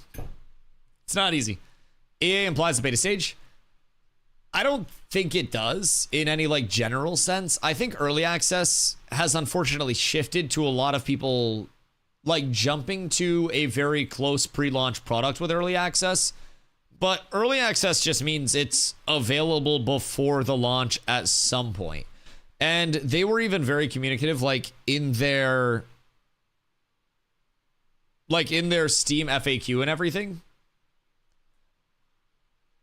that this is still an alpha, the second major testing phase. Following this phase, we plan to move through beta 1 and 2, leading towards a full launch. But this early access is hosted in alpha 2. So while a lot of people, I think, in the current day and age of gaming are quite quick to, I don't know, just make that connection that early access does equal beta, I think that's more on the expectations of the consumer than anything else. Anybody gonna read that? No, but I also feel as though people saying that early access is immediately a beta is also an assumption that can't really be, I guess, combated. If people do feel as though early access equals beta, then there's gonna be no real way to convince them that it doesn't immediately mean it. But it is still alpha 2. Like, the only thing is, this is kind of a wipe of alpha 2, and then they're slapping the overarching, this period of things is all early access. Early access will be the remainder of development, and then within the overarching early access, they'll have different segments of that. So it'll go like alpha 2, beta 1, beta 2. It's all just words that can have interpreted meaning that are nowhere near, I guess, like hard defining characteristics. And I also feel as though that's kind of the, I don't know, the detrimental mentality for gaming right now too, where people can just hear a term and then just link that up to so many other prior experiences. Why are people still shook over review and early access? I think because early access as a whole right now, I mean, like we've been discussing, early access is a term right now used by a lot of games to say we are getting ready to throw this shit out with it not being ready. And while there are successful early accesses, I mean, Dota 2 was technically the Dota 2 beta in Steam for literally years while hosting insane tournaments. It is what it is, man. Like, the terminology is the terminology. And I feel as though people are thinking this is going to change the end result dramatically. And like the pinnacle of development will be reached sooner. And the game will launch sooner. I just think this is a change in the categorization to make it more palatable for people, if I'm being honest. I feel as though now, instead of being like, oh, you're hopping into Alpha 2 Phase 3, but technically it's Alpha 2 Phase 3.5, we just say you're hopping into early access. Expect wipes in the long term. And in the short term, anything could pop up. Do you think the release date is sooner than you were most assumed? I don't think this has an implication on the release date, if I'm being honest. Steven did say he expects to speed it up. Great, they have a 250-person studio. Yeah. See, I've always said, too, that in terms of development, I am not a developer. I don't pretend to be. The way that I look at it as a consumer, the core foundation takes longer to lay than the accessory systems. Once you have your econ, once you have your world building, once you have your server infrastructure, your combat system, your narratives built, you can build on those systems easy as fuck, dog. Like, once you have an entire main story established in terms of your questing, where you establish where you want to go, questing hub to questing hub, once your econ is built out, once your combat system has its established damage versus mitigation ratios with your TTK established, you slap a fucking instance matchmaking arena in that, where it's just a random matchmaking algorithm, this team versus this team, smash it together. This is probably the easiest fucking thing that any of the programmers on the Intrepid side have looked forward to doing, but they're so stuck not stuck, but they're like in that grit of the most core systems that are the hardest to nail down and take the most time to nail down. So it's essentially like this large chunk of progression being attained all at once as these core systems come online. And then it's more of like, oh, you want to hang a bird feeder in the front yard? Instead of like, oh, let's pour the slab. Let's pour the foundation that this house is built upon. I think that's the big part of it in terms of the development cadence. And with dynamic gridding seemingly functioning, with server worker infrastructure improving very quickly, hopefully, and continuing to do so, with them getting the econ in a state where they feel it's a little bit better off, with drop rates coming back up, and hopefully player sentiment being better because of that, like, I think that it's potentially a very good thing. Unreal Engine makes it pretty easy in theory. Oh God, if you took the scenario that Ashes is in and presented it to any of the New World devs that still wanted to work in MMOs, they would probably look at this salivating. To be able to work in Unreal Engine instead of the fucking Azoth engine? Oh, I feel as though Ashes has the tools necessary, considering they're taking Unreal Engine and they're also developing in-house tools and utilizing and improving those in-house tools in a more meaningful way. I think it just gets easier for them. The 4th starting area will come in a much better spot than the 2nd one did. The 18th biome will come in a better spot than the 5th one did. I'm pretty optimistic about that. You do things over and over and over again, and guess what? You get better. Did the best start yet on how long till next wipe? From 11 December. My money's to the end of February. Ooh, that's a good question. That's a good question. Like a 3-month cadence. I mean, it's been a 3-month cadence so far, so that'd line up. I wouldn't put out a 3-month cadence personally. Like, I wouldn't think that's crazy. But I mean, I would hope that they could do longer than 3 months. You know what I mean? But shit, that's a good question. That's a good question. Because I do think like it could very well be 3 months, but that wipe info you had since what, 2 weeks ago or more. So Sulos, I heard from people like a month and a half ago that wipes were going to happen around December.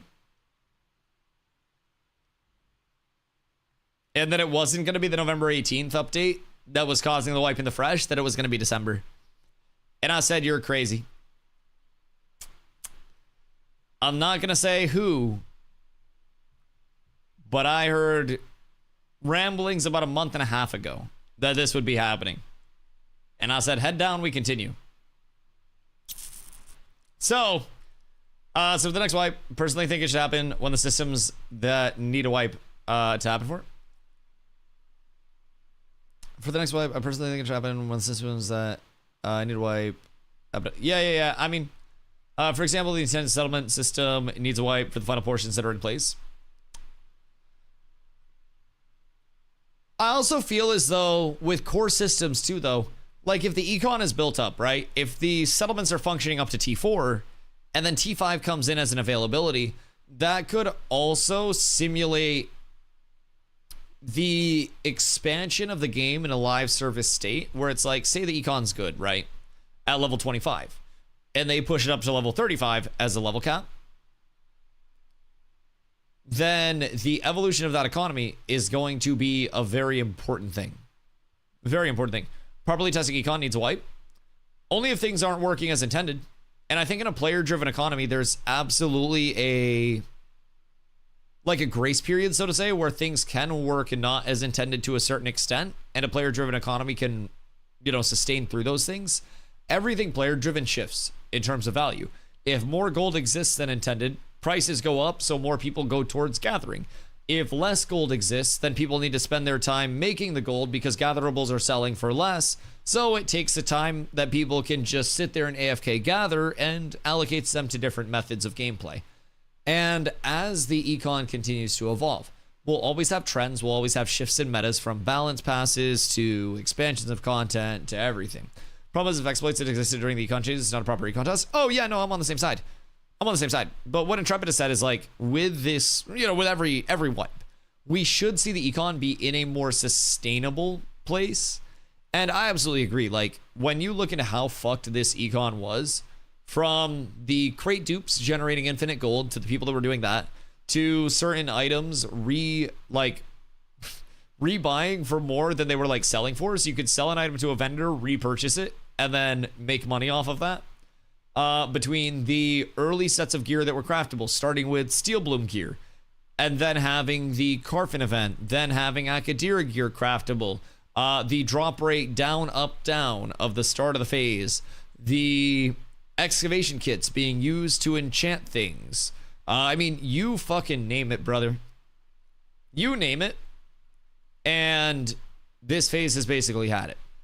There is a certain extent where you've got to look at something, and if it's like riddled with bullet holes, you're just like, yeah, no, it's probably cooked. And then you got to move on to the savable thing. And sometimes it's easier to just like start from scratch. There are a lot of paintings that don't get finished on the first draft because somebody fucks something up, and then just restart the whole shit. Whole lot of things can just completely get nuked on the fly. So I trust Intrepid personally. I feel as though they would not wipe if they did not genuinely feel like they had things in a better, more sustainable state of affairs, especially for the new player onboarding. And I would hope that their goal in the long term is to work towards a point where future instances of new player onboarding can be done on existing environments, where it's not a matter of just like, oh, new players are coming in large waves. We gotta wipe it. They're coming in large waves and we can integrate them. So, trusting MMO company releases in a bad state. I don't really think that Ash is in a like bad state. I don't know where that came from. I don't necessarily think this is as rough and tumble as people think. I don't understand necessarily where that's coming from. Like, everybody before this dev stream was saying that most things on the PTR were pretty fucking lit with the exception of the TTK changes. And some people were very, very like up in arms about the TTK changes. And then all of a sudden, none of the positivity around the PTR build and fun that people were having with the PTR build matters anymore, and everything's all doom and gloom and bad. I was having fun on the PTR. I'm gonna have fun on the 11th with the build. Like, personally, I definitely understand the element of like the conception of Ashes if that outward advertising is done and presents it as if it is a close to launch product. I 1000% get that, but like, as someone that does have the proper expectations and like the information to temper my expectations properly, I don't really see it as a point of like, man, I shouldn't trust Ashes, I shouldn't trust Intrepid because they're going to seem. I actually see this as like a huge potential where if it does work out and if enough people do trust Intrepid, in the long term, this could actually be good. Like, this could genuinely lead to more people coming in if they also understand that this is development, this is playtesting, and they're trying to get it better. More people could actually come in. So you don't think that, but do you think when masses come in, they see it your way? No, absolutely not. I think when the masses come in, they will be informed by somebody that is not me and is not going to be as thorough with all of these, like, you know, cost benefit analysis of gameplay loops and like, here are the good things, here are the bad things, here's the honest take on it. I think people are going to get sensationalized takes one way or the other in terms of the masses because the footprints of both myself, not only myself, but also a lot of the other Ashes content creators is so small. I feel as though it will actually, like, in terms of the masses, like you mentioned, be sensationalized takes. But that doesn't mean I'm not going to sit here in my little corner of the internet and try to yell as loud as I can that it's not that bad. You know what I mean? So, while I do think, unfortunately, a lot of people will come in with improper expectations, I will do everything that I can to help people have proper expectations because I do believe in this project. And I believe in the project because I understand what to expect and what to look forward to in the future, not because I think it's fully ready to go right now. You know what I mean? It's one of those where I can either sit here in silence and be like, man, everyone's going to misunderstand me anyways, so there's no chance. Or I can be like, hey, over here, guys, it's really not that bad. I have fun. I have a community. You can have fun too. Come through, join us, exclamation guild. And then people come in and they're like, oh, okay, cool. There is stuff to do. It just needs a little help sometimes. Maybe there's not the most to do, but there's still something. So it's kind of cool. Gonna see town criers with in-game advertising coming to town in the crowd. Be like, join the Dollar Shave Club. Yo, Dollar Shave Club is fucking crazy. That's actually wild. Download download fucking like Marvel Snap, the mobile game, using my link for like $10 in in-game currency. Bro, that'd be fucking crazy. Wait, I have new ideas for sponsored content now. Yes. Also, Havoc, if I see that bitch Susan again, I'm corrupting on her shit. Fuck a deck. Yeah, I'm corrupting on that. RMT's never gonna stop. Yeah, I think RMT will always happen in some way, shape, or form. But I feel like the biggest thing about RMT is taking away the career company RMTs, so to say, like the actual corporations that are built on RMTing, that are doing it via like bot farms and shit like that. If there is a way to prevent that mass scale of RMT, I think that's great.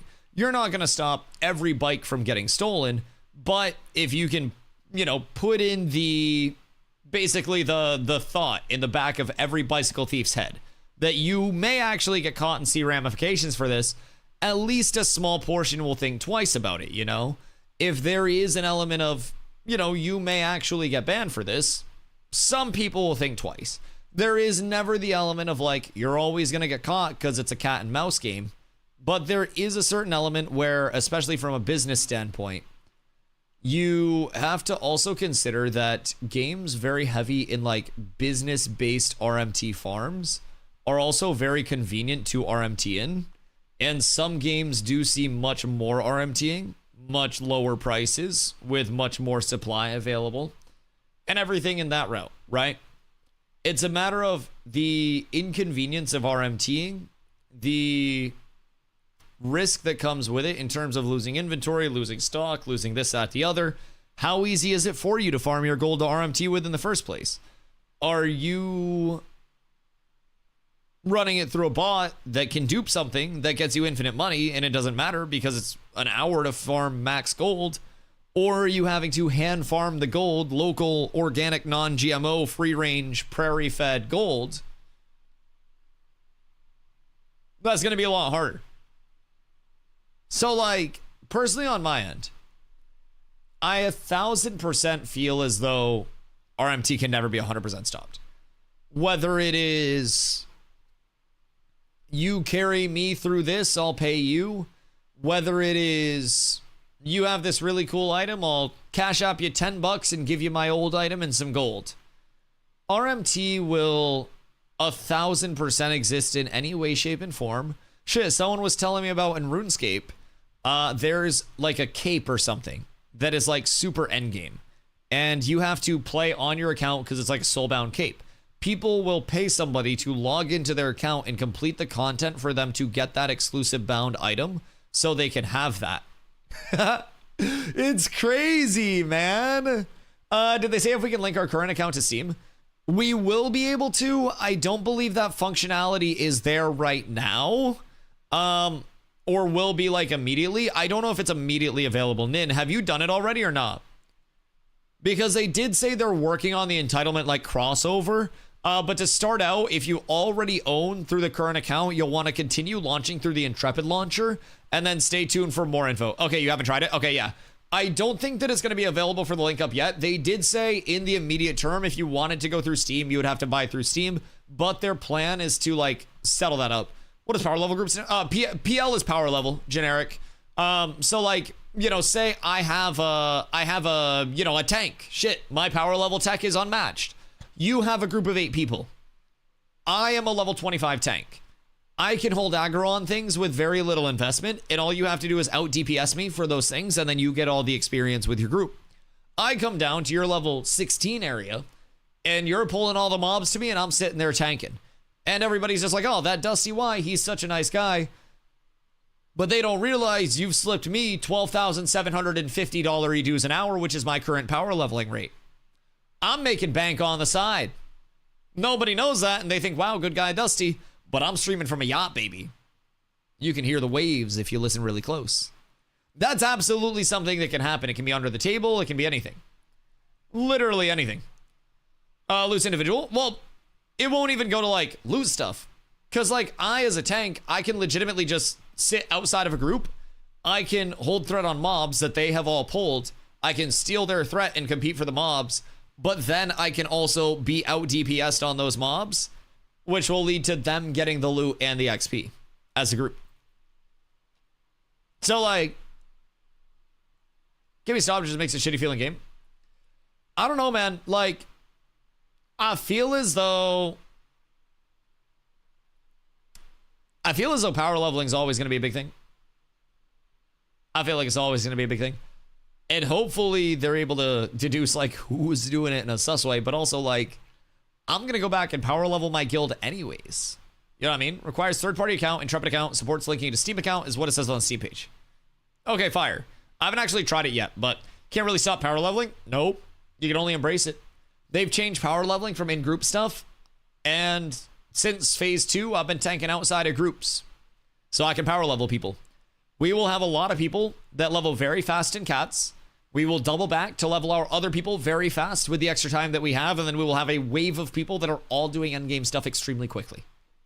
That is our goal. We will have a lot of people that are hopefully ahead of the curve. And that's going to be facilitated through power leveling. And power leveling is not inherently bad. This is a community-based game, and communities facilitate community success and community growth. Power leveling, I think, is actually inherently good, providing the RMT associated with it isn't bad. So ready now, vacation, and let's go. Yo, can you imagine if I announced I was taking a vacation on the 11th? How poorly that would go over.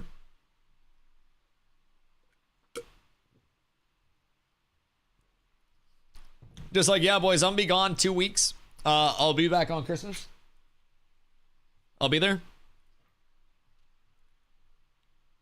I played one Korean MMO that had absolutely no RMT. It was the absolute worst game that I've ever played. Okay, listen. I have never swiped, nor have I been paid for my compensation and stuff. But even on my end, I have done carries for gold in game. I've done carries for items. I've brought people in for item trades and stuff. And I 1000% understand why that would happen. Take nap every day. Poop, you gotta be careful with those naps. They'll sneak up on you. All of a sudden, you'll be a nap demon. You'll start acting up in your sleep. You'll pillage. You'll cause ruin. You'll eat the server worker hamsters and cause wipes. They're empty for status. It's like built in the gaming. Yeah, that's fair. That's fair. What's the name of this mythical no RMT game? Shit, I never seen one. But either way, I gotta pee real quick, chat. I'll be right back. I'll be right back in just 1 sec. Because I am absolutely chugging water. I'm like stress drinking water today. Like, I'm going through it, bro. I'm so excited, but I'm also like slightly nervy. All right, I'll be right back. Un momento.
Boys, good day. Chair stream. All right, I'm back. Good day. So chat, what are we thinking? After the news has settled, after we've had a little bit of time to think, where is everybody leaning right now? Genuine question. I want to know if we think overall today was good or bad. Very simply put, for the future of Ashes. I say for the future long-term good. I think there will be a very big, very big bump in the road with the public perception. Yo, Arrow, what up, my boy? I see that fucking caps lock got stuck again. I hope you're doing beautifully, dude. No year-long alpha? Yes, still very long alpha. So, Ashes is coming to Steam as early access. It's going to be confusing as shit, but I got you. Also, more workout pics. They're a good part of my morning. Anyways, Alpha 2 Lotharia and Shoal. Those are our current realms. Also, more IRL archery shit. I actually fuck with that. I know everybody probably been bugging you, but I'm not going to let you slump. I'll record a YouTube video tomorrow morning if you take an archery short tomorrow morning. I'll hold you accountable, you hold me accountable. I'll hold a what you can expect. I'll record a what you can expect with Ashes going forward. We hold each other accountable. I got you, dog. I got you. So, Lotharia and Shoal. Those are the two realms that you're going to hear most commonly said. Shoal, NA. Lotharia, EU. Shoal, better.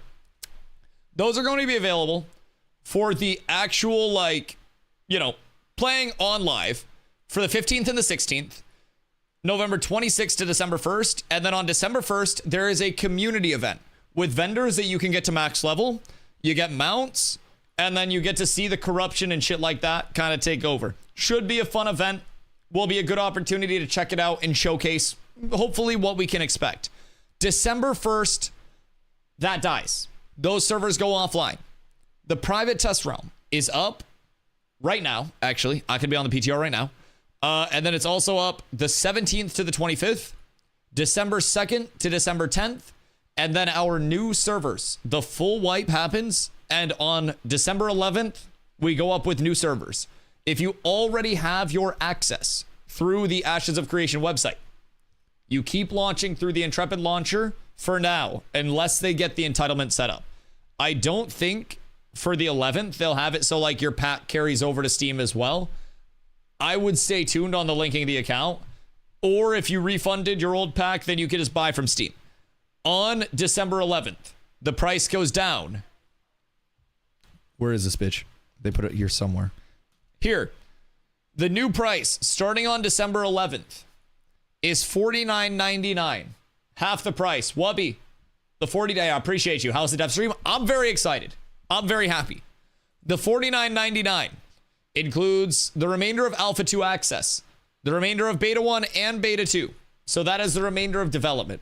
The development, like time to completion, is still looking to be the same. That hasn't changed, I don't think, based on what we've been told. But it is being labeled as early access now, so people can just say, I'm playing the early access instead of I'm playing Alpha 2 Phase X. In my opinion, I think that just makes it a little bit simpler for people to like understand there. So there will be a sale. I'm being harassed by a fly. There will be a sale from December 11th to the 25th. This will be $42.49 for your Ashes access all the way through to launch. No more $100 cost. $42.49. The downside, as you guys know, I will give both to you. The downside is that the 90-day refund period, no more, unfortunately. Very, very, very unfortunately. It is now Steam's refund policy, as they are integrating with Steam. It is 14 days, up to 2 hours of played game time. So, unfortunately, an 07 to the greatest refund policy in gaming. I loved being able to tell people that with my chest out, that they could come in 90 full days. Unfortunately, that is no more. The price has also come down 50% as, you know, as a thing. Larger distribution. Yeah, I absolutely agree. And I think, like, while it's unfortunate that that refund policy is no more and there is a little more at risk, at least the buy-in is lower. So while there is less of an insured period, there's still also something. You know what I mean? It's a small red flag. Yeah, no, I also dislike, but I think it's also something that has to do with like the Steam integration, maybe, where it would be either undoable or very hard to do potentially to have a different refund policy than Steam. I don't know. I can't speak for them. I wish I could. But yeah, it's a little unfortunate. Like I thought the refund policy gave them nice credibility. Yep. I'm gonna be real. The credibility was fucking awesome. Yo, Arrow, if you're coming back in, by the way, make sure you're in the guild Discord. I know you were before. Make sure your ticket's still good there. We'll have leveling groups. So this way you won't have to just run around and fucking hit griffins. We'll get you in a leveling group. Just make sure you peep the guild Discord. ! Guild if you left it. But I think you still have your ticket or some shit. I don't know. I don't really keep track of tickets. There's a lot of tickets. But we'll get everybody all squared away. Get people in, spread the link around, have people join up, have people get onboarded. We're going to have leveling signups going up very soon for the 11th. We will have people that are actually degenning 20 plus hours a day. I am not exaggerating. We'll have everything from super, super sweaty groups to very casual groups. All of them will have guidance. We'll have guides out on you go here, you click this quest, you do this thing. And those will be very, very, very helpful. Dusty reads every ticket. I read pings most of the time. Most of the time. PTO's already in. Yeah. I mean, we're going to have a lot of people that are hopefully with this December 11th being seemingly... No, this is not real. Don't message me. Wait, generic. Surely there's an AI where like you could upload your voice patterns and then I could go on your account, like Steven when he was playing in that one guild, and then I could be you in a PI meeting. Yo, Dexter. Thank you for the prime, my boy. Much love. Much love. Explain the wipe real quick. Is it all servers or just fresh start? All servers are wiped. So the structure is included in... Hold on. Copy. Hiya! That article for you boys. I got y'all. Hold on, stop typing. Goddamn. Bro, I swear to God, pinning shit's hard when motherfuckers be typing. Goddamn. I'm guessing this is the final wipe. No. Probably not. So, Steven made it very clear that there could be more wipes and eventually will. Eventually will, right? But their goal is to have every wipe come at a point where the economy and the game is more sustainable in the long term than it was at the time of wiping. So, what that means is we've been on like a 3-month cadence for the most part for wipes. I'd say average 3 months, probably pretty fair chat. At this point in time, I think the goal is for them to make it longer than 3 months. I think a realistic goal would be hopefully maybe 6 months, maybe like summertime wipe. This one better last longer. Yep, I think that's the goal. Like, fuck. Okay, but hear me out.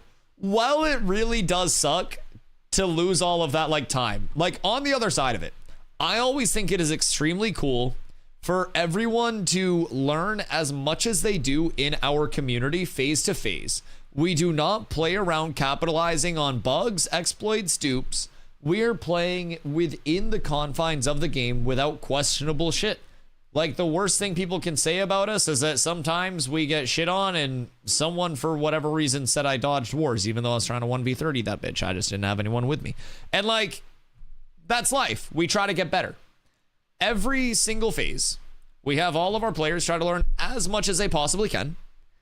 And then from there, we try to improve on that. And every single wipe, we have got better and better and better as a community. That's all that I asked from our guys. And now we have even more people who played throughout this phase, who played previous phases, who will be like, oh shit, cool opportunity to come back. Summoner's in. New time to kill may be good. Harbinger system is actually going to be really fun. The Harbinger system is going to be fucking chaotic. So I may also be kind of skewed. I grew up playing Diablo 2.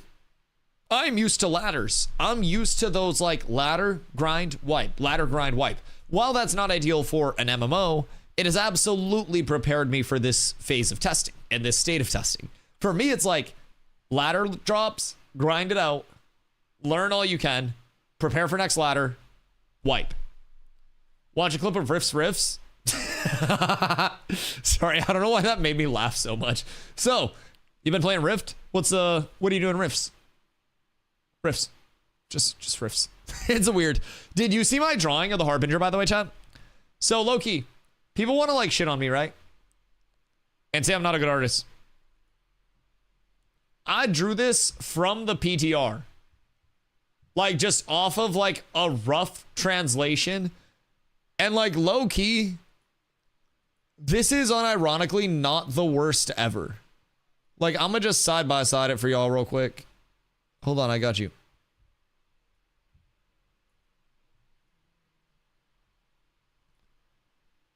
Like, that is actually not the worst, man.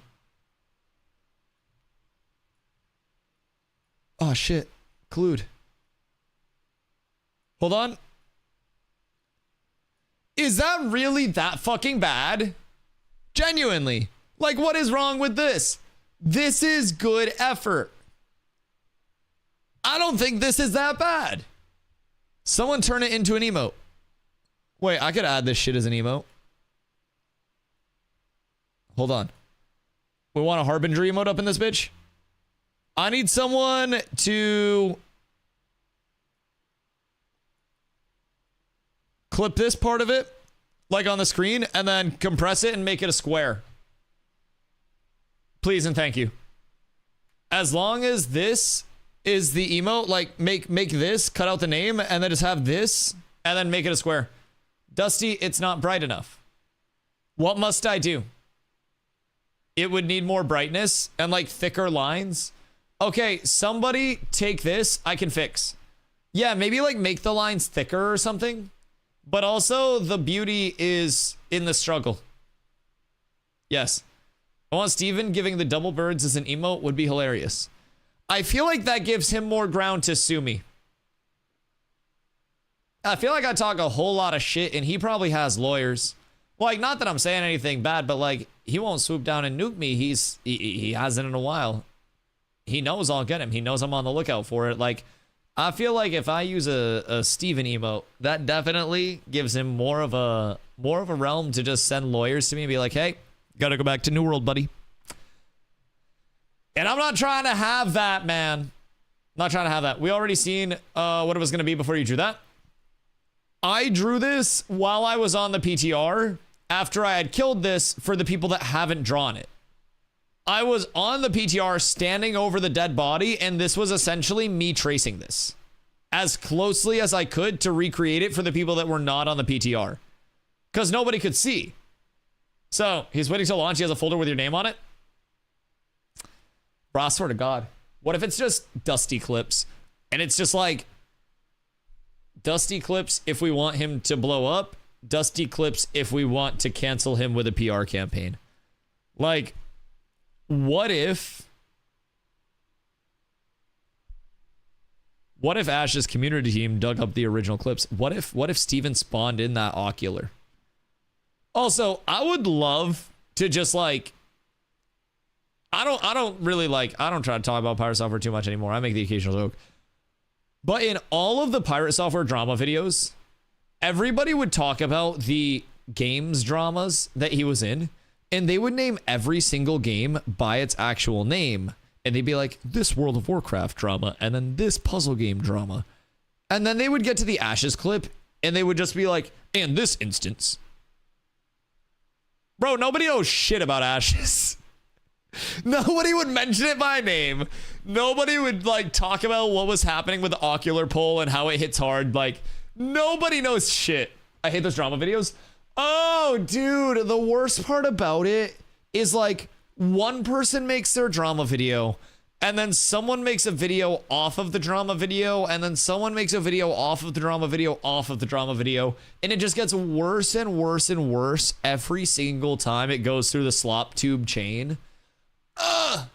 Oh my God, it's so bad. It's so bad. But that's also, unfortunately, how I feel like a lot of MMO tubing is right now. I'm a very outspoken person on like most YouTube content is so fucking clickbaity in the first place. There are a few good soldiers out there doing it for Ashes, and I hope they blow the fuck up.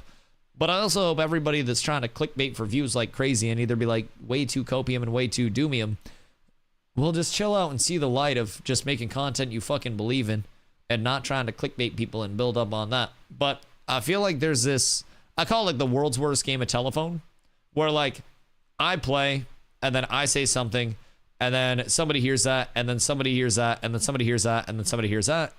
And like everybody just keeps like chaining that along. And by the time it gets to somebody, you know, down the line, say somebody in the Ashes scene makes a YouTube video. Somebody will watch that and then they'll send it to somebody else and then they'll talk about that and then they'll talk about that and then they'll talk about that. And by the time it hits MMO tuber that rotates through MMOs seasonally and just comes through like they're fucking looking at leaves in the middle of autumn in Maine, they're not going to know what they're even talking about, but they're going to have this nice clickbaity headline where it's like, Ashes of Creation going to early access? Dude, I can see YouTube now. I'm going to have so many people coming in that are like, Dusty, Ashes is getting ready to launch? No, it's not. And so many people are going to be trying to clickbait on that. Like, genuinely. Make baity YouTube for a house. If I, low-key, I would rather make baity OnlyFans content than make baity YouTube content.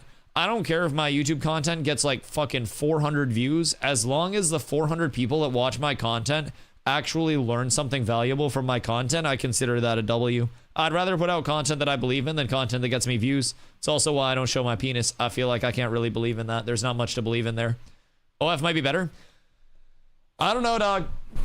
I don't know. It's like It's like you're at a car show and there's a car with a really nice kit and you're a car guy specifically going to look under the hood, and then you like lift up, ow, I just kicked my desk. And then you look under the hood and it's like just empty, basically. It's like a Flintstones car, you know what I mean? Is it wrong I want a shirt with the words, "We built these nodes"? They're settlements. Oh my fucking God, brother, get with the program. God, the telephone's got you. Wish the Steam had a denotation of alpha instead of early access. I'd feel more positive about this move.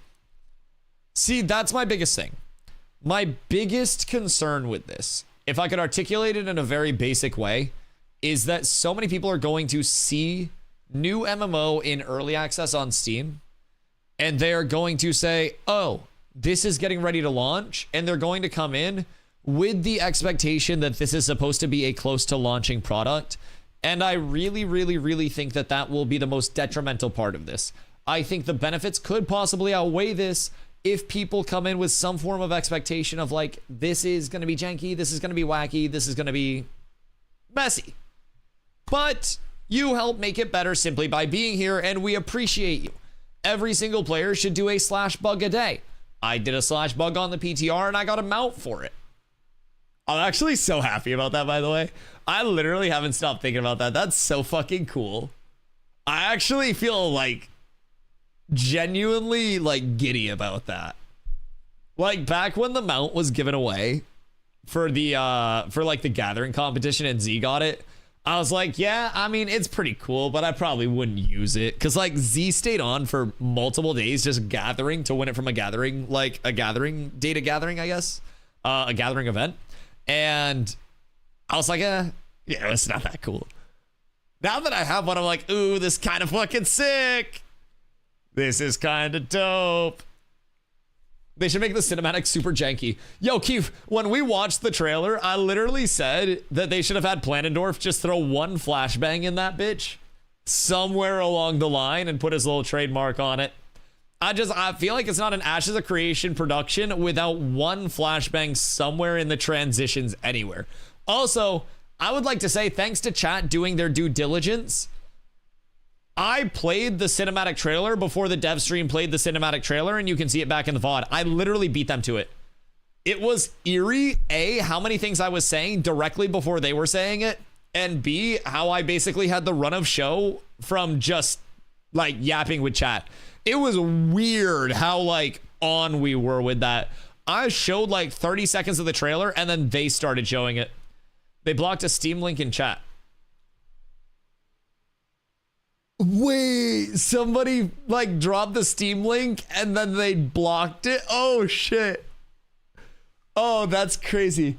Yeah. No, it was, dude, it was so fun to kind of like see that even just a little ahead of time. I don't know if they were going to play it. And then everyone was like, go back.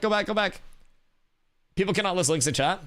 Yeah, that's true. Most chats don't have it. So like people can post links. Thankfully, this is a normal community. Steam discussions while on the bridge. Oh my God.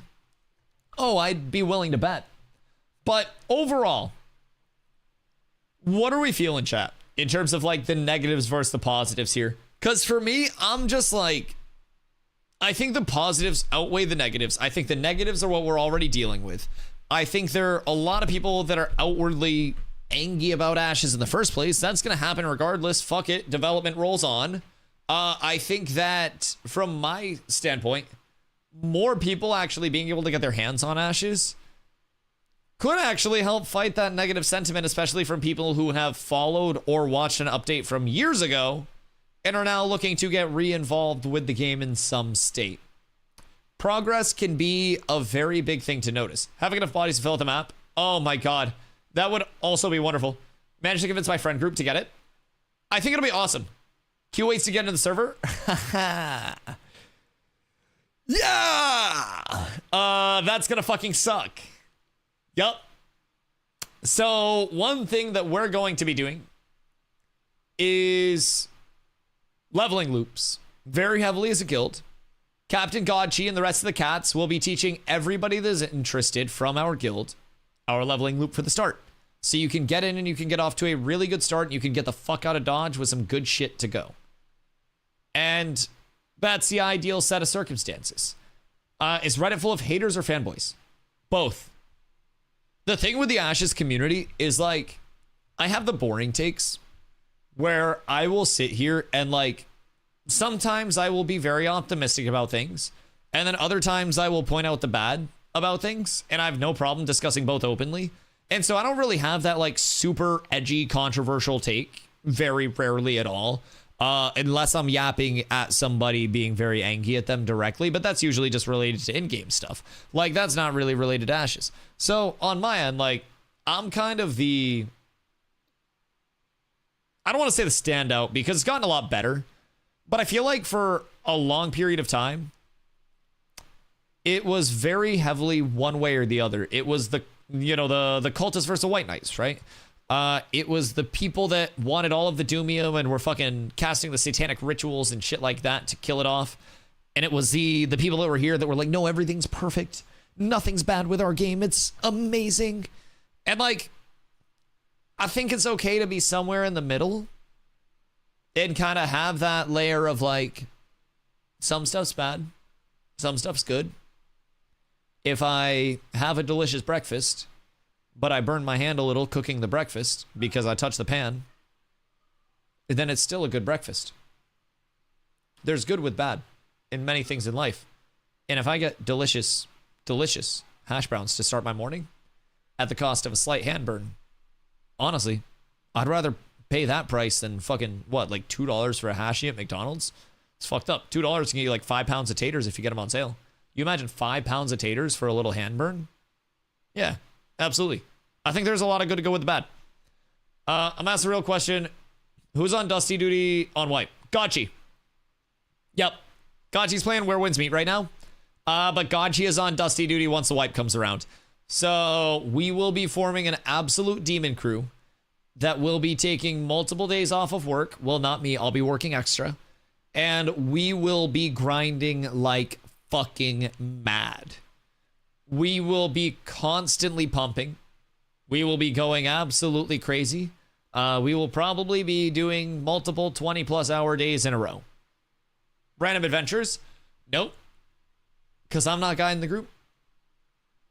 Gotchi says, Dusty, shut the fuck up and do this. And I say, yes, sir. I'm going to go yap with chat once we get to... Me, not you. I'm going to say, yes, sir, Captain Gotchi. We're going to get to the place. And when it's time to lock in, I will actively be locking in Discord to get done what we need to get done so we can move quickly. We will get comfortable in an area. And once the mob grind starts, I go into yap mode. I have the plans. You been listening? I always listen. But yeah, now I don't have to listen and yap and try to plan the route because Captain Gotchi has the route. And we'll also be recording one thing we talked about in the last leadership meeting. Was recording basically tidbits of information to distribute for like new players coming into the guild where it's like, here's your questing loop that you get to practice. Ha ha ho ho, have fun. And that's going to be the start for everybody that we can get in at a reasonable time. So it's a very good thing no matter what happens. We'll always have the negative element. It's not going to change the game continuing development and getting to launch in the future. I'm excited to see all the new friends joining. Fubo, I 1000% agree. Also, Jim, what am I, dude? Drama tubers will make videos that drive away normies and it'll snowball unless there are enough large creators supporting the game. Like, to a certain extent, yes and no. One thing that I talked about earlier was part of the element of, would you rather be so hyped up that you go into launch with the best expectations in the world and fail to deliver on those?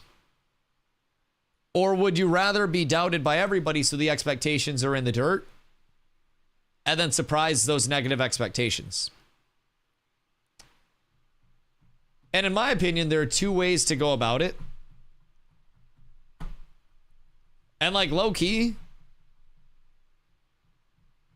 I almost think going in with bad expectations and surprising over the course of a long term is better. Because we have to remember, keep in mind the amount of people that are freaking out about Arc Raiders. Arc Raiders peak has been half of what New World's peak was. And New World lost a lot of that peak very quickly. My hair is long as shit. New World lost a lot of that peak very, very, very quickly in its lifespan. I need to schedule a haircut like tomorrow. And I'm gonna be real, I kind of like people sleeping on Ashes. I like it when people come by in passing and they're like, hey, Dusty, I haven't played in 3 years. I haven't, followed the game in 6. Tell me what's new. And I'm like, brother, everything. Come through. And if somebody plays right now and they don't like it, I mean, at the end of the day, they're probably going to have that pack because Steam refund policy, you're probably going to play more than 2 hours when you pick it up. So somebody that has their pack, they're going to pop back in 6 months down the road. They're going to be like, yo, Dusty, what's up? And they're going to see me doing something completely different. They're going to see me doing endgame stuff. They're going to see all the gear, all the content, hopefully all the players. It'll be a hop-in opportunity. This could really help with the content cycle. It could. And I do also think that Ashes is a game that is facilitated very heavily by player base existing and many types of player base existing. And it will be a little intriguing to look at the world dynamic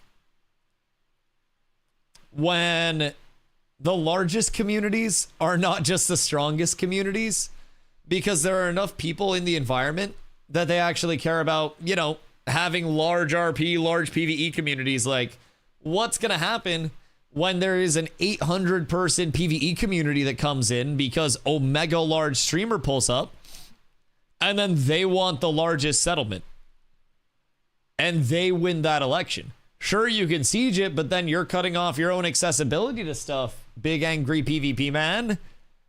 There are certain limitations within the world that will continue to come in, and it will continue to change the scope of Ashes and give us a better feel on how the map is supposed to function. That's one worrying thing. You want to know why I don't think it is in the long term? The strongest guilds will be vying for guild castles. Owning a settlement and running a settlement is like a net loss for the actual players and the guilds that are participating in that development.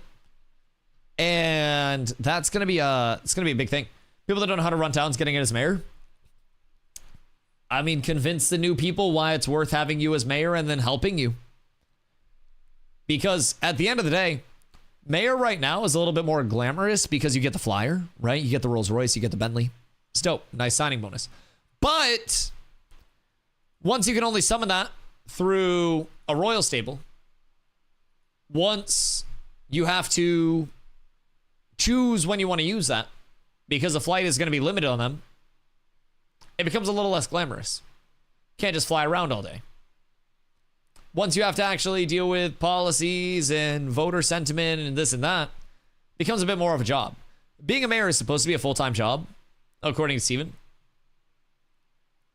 And like, while there's going to be an element of like people that don't know how to run towns, I also think everybody that's a mayor at this point, at one point, didn't know how to run a town.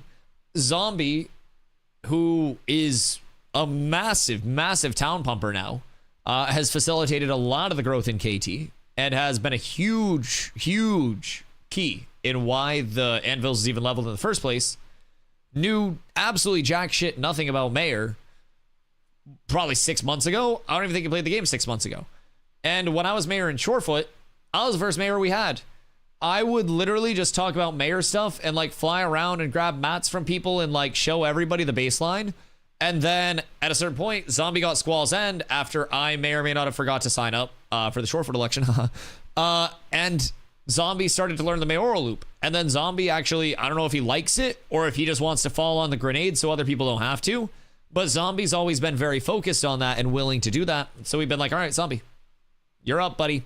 And he loses a lot of his core gameplay loop, specifically so he can facilitate things happening within the settlement growth.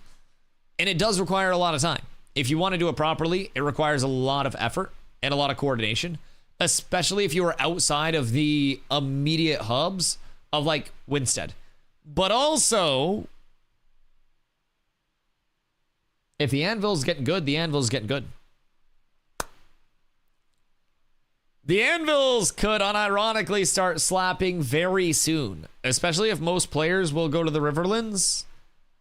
I would be willing to wager that Godchi and I will be doing substantial testing in the Anvils, because the opportunity cost of the Anvils is very frequently like linearized, get out of the mountain, hit a questing hub, and then get into grinds. And depending on how convenient that is in the Anvils with these changes coming in, That might be a big game changer. And Kaltorum may become a hub, if that's good enough. If I'm being honest. Not got the treatment because pirate software was big and popular. Who's left feeling good about the game? It'll be more popular to shit on the game, and normies will not bother to see what the truth is. Like, I totally see that, Jim. I totally see that. But I also feel as though, to a certain extent, and I don't necessarily believe that this is true in every element, right? But a certain amount of negative attention can also long-term be good attention because it generates attention in the first place. And if somebody says, man, I fucking hate Dusty's stream, he's such a dumb yapper that never shuts the fuck up, and then somebody's like, yeah, let's go make fun of him, and then they come here, and then that friend ends up being like, wait, I actually kind of agree with this guy's yaps. That's the same thing as somebody saying, man, you seen this Ashes of Creation go into early access? Fucking stupid. And somewhere along the line, there are going to be people, sees he making fun of that streamer. Hey. Someone 10-minute him. I'm kidding. Don't. He didn't say anything wrong. But it's the same thing as somebody going like, hey, you heard Ashes going to early access? Man, that's such a stupid choice.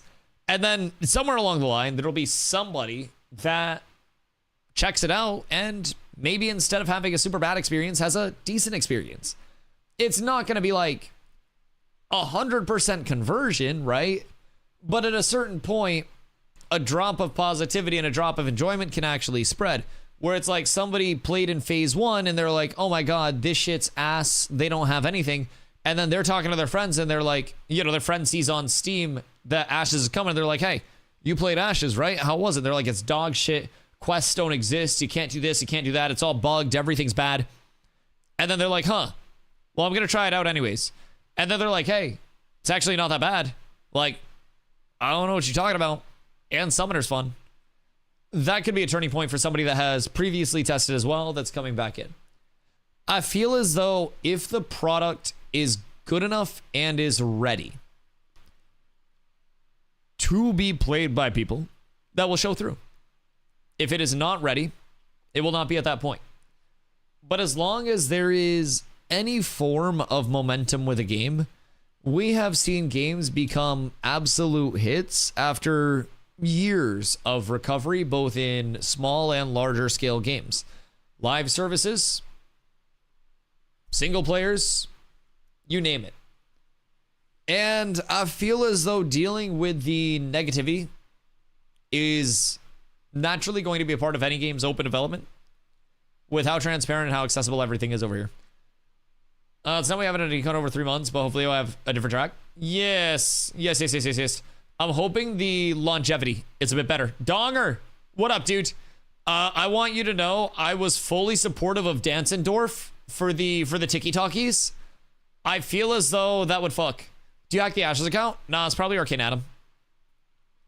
He comes in sometimes, but he stays incognito. Usually it's Arcane Adam. But we never know. It probably wasn't Steven. Dansendorf would be awesome. See, that's what I'm saying. Steven didn't sell it properly. It's all in how you pitch it. And like, it's not necessarily all about the dances and chasing the trends, but it's putting a modern twist on game development. It's like, who can fix a bug the fastest while also grittying? And you have to gritty X amount of times a minute. And then once your gritties are done, you can go into the active bug fixing, and 3 developers try to fix a bug while grittying X amount of times a minute, and the one that fixes it fastest gets to survive. That'd be an awesome TikTok trend.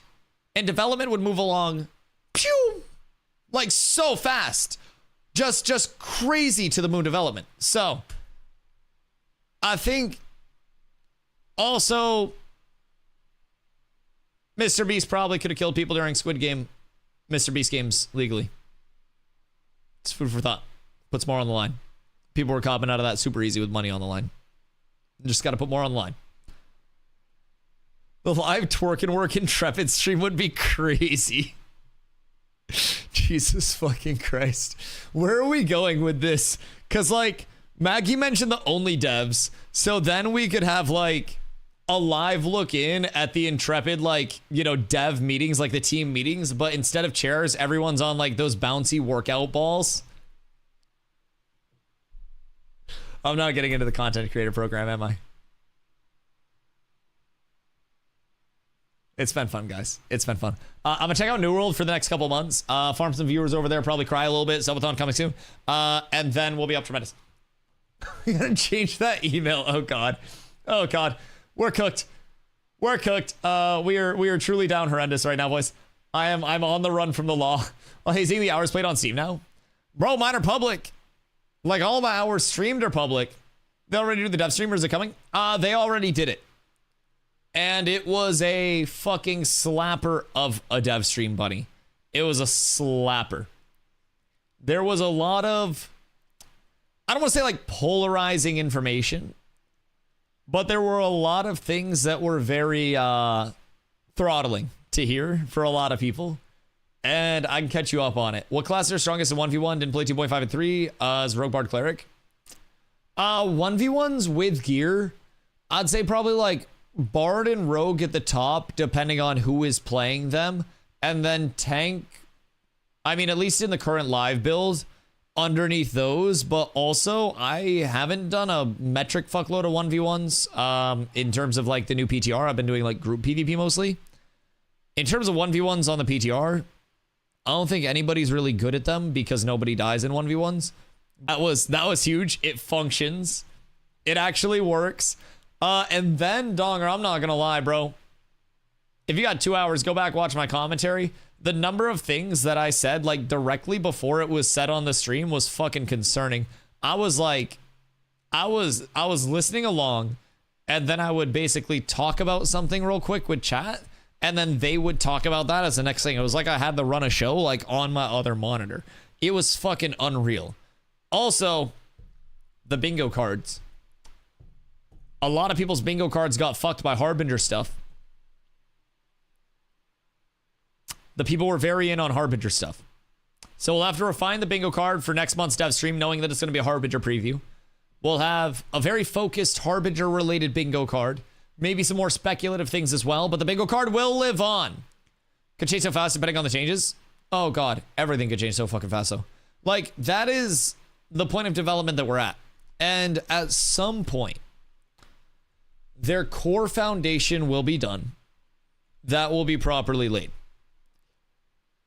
And then we will see more systems come online more rapidly. And we will see a lot of the accessory systems which typically present replayable content. Like the Harbinger system.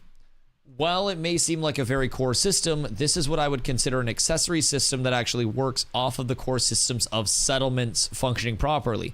Lawless flags functioning properly, those world events and those story arcs functioning properly. But it all breaks down to, at the baseline, the core of the settlement system existing and functioning in a meaningful way, and honestly, combat functioning.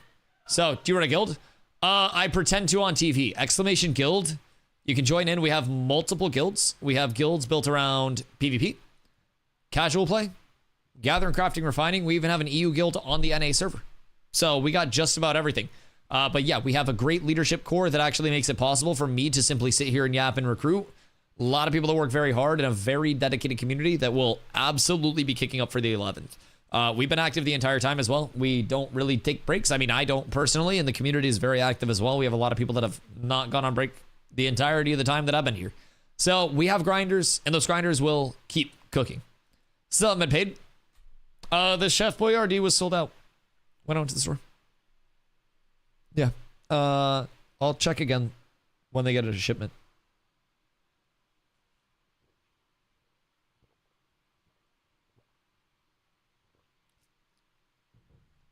They were out. Don't worry about it. Christian, what custom servers? But I'm looking at hopping into Ashes again for the wipe. I mean, Ashes is a fucking blast, man. If you mention again, like, I feel as though the last time you played, depending on when it was, probably a whole shitload has changed across the board with all of the systems that are available. Replayable content coming in November. Not November, December. It's going to be great, man. The Harbinger system is going to present a lot of content. About 6 months to a year ago. Oh, God. Yeah, so I've been a Daily Ashes content creator since like December of last year. So I'm coming up on a year relatively soon. And I'm gonna be real, the amount of change and the amount of things that not only have like made it through to this point, but the things that were experimentally added in for a little bit of time and then were taken out again and then were tweaked and then added back in. Some things just shelved that we haven't seen again. Like, it's pretty cool to be a part of. We are very, as a community, empowered to provide feedback in a very meaningful way. And like over the course of the last 11 plus months that I've been here, it has been very tangible. The amount of feedback that goes through. Of course, there are things that slip through. There have been dupes that have existed for a good amount of time. There have been bugs that have been in for a good amount of time. But as they tackle more and more and catch up that technical debt, hopefully they can get to a spot where, especially with the dedicated playtesting on the PTR that the community is providing, everybody can get to a spot where maybe on the 11th it's an actual good econ. Log into the PTR right now. Want to see the changes? As you should. As you should. You should check out the Destinies tab. You should grab yourself a fishing pole when you can. And you should go out and check out sport fishing. I don't think boost NPCs are on the PTR right now, but they probably will be in a focus test soon. Maggie mentioned on the stream today that next week we would be testing archetype reworks. Thoughts and fucking prayers. Because I'm going to be real. For whatever reason, some people are like screaming that tank needs a rework. And then anytime I ask people what needs to be reworked about tank, they just kind of sputter and get angry instead of actually saying this functionality isn't here. This isn't, you know, this doesn't work. This thing's not good. It's always a grapple meme. And then it's always like a tank feels bad to play. And I'm like, okay, well, it feels bad. And then nothing really comes through. But I actually feel as though tank feels really good to play. Feels really rewarding. I'll actually be very sad if the tank reworks do rework a substantial amount of tank's role. Now, I think that something cool that could happen is potentially like the buff of tanks. Maybe people are already mad, so we'll have them be even more mad. Drop our damage just a smidge. Put our CC up, also a smidge. Now we're cooking. Now we're cooking. I don't think tanks need a rework. I think tanks need alternate playstyles brought on by secondaries. I would also say that alternate playstyles with tanks like do somewhat exist already. You see like flanky tankies. You see tanks that'll sit more in like a Peely instance. You see the frontline tanks. Like you do see some variants. I think that ability ranks will help facilitate that even more. I personally feel as though tanks have actually played too much of like a fightery role. And on the PTR with the new TTK, granted, that's going to change even more as it goes. We have another update coming to that soon, TM.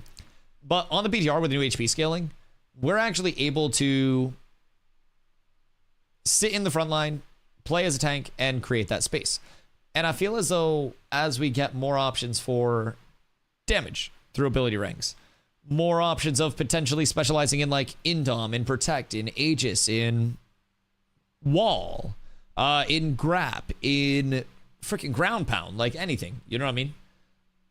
It will help a lot. Then you throw secondaries on top of that. I think tanks will have multiple levels where in the long term, they do feel incredibly diverse, tank to tank to tank to tank. And I totally agree there. But I also feel as though, are we going to have hybrid specs? No. So those will be later out. So the timetable from what we've gathered, Summoner deployment is the next update. That's going to be on the 11th. There are class reworks to the like balance passes and the ability trees that are coming in. That'll be tested on the private test realm starting next week. That should also be in for the 11th. So we'll have all of the base classes, and then we'll have that rework in for the 11th. So base classes will be hopefully updated at that point. That could also potentially bring in ranks at that point. So on the 11th, you'll have all of the primaries playable, and then from there, they will start to work on secondaries. From what we have been told in the past, the first two secondary archetypes to deploy for every class will be tank and summoner. So you'll be able to go your primary and then tank or summoner to start. Free respecs between the two. And you'll be able to check out whatever you want to check out.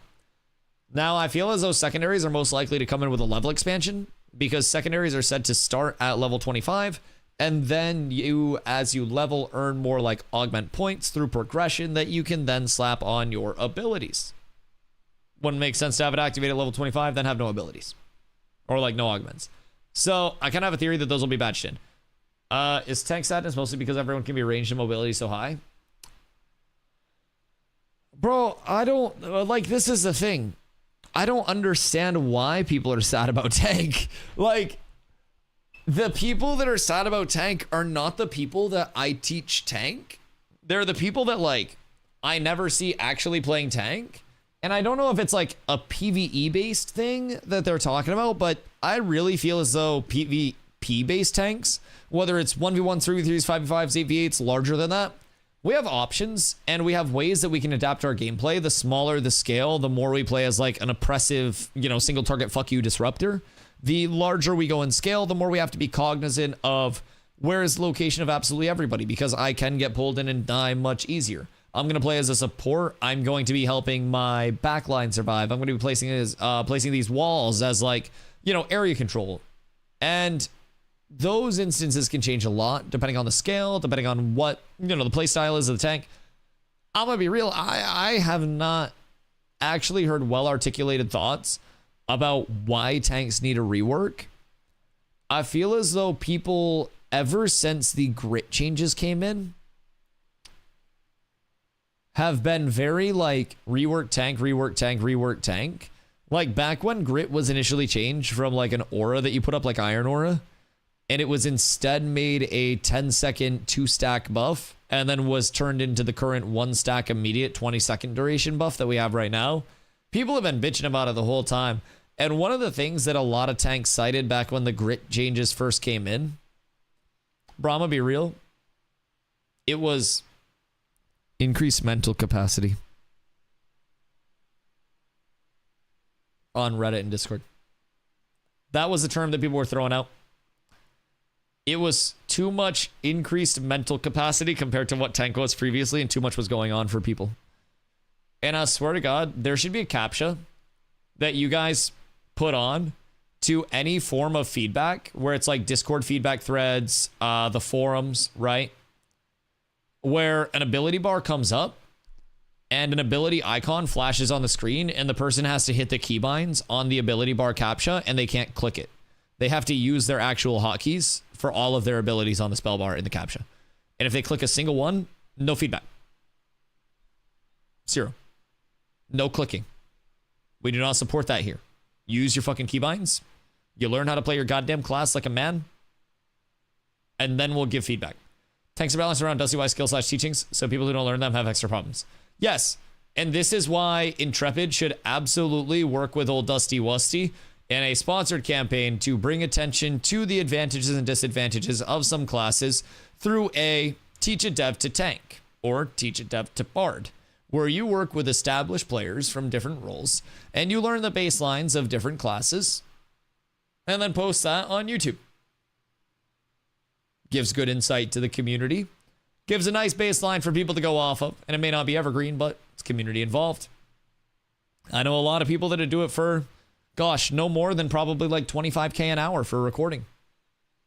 Like, it's a generous world out here right now. It's honestly, it's a sponsor's economy. It's not even that bad. Like, Myth got paid more to play Call of Duty way back in the day. So, tanks are really fun and rewarding, both in PvE and PvP. I agree, personally. I don't know, like, I've heard some people say, like, oh, I don't like our taunt. Our taunt is not just like I can be completely AFK and gap up to max threat. Because, like, Anon. Oh my god, Anon's here. Oh, fuck. Hi, Anon! It's been a minute. Donger, congrats, no more ads. Hi, Anon. Anon sometimes comes through and just randomly lurks and says hello in some strange ways. And we appreciate Anon. Chat, do me a favor real quick. I just need to vibe check something. We need to get a pulse check. If you were subscribed to the channel currently, or you just got gifted a sub, Anon! Oh my fucking god, the precursor. Boys, Dusty W booties for Anon, please. We need to drop these out. We need to give him more targets. Anon is looking for targets right now, and we must allow Anon to capitalize. Boys, drop the Dusty W booties one time for the one time if you are currently subbed to the channel. Anon, thank you for the 20-piece McNuggie. I appreciate you very much. That means the world. That is incredibly generous, incredibly kind. Thank you. Boys, that is unreal. Anon coming through with the love. If you guys dodge those gifties, how the hell did you dodge those gifties? Anon comes in with the targeted on Donger. And then comes in with a 20 bomb. Donger said it's not Hoof. No, Hoof likes to keep track of his. It's like a reminder that he could have, you know, donated to something meaningful, like a charity or something that would change lives.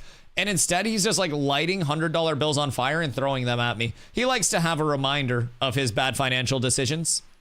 I don't know who Anon is. I'll be completely honest. I have zero fucking idea, and I know that's the functionality of Anon gifting, right? But like, Chad has come up with some crazy theories. I got no fucking idea. Because most people, because the sub tracker will track like non-Anon subs, want to wear that badge. Like, it's a monthly sub board as well. So right now, 51 gifted unanonymously puts you rank 1 for the month. You get a badge in chat. The Anon doing it to that level. Yo, Rez, thank you for the follow. I appreciate you. It's Dusty. Brother, I have a dono goal to tackle student loan debt. If you think I'm burning money on anything, you mistaken. I ain't got money to burn. Shit, I'll be putting money off. Like, I'm putting that fire out. Like, I'm trying to save that shit. I'm buying my groceries on sale type thing. I'm 100% dodge activated. It's the old iframe, bro. The old iframe was too OP. You guys have to enjoy it before they put it over on live. Then you're not going to be able to iframe anymore. It's Steven's alter ego, Steven. Steven is the greatest alter ego in human history, by the way. Also, no stress plushie. This entire stream.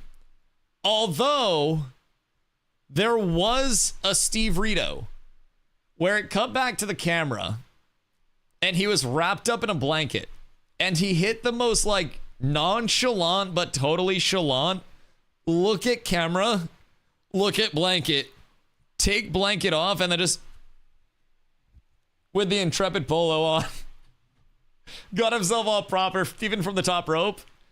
It's not Steven. It's not, bro, I spit whenever I say that. My fucking monitor is just, I can literally see where it landed.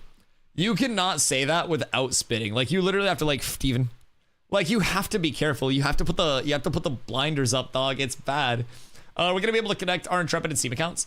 They said yes, but not yet. They're gonna work on the porting over for the like entitlement through Steam as well. But what we've gathered is that it'll very likely, if you execute through Steam, then take you to the Intrepid browser, the Intrepid launcher, where you then log in through the Intrepid launcher, and then launch from there. So all routes kind of point to Intrepid anyways. They have said in the meantime, while they work on the entitlement and the crossover, to just keep launching through the Intrepid launcher. You'll also be able to buy on the Intrepid website directly if you do want to go that route instead of the Steam route. So sky's the limit there. But I'm not quite certain. I would assume long term it'll be kind of like PoE was, where it had like the standalone PoE launcher, and then PoE also went to Steam at a certain point. Just kind of akin to that. Right around that. So you'll probably be able to link everything up, have the carryover at some point. It's just not a thing right now. I murdered a not GM Steven when we were trying to take on the baby Harvey. Wait. That's just close enough to get away with it. That's beautiful. That's beautiful. My go-to is a basically like legally safe version of the donger. So I very frequently will walk around as like Plan and Donger, and everybody sees Plan and D and then just immediately assumes that I'm Dwarf. And somebody came up to me on the PTR recently and was like asking me why questing hasn't got any better or something like that, and was like asking for answers on like specifics on questing. And I just kept going like, not the one you're looking for. I was just running away from this person as quickly as I possibly could. It's a bad decision. Early access without even having a proper leveling balance in early level plus half the map not even out. Heck, this Harbinger event looks dull. The Harbingers are fucking lit. I can vouch the Harbinger events are actually fucking sick. And with the like the PvP that'll actually break out over the Harbingers and the implications that the Harbinger event has, I actually think it's kind of cool. One thing that hasn't been talked about a lot right now is I get hammered with this and I get random dong pics on Discord. The dong is everywhere. The dong permeates through the community. So in terms of like the permeation of the Harbinger events in those corrupted areas into the world, one thing that a lot of people haven't talked about yet from the PTR is the fact that you can go into a corrupted area. You can gather carcasses, you can gather herbs, you can gather minables. And you can, with carcasses, for example, take your corrupted carcasses and then convert them to any other carcass in the game at a ratio of output. But here's the kicker part. You can also increase the rarity of your corrupted carcasses through a purification. Farm corrupted carcasses. Increase rarity at a 3-to-1 per rarity ratio. 3 common make an uncommon, 3 uncommon make a rare, 3 rare make a heroic, 3 heroic make an epic, 3 epic make a legendary. Then you accumulate your legendaries and you convert those at the ratio of output to any other carcass in the game at the same rarity. That exists for lumberjacking, hunting, herbalism, mining. I think there are corrupted fish as well. Like every single thing in the game has that potential scalable output. So the essential like element of econ intertwinement with this. Right now, people have to decon things from Forge to get certain leathers because it is PV poo-poo. The spawns are just not available. Now, at the very least, if you'd rather farm up a shitload of corrupted carcasses, well, congratulations. You're good to go. Not the fresh fish. Fupo, your fish are going to give you a tummy ache now. You have to be really careful about where you're fishing. Got to be very, very cautious. Although, if we let one Fupo out in the corrupted waters, no more corrupted areas. Are you auto-flagged in the zones? Yes, you are, which is part of the implication of it. So in those zones, you will have people that are both fighting to conquer the corruption and fighting to conquer the people conquering the corruption and helping the corruption succeed. We've already seen in the tropics. Surely I have the map pulled up in my other browser window. Hiya. I forgot I didn't have that screen up. So we have already seen the first instance of corruption in the tropics right here. Okay. That went unchecked and nobody was able to shut it down. It then expanded first to, I'd say, about this range for its first expansion. Then that went unchecked, so it expanded to this range. Now it's expanded this part yet again, and it keeps expanding the longer that it goes unchecked and the longer that it doesn't actually get pushed back. Now, it is expanded in certain parts of the tropics to the point where footholds have been established. Footholds are these essentially like strongholds of corruption. I ran across one yesterday. They have like some boss mobs in them. They look like smaller bosses, a lot of elite mobs, and kind of this cool like corruption tendrily theme to them, of course. But those keep expanding. If a certain community, for whatever reason, wants to farm up things from those corrupted areas, whether it is a specific type of corrupted wood, whether it is a corrupted carcass, whether there is something they discover along the way that they want to get, it may be in their best interest to push those corrupted areas out. Now, in terms of the corrupted areas, those are expanded because we don't have the bench to make the crates to put into the wells. Those fucking rats. So people actually cleared the event and then we didn't have the crates? God damn it. So were people trying to deal with it and then realized that it was unprogressible? Everything's crates. It's always the crates, man. Bring back commodities. My goat never did me wrong. Do you think Harbinger event will bring an endgame loop for the meantime to the game? I think it will be the start of an endgame loop. You know what I mean?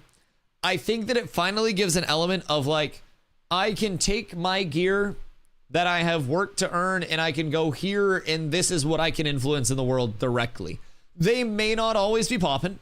if corruption areas on your server have a reputation for just perma being camped and people dying, maybe eventually people give up on that biome. Maybe people say, fuck it, we don't need that biome anyways. But I think the Harbinger event in general, like that whole Harbinger system, is the first step of an accessory system built off of the core. And I think that it is going to be the most reminiscent of an endgame loop that people can look forward to. You will be scaling up to go to those Harbinger areas, either with the intent of like, we want to stop this from spreading, and you will see PvP there, or you will say, we want to make sure this spreads, and you will see PvP there. One way or the other. And even if you get that all to yourself, we have playtested these Harbinger bosses, and let me tell you, they fuck. Their mechanics hurt. A level 18 Harbinger boss was like two-shotting actual level 25 characters with decent gear. Now, that was backline characters due to raid mechanics that people weren't dodging, but like, at the end of the day, it still hurts. First expansion was kill 1,000 Harbinger corrupted mobs. Right. Corrupted mobs like raptors exploded periodically when damaged.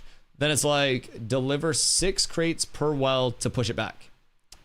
At the gate, there were 4 times 4-star channelers and a Bane. And then you had to kill those bad boys and then bring the crates in. What's it take to make the crates? Michael, what up, my dude? Hope you're having an absolutely beautiful day. I'm loving the results of the dev stream. I think that there is absolutely going to be an element of like people not hopping in, knowing what to expect, people hopping in with the false expectations that it is a finished polished product. And early access can paint a lot of pictures that might not necessarily be the most accurate. But overall, I think that the increased player base that will be seen as a result of this, and hopefully if Intrepid can deliver on some content and nail that, we can retain a good amount of this player base, and people will start to see the systems click in. I think naturally there's going to be a lot of pushback along the way, but if I'm being real, there has been this entire development cadence so far. Like, from step one, there has been controversy, there's been pushback, there's been everything. I'm sure it's not going to be anything they haven't heard before. I'm sure they've got pretty thick skin about everything. Like, I think the benefits outweigh the negatives. And I think the shock value of the announcement, that was a Dr. Pepper you heard. Not my butt.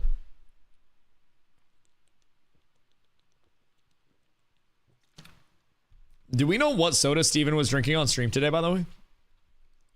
I don't think I've ever seen him drink a soda on a dev stream, and he had something brown and bubbly. So I'm kind of his butt. Listen, if my ass was that loud with that, like that puff of air, I'd probably get pushed back. There would be recoil. You would see me scoop. I would literally get relocated. Not sure after that because we couldn't do the crates. Guessing we need the foothold / forward camp to get the benches. But how do we construct the Ford operating base? Have we got one of those up on the PTR yet? I haven't hopped on today because I've just been like so into the apps. So into the apps. So let me 6-7. Just decompress the spine a little bit, get me all proper. But yes. I'm really curious about it because it expands relatively rapidly too. Once the event starts, it's what, like a 1 hour spin up time before it expands? Which is kind of crazy. So as the map continues to expand, your starting areas are going to be exempt from those corrupted events. Your endgame areas, which starting areas are going to take you 1 to 30 in terms of their validity. You'll obviously probably depart from some of those along the way. But like the Riverlands, the Anvils, the Orc area, the Elf area.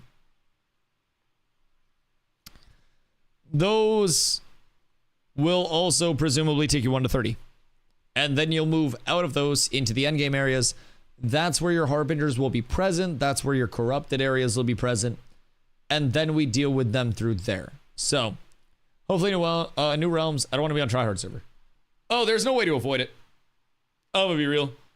And the thing about Ashes is there is always relativity to it. So, back in Phase 2, when there was the Vyra Lineth split, Lineth being the pirate software fed server, Vyra being the barbaric PvP server, where everybody kicked the shit out of each other, right?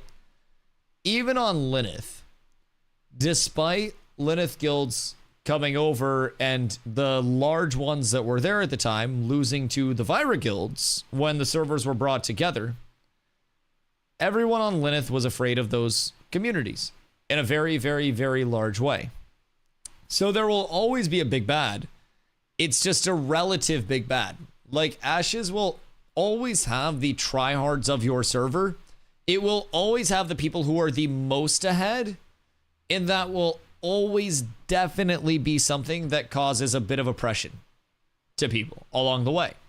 But friction is a core element of Ashes, which is unavoidable no matter how much people try to scale, no matter how much people try to do whatever. And with Ashes systems, there's always going to be that element of like, if you're not the biggest baddest with the target on your back, you may have to walk into something and see the biggest and baddest there and then be like, oh, we either can't do this or we got to make a miracle happen, boys. Let's get ready. You may find yourself bullied a little bit. You may find yourself getting jumped at bad times. Is what it is. It's part of the game. Do miss the Resna Vira with the Linus split. Resna was an absolute wreck from P1. Bro, there's a reason I didn't play in P1. I'm gonna be real. I heard horror stories from my friends that were playing at the time. Cause like during P1, I was still in New World. My stream was growing over there. And I had access, I had the means, but like I heard the tales. I was not ready to jump into that shit, bro. Some of the bugs, I was like, I'm gonna stay over here and take on these bugs for a little bit. I'll wait till it gets a little better. And I'm so glad that I did. Vira on top. Yo, P2 Vira was fucking crazy. Although, I still think the P2 drama was so fucking funny. Because, like, imagine me, right? Going live in the directory and having a decent amount of viewers, right? I'd be doing okay. And then at certain points directly above me would be Pirate Software with like fucking 15K. Hey, never rated out, fuck me. But like, as the crash outs came in, then I was like, wait, is that spot open? I looked up and I was like, hey, if you vacating the premises, I'm about to boop my way right in here. Like, somebody got to take that spot.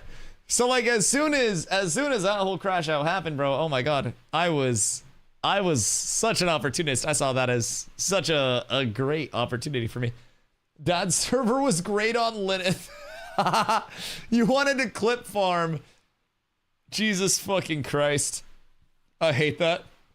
I'm gonna have more time than usual and was over 500 power early. Oh, dude. The P2 TTK pre-rework. Dude, it was so bad. Like, people would come in and they'd be like, yo, Dusty, I just hit level 20. What do I get for gear? And I'm like, go back and farm level 10 mobs, you dumb piece of shit. Get ready to go farm Growler outside of Highwayman. Dusty's new Pirate Software. I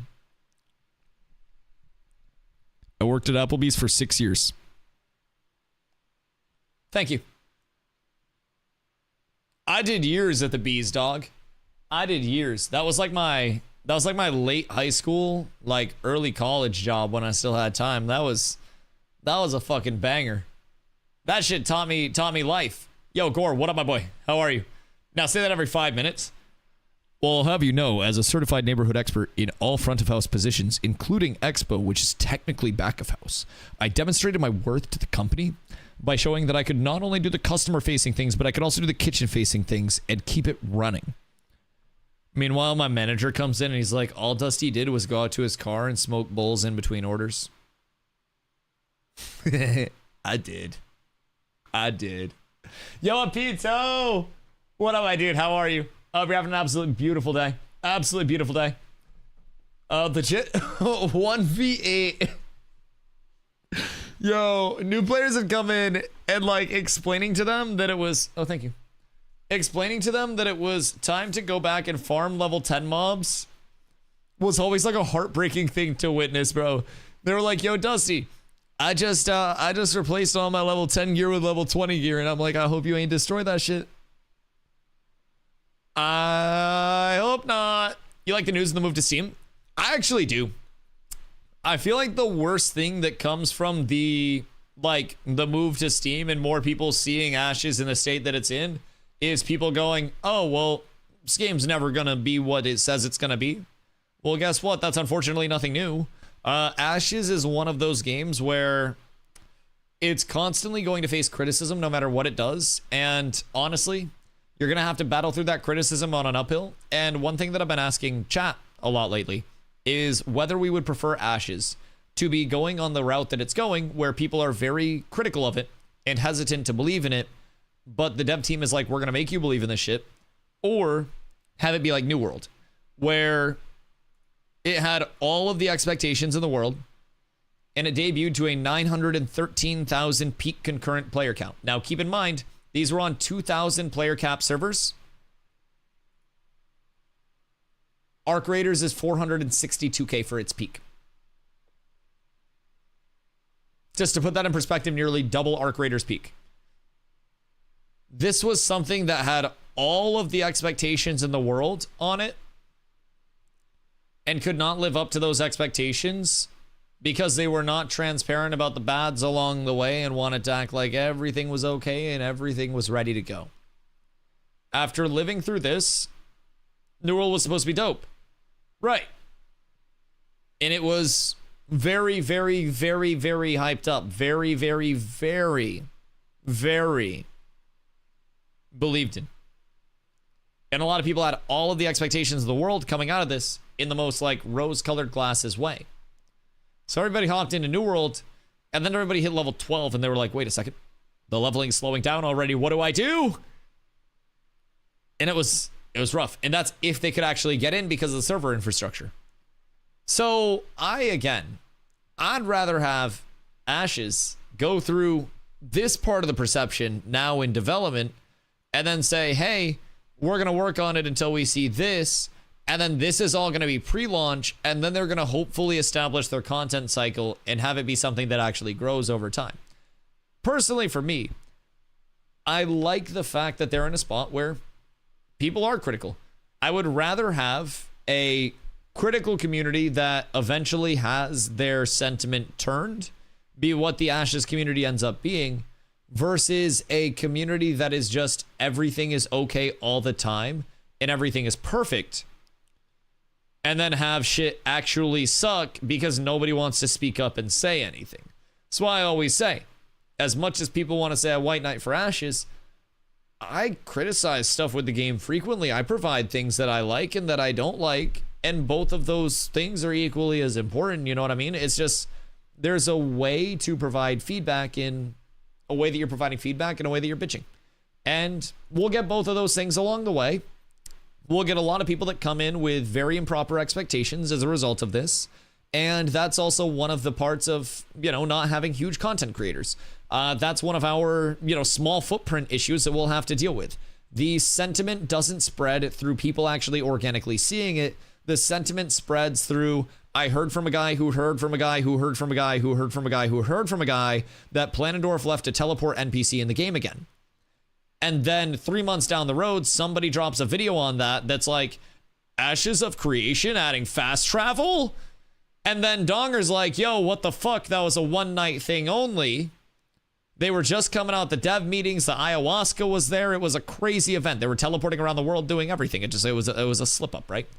That deadly game of telephone, as I call it, leads to things getting so misconstrued, and where it becomes that ripple effect of a very small, niche, I guess, epicenter of opinion, which then goes out to people who aren't necessarily involved, and then they send it to people who definitely aren't involved, and then they send it to people who are even less involved because everybody wants to know something about something. So nobody will be like, oh yeah, I heard from my friend who watched a video that this is happening with Ashes. Is this true?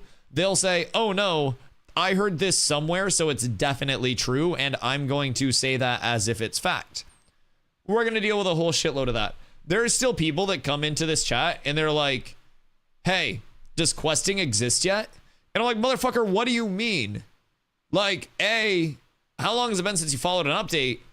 And B, bro, goddamn, questing's actually really solid now for the first few levels.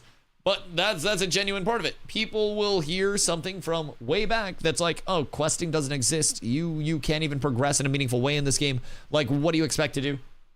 And then they come in and they're like, oh, wait. There are multiple ways that you can progress. Get experience from gathering. The fuck? Oh, wow. That's cool. It's going to be a thing. Ashes has had to deal with it before. Ashes is going to have to deal with it forever.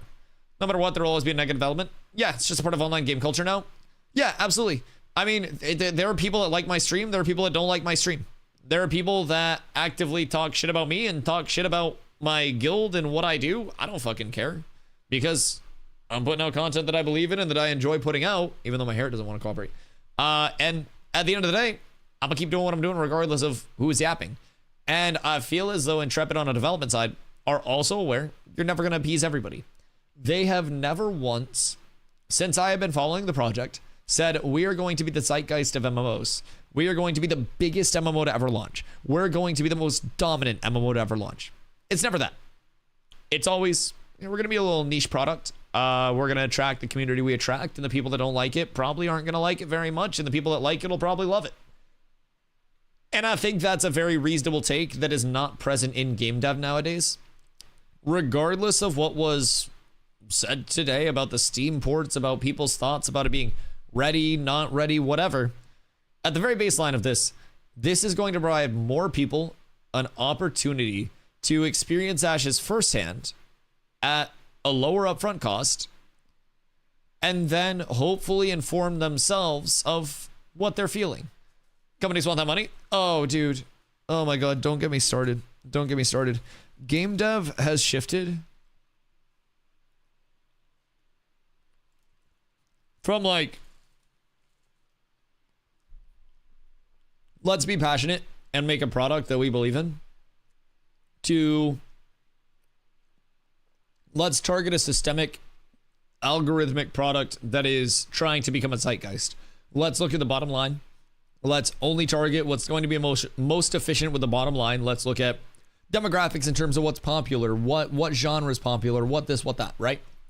And that's what a lot of it's shifted to. And a lot of the actual like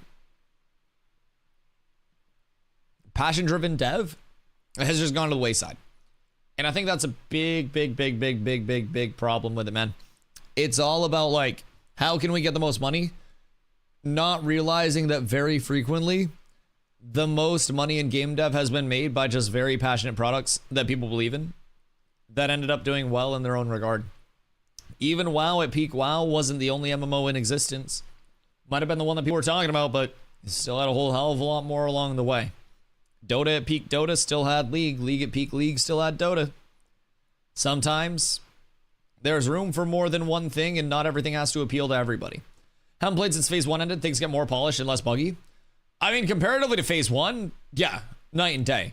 If you're looking for completely polished, completely bug-free, still not there yet. But compared to phase 1, oh god, yeah, way better. Do you think there's an audience out there that's not heard about Ashes so far? Because for me, it feels like a lot of money lost through Steam for not my help. I think there are a large amount of people that haven't heard about Ashes. And I also think that there are a large amount of people who have not seen Ashes in a meaningful way.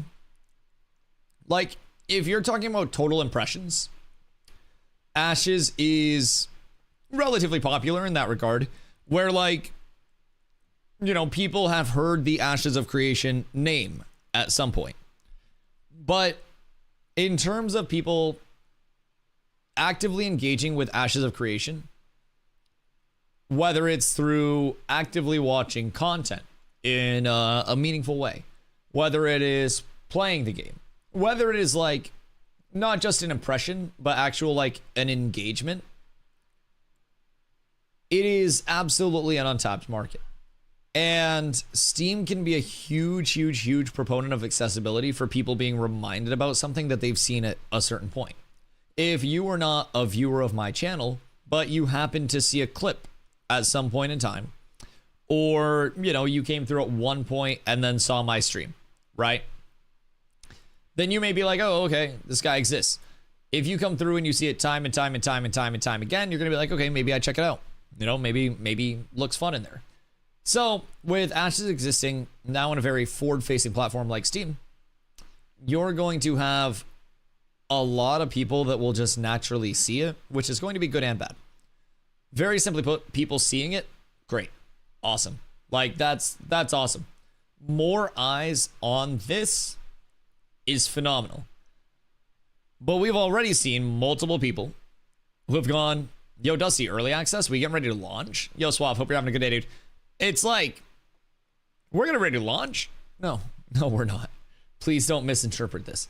And there will be a lot of people that just see it and they go, early access, oh my God, it'll be ready soon. That's going to be like the bad part of it, so to say. But overall, I feel like there's absolutely a large audience that hasn't heard about Ashes, especially seen Ashes in a meaningful way. Looks like I live in a bubble for me because it feels like everyone has heard already. I mean, well, that's also kind of natural, you know? You can't cover every aspect of the gaming world. I feel like especially with MMOs, there are so many different MMOs, both popular, unpopular, people that are MMO mains that are playing other genres right now just because MMOs have been down bad for so long. The MMO world is a very spread out world right now. There hasn't really been that one thing to bring people back into MMOs as like a main thing for a while. MMOs have struggled to be evergreens. New MMOs have struggled to have any longevity whatsoever. And a lot of them are seen as like a seasonal. You know what I mean? I think that's a big part of it. Be surprised how the internet bubbles of knowledge about different things. Oh God. Oh my God. Yes, the different bubbles of everything. And the element of like, once you break into a community as well, then that sentiment starts to spread. It's like the way that I always describe it is you need somebody to throw a rock into a part of a body of water and then watch that ripple go out. And as that ripple expands, that's your wave of influence, right? Once that rock is thrown over to that area, then your ripple begins. And if your ripple maintains enough momentum, that ripple can turn into a wave. It can keep getting larger. Then you have a tsunami or some bullshit. I don't really know how the water works, but that ripple, if it maintains momentum, can keep going and can keep growing.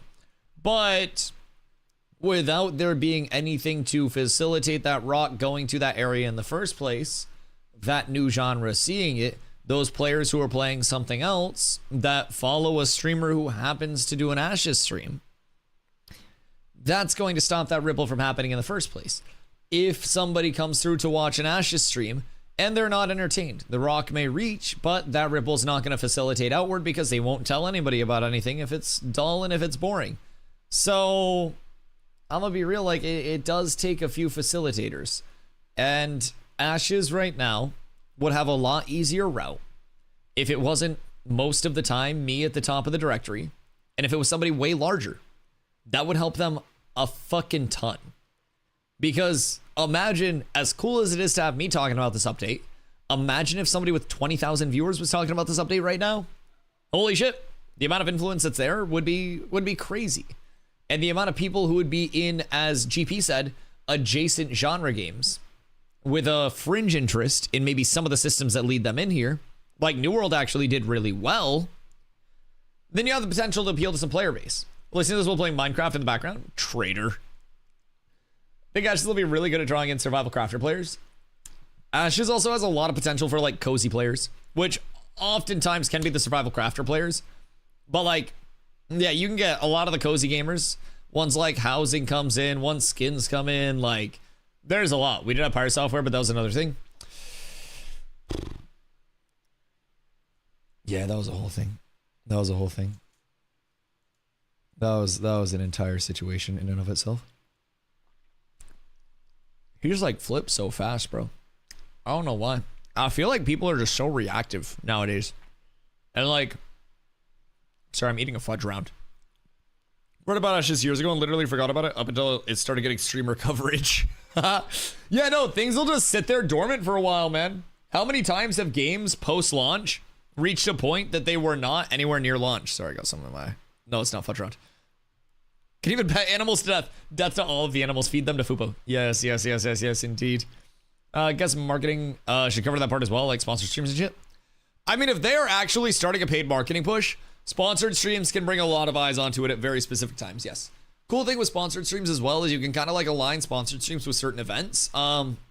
Very frequently in sponsored streams, if they're done properly, there'll be somewhat of like an objective list that people are looking to accomplish, or at least some semi-formal run of show where it's like, hey, you'll be doing this part of the game. Like you'll be making new characters, group up when you guys make your characters, and then go through the questing experience. You'll look to go to this first POI. So go to Lionhold or Samia's, and then from there, grab quests, explore. After you've done questing for a little bit, pop over to Second Sword, pop over to this area, maybe kill some mobs, and let us know what you think along the way. Some are much more restrictive than that, but as a general rule of thumb, most sponsored content that I've done, granted I do sponsored content not very frequently, and it's typically much smaller scale stuff, there is typically some like run of show and like talking points that they want you to hit. Some are very manufactured where it's like, this system in this game presents these opportunities, and that is very appealing to me as a PvP player. Or there's instances where it's more, interact with the combat and let us know what you think. Whether you think it's smooth, clunky, anything in between, discuss it with your chat. See what your chat thinks about the combat from a visual aspect. How are the abilities visually? And some sponsored streams can actually be very good for like gathering data via those talking points instead of trying to promo. And I think really well done sponsorships can actually be as informative for the community as it can be the streamer, as it can be the developer. And really bad sponsorships are just developers with a lot of money paying somebody that doesn't want to be there to do something they don't want to do, and then go through the motions and then take their money and run off. I think sponsored streams now have such a bad like connotation to them, because it just ended up being such a strict element of like, we're going to send you exactly what to say. And like New World sponsored streams and many other games legitimately had content creators that were reading off the scripts that they were sent by the development teams, point for point, word for word, so they wouldn't miss the talking points, so they could qualify for their payouts. They would do 2 hours and then just leave immediately, which like, sure, that's fine. Do what's required to get your bag. But like, holy shit, you would think that as a sponsor, somebody that is paying for that, you would want to invest for a little bit better of a product and maybe invest in your run of show. But yeah, sponsored streams can do a lot for spreading organic content about games as well. And with a developer like Intrepid, where they're very much like, hey, we're going to have the negative, we're going to wear that with pride, we're going to chest up and take that, like, they can actually benefit very heavily from having that organic feedback from those very large sources. Go through the first time user experience, Mr. Summit. Pay him instead of me. I don't fucking care. It's better for the game. I'll do that shit for free if you need a guide for it. Shit, Gaji and I got him on a banger route. But pay the big ones to come in. Have them go through the parts of the game that honestly need additional feedback. And if it's first time user experience, be like, hey, Mr. Sum, could you create a character out in the anvils? So that way we can get a little bit of feedback from you and your community about what it looks like. How's the scenery? Is it, is it too cavernous? Is it cavernous enough? What are the questing hubs like? Brother, Summit would probably just get blazed and explore the fucking Mount Dune area for the entire 2 hour segment. You put him and Steven in a group together for a sponsored segment, they're probably not making it out of Mount Dune in 2 hours. I would put that on the bingo card. Over 2 hours in Mount Dune with those two in a group. 1000%. People are just always out for blood and no one seems to enjoy anything anymore. Bro, it always has to be, Shank, an element, and I say this a lot with Ashes, but it's like, it's always an element of this is either the best thing in history or this is the worst thing in history. And I really feel as though Ashes is neither of those things along the way. I feel like Ashes is something that is going to be, in its own regard, very appealing to the people that want to be a part of it. And I feel as though it's not aiming to be a zeitgeist. It's not trying to be that redefining thing, but everybody wants to either act as though it is this complete moment of redefine for the MMO genre, or it is going to be the largest failure to ever fail. It's going to be the fucking Kwame Brown of MMOs. Like, it's not that drastic on either side. On either side. I think it is very much a reasonable thing to believe that things can be okay. Let's get on to the brass tacks. Steven's running out of money. Yeah, I mean, I think the fairy tale that Steven would always be able to sustain the losses on his personal pocket of developing an entire MMO and staffing the size of business that he is staffing is an awesome fairy tale. And like, I definitely want to get behind that as much as humanly possible. But I also absolutely recognize that shit's expensive, dog. Like, his own personal figures were up to $110 million invested in the development of Ashes. And even then, when we look at like very ambitious MMO projects, like, that's not enough. It's natural that as a business, they're gonna need more, dog. IGN picked up the trailer. The trailer fucked. The trailer was awesome. Absolutely. Hope it works, but overwhelming negative is really hard to recover from, and we should expect that. I think that Ashes, if you could pull all of the players that have already had access to it, would probably be overwhelmingly negative. But I also feel as though that's a byproduct of the player base in testing, having the transparency and the accessibility as if it were more or less a live service product at this point. Like, I think, as has been said many times, look at the public sentiment. Look at Reddit, look at Discord, look at the outward forums. And I'm gonna be real, like, that's the biggest thing for me. It's already got that air of negativity to it from, unfortunately, a decent amount of the MMO scene, where it's too ambitious, it's never gonna be launched, it's not gonna be good when it comes out, if it does come out. Like, they've heard all of those things. And I definitely understand, like, the, I don't want to say, like, the mob mentality, because that makes it sound copy and bad. But, like, once that sentiment publicly is established of, like, this isn't living up to the expectations. Bro, I played New World. I know. Believe you me, I know. I know. I was going to go to the comments of the IGN video. All right, hold on. Let me check. If I got an ad. I got an ad. Did I get an AI-generated ad about a fucking mobile game? Bro, I swear to God. I swear to God. I hate this shit. I hate this shit. All right. We have 6,900. Nice. Just about 7K views in 3 hours.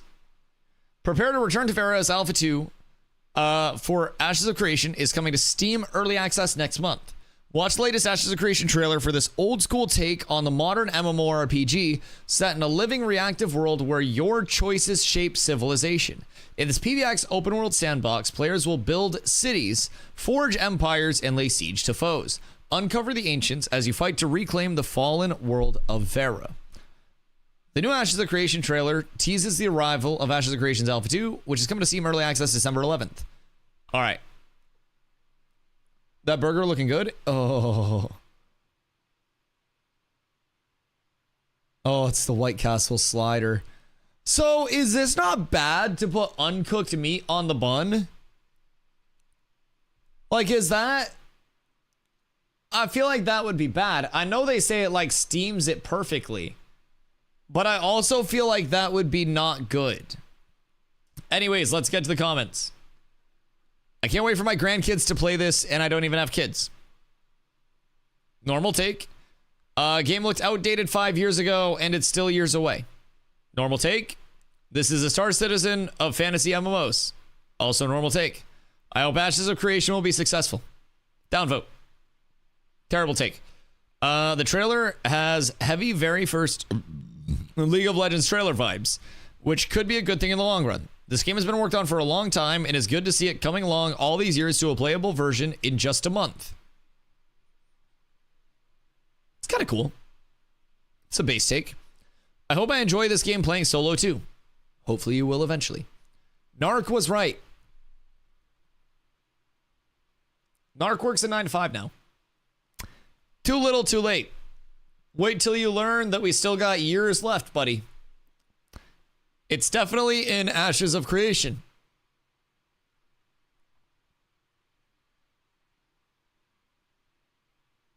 That guy did a whip it. What's this DLC expansion of an alpha game? No, we call this an update. A downloadable expansion of an alpha. I think we call that an update. Hasn't this game been in development for years? Many games frequently are. Why'd they have to make the elves in this world so ugly? All right, valid take. Sex appeal up the elves. We need bigger boobas on the elves. Maybe it's the early development showing, but this had that weird cartoony vibe Dragon Age Veilguard had for me. It's weird, and I expected / wanted better to get people in and me into the hype. Fair. Artistic differences are always a thing. Any game that's developed and a snail's pace will fail miserably. This game is one of them. Dude's preying on our downfall. That's okay. Please don't suck. I don't think this is that bad. New World Part 2, epic. Oh, that's Arcane Adam. That's a plant. That's a plant. That's Arcane Adam. Wasn't this game supposed to originally come out in like 2018? I think it was 2019. LOL. So sick of hearing about this game year after year. When is it coming out? Why are you worried about it coming out if you're sick of hearing about it? Another dead game that will never be launched. Fine with me. 8 years or so in this making for this crappy trailer. Weird looking humanoids and shoddy animation. I thought the trailer was fine. Another grift from a creator that milked his patrons. Is that the Steven hate train? Everyone loves to jump on the hate train when somebody tries something different, but you're all the same neckbeards crying about how stale and boring the game industry is. Jesus Christ, the war has begun. See, it's the Doomers and the White Knights, dude. It's the cultists and the White Knights. And there's never any source that just goes, yeah, that's fine. You don't think these comments are bad? Hold on. These are the comments on my recent live stream VODs. The game that never seems to release, LOL, hype died eons ago for this IP. This game is doomed to fail. It's taking too long. Outdated already, overly complicated systems. It will not live up to the hype. In fact, MMOs are probably done as a game genre. If there's PvP, I'll play, but otherwise probably only lasts a few weeks. Graphics remind me of Arcade though, which is nice. Not gonna lie, Ash's open betas might be the worst thing. Absolute no joy in finding out new things since everything is mostly solved. The only players outside of the normies who will quickly quit something else. Let's see. Copyright. That's when somebody donates money. Ashes of Scam. Dude, this game was announced ages ago, and it's looked like this after all this time. It's a joke, right? Another WoW clone. I'll pass till they actually come up with something new. Trush game, I refund it. I was stuck, I needed to use Unstuck, and they punished me with loss of 100 hours craft lost. Never saw a Trush game like that you get punished for being stuck. It looks so bad. The dodge mechanic in this game feels like it breaks the immersion. If only the combat was like New World's. New World combat fucked. Let's see. Don't know the game feels already dead. Especially looking this bad and having a subscription is insane. Just another Throne in Liberty. I'm gonna be real. If I let comments bother me, bro, I wouldn't be streaming Ashes. If I took every comment that somebody said as a, you know more than me about this topic, you're absolutely right, then I wouldn't be here. Every single day, I will wake up to a new comment on one of my VODs, pretty much, where it is somebody either saying, dude, seriously talk for 9 hours, it's crazy. Where it's either somebody saying like, this is the worst looking thing ever, or this is the best looking thing ever, or some people are just genuinely inquisitive. But I'm gonna be completely honest, like, if comments like this were enough to actually push me off of this game and to sway my opinion on it, then I'd already be gone, dog. But at a certain point, we have to trust in the credentials that we have as a community and the playtesting that we have done so far, and trust our own opinions on things. A lot of people can absolutely 1,000,000% have their own takes, and the takes of people with criticisms aren't immediately wrong. People saying the art doesn't look the greatest right now. Well, it's not finished. It's not going to look the best that it can. I think some areas look great. I think there's a lot that could look even greater. The progression isn't super fun right now. More avenues with more fun are coming. The end game isn't there. The development's taken a while. Like, okay, you're not wrong. Like, the art style not looking good as people smoking crack? Well, I think that's all relative. Some people think I'm not handsome. That doesn't mean they're wrong. That just means they have their own taste, and tastes are meant to be, right and wrong. But like, somebody saying 8 years for this crappy trailer, like, some people will think the humanoids look weird and the animation doesn't look great. I feel as though it would be very close-minded of us to just sit here and say all of these are immediately wrong and none of these are valid, but it's also important to separate the feedback from the presentation of that feedback. And sometimes there is a message in the feedback that's not being articulated in a good way. Sometimes somebody saying weird looking humanoids and shoddy animation and like this crappy trailer sucks could actually just say, oh, maybe the humanoids look slightly out of place. Maybe this part of the design is a little bit off. And there can be something valid that comes from that. And people can either get offended over that, or people can say, you know what? I look at this comment and I see, okay, let's make it look smoother. Let's make it look better. And I feel as though there's a certain element of Intrepid where it is genuinely like they'll see these comments and they'll just be like, all right, cool, head down. And then they'll see a comment that's like, hey, let's check it out. You know, let's give it a shot. And they'll be like very happy about that. I feel like this is natural, man. How many games at this point have had this, especially early on? The gaming community, the MMO community, everything's dead before it comes out. Everything the second it's off peak is now dead. Like, if the comments determined if games were actually alive or dead, man, everything would be dead. Do you want to know how many times I was in Fortnite as a Fortnite content creator with my fucking 10 to 20 viewers just chilling? And people would come in and they'd be like, Dusty, Fortnite's dead. Why are you still playing Fortnite? Because it went through a slight lapse in player base where like some of the millions of players left it. Like, motherfuckers go crazy about it. Doesn't matter why they're hating so much. If the Steam user ratings and reviews are very high, it'll turn the people on the fence to me buying. The opposite's also true. Yeah, absolutely. No, I definitely agree. But also public sentiment only goes so far until people start seeing it for themselves. And part of the issue with it, as I've explained a lot, is that people are not necessarily getting the most large footprint, up-to-date content about Ashes, seeing the progression of it, seeing the depth of the systems, because a lot of our content creators that we have right now are very small content creators. We yell as loud as we can, but it only reaches a few ears. We don't have that big booming voice of a content creator to come here and say, hey, look at what has actually happened. This system is pretty fun. The combat, if you know it, is actually less clunky and much more fluid than you may believe because of the combos into the class builders, into the spenders, into the resource management. There are elements of this that are nice. You just need to investigate them more sometimes. We don't necessarily have that voice to correct things. And what we can hope for over here is that someday the game will be that voice in and of itself. Some titles are entirely swayed by some big content creator coming over and putting them on. Some titles are fucking scorned by the community, but are also able to correct it in the long term. Think No Man's Sky. I mean, Final Fantasy XIV wasn't Final Fantasy XIV until A Realm Reborn.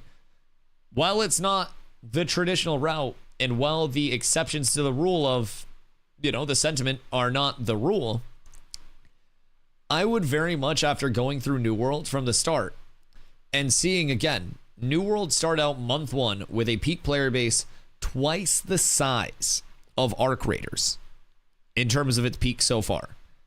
Again, an MMO launch in its first month, twice the size of Arc Raiders. Imagine that for me, if you will, right now. That is huge. The amount of coverage that Arc Raiders is getting, double it. Disgusting amount of hype behind that game. The only problem is there wasn't hate. There wasn't that element of people actually coming into it with that little bit of a side eye, with that hesitancy, where they can be pleasantly surprised. New World said it was 6 foot and it was 5'8". Ashes is saying it's 5'4" and it's 5'9".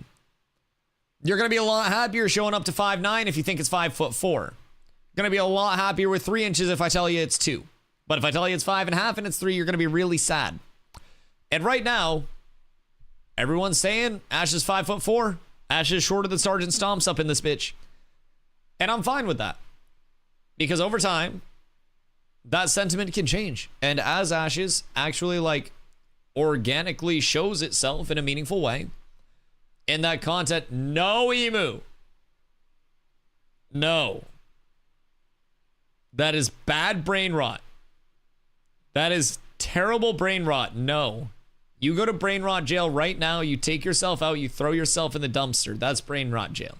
Jesus fucking Christ, emu. 6'7". Straight back.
Sorry.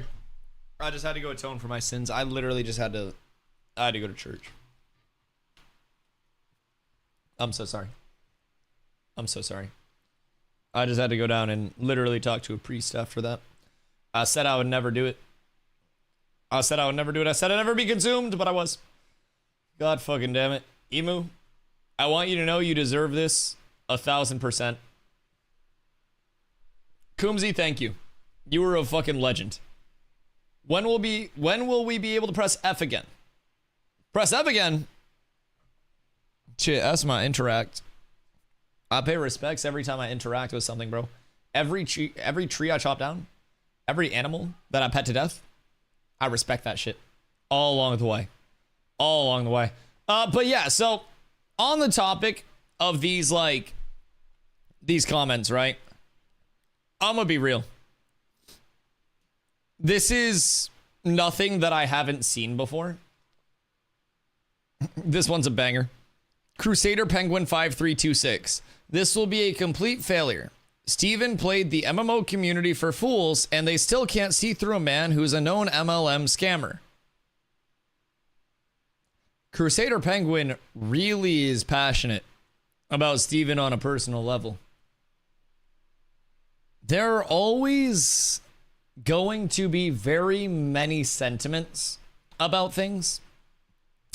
And again, like, I showed you guys literally the comments on my, these are on my stream VODs too. Like, people will go on these knowing they're live streams and just shit on the game. It is so common to wake up and just have somebody be like, oh, well, this is dog shit. This looks awful. This looks stupid. But for every one person that is taking the time to comment something negative, I always remember that there are a whole lot of people that do show up and enjoy the content on a daily. And that is part of the reason why I'm able to do this. If there were no people that enjoyed the State of Ashes, nobody would be here. And even if only a few people are here, it's okay. This isn't the launch of the game. This is not representative of the launch of the game.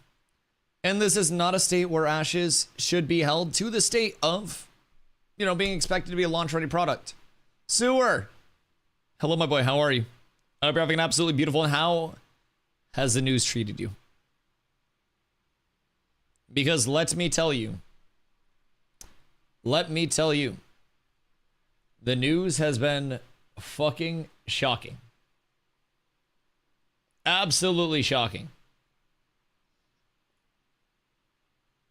I'll be honest, I fuck with it. I too fuck with it. But I was kind of surprised. I was very surprised. Bro, I'm so bad at predictions. I swear to God, like, just inverse Dusty. Anytime somebody asks me about a prediction, like server side, I'm gonna take like what I think is gonna happen. I'm gonna flip it on its head and then I'm gonna be right. I swear to God, I suck, bro. I've been wrong like every phase, bro. I'm like fucking Baba Yaga over here. Dusty Jim Kramer of MMOs. Bro, like, this is the thing though. A lot of my predictions are good. But anytime somebody asks if I think they're going to be fresh starts or not, I'm wrong. Just traditionally. I have no sense of that shit. Apparently, I am the last to get the word of the, like, ejecto seat getting activated. And, like, it is what it is. It's cool. I get it. I'm a yapper. Like, bro, secrets are hard to keep because secrets don't make friends and friends don't make secrets. And I get that. I might not be like, also I'm not signed to an NDA. Until my yaps are sponsored, I will not be silenced. But yeah, I kind of suck at predicting if they're going to be freshies or not. Like, I'm gonna keep it about just inverse that shit. Inverse Dusty. Will Intrepid be talking this stream? Sounds like the Intrepid I followed into this game. I like that they're standing on business. Just got here. How you feel about Ashes on Steam now? Probably the 100th time you've been asked. No, it's okay, dude. Ask as many times as you want. I'm going to list about 20 stock names and just want you to say buy or sell to each. Oh no. Oh no. All right. We'll go through it with me knowing nothing. Now, I'll have you know, if you want a really dusty investment strategy, robots, lasers, and weed is my big three. It's my holy trinity. Because as people continue to evolve, We'll have more robots doing things for us. Those robots will be equipped with lasers to stop people from harassing the robots, and then people will just sit at home and smoke weed. Already, over 6 million Americans are daily cannabis consumers. Daily. That's a lot. Now, as that number continues to increase, the marijuana industry shall also continue to increase. Naturally. Unless they like government approve fent or something, then marijuana's kind of down. But like as long as weed's up. So weed's not good investment because we'll be synthetic soon enough and market will crash. Define synthetic weed. Like, you think they just managed to replicate the structure of THC just in like its purest form? Educate me, Kat. What can science do? I mean, they can literally make babies in laboratories. There can actually be lab babies now. I'm sure there could be lab weed, right? Surely they can just make THC. Yo, we're getting distracted. Fubo's trying to get me high. Yo, my God, what up? Been a while since I don't look for the news of Ashes. Is the alpha online still? The private test realm is online right now. Alpha 2 will be up tomorrow and Sunday. Then it will go down until November 26th, where it will be up the 26th, through the 1st. And on the 1st, there will be a community event where after the 1st, servers will go down and the PTR will be up until December 11th. And on December 11th, we will have new, fresh slates to start out on Shoal and Lotharia. Everything prior to that is wiped, and it will be a brand new clean slate for everybody. So, really excited about that. Is there a posting of all the testing transmogs we get yet? I don't believe there's been a visual of them. I don't believe I've seen one. I'll keep my eyes peeled, though. It's a good question. It's a very good question. But yeah, if you have any questions, let me know, Magoda. More than happy to help out. That's also true, though. We got to keep our eyes out for that. Do we have visuals for the Cape Diet Skin? No. I'm hoping we do. They didn't show anything in the dev stream, though. So it might still be, like, being worked on, maybe, for deployment towards the end of the month. I would assume, like, capes don't take too long to design, maybe, in terms of just visuals. But who knows? Maybe it'll be something completely unique. But yeah, I would expect it probably more towards the end of the month. So Valdred has how I was feeling about the stream and like Ashes on Steam in general. I think it's good. Chat linked the like IGN post of the Ashes trailer, and I was immediately just like, okay, yeah, no, I've seen all these comments before. I've seen all of them, from the please don't suck to the New World Part 2 to the when's it coming out to the dead game that'll never launch. Like, I've heard it all. Like, my YouTube comments are the exact same. And let me tell you, platform by platform, it varies a lot what the experience is and what the reaction is. So, my thoughts on it. Overall, very simply put, more people in Ashes of Creation is better for the game. It's better for the future of the game. It's better for the playtesting environment. Even if players come in and they do not like the immediate state of it, it is still good to get feedback and data from those players. If out of all of your players that quit and take breaks, upon exit, you get a pain point from 10% of them, and you can resolve some of those pain points, then that could be representative of the same pain points that other players were experiencing along the way. Then you help a larger percentage than the people that reported it.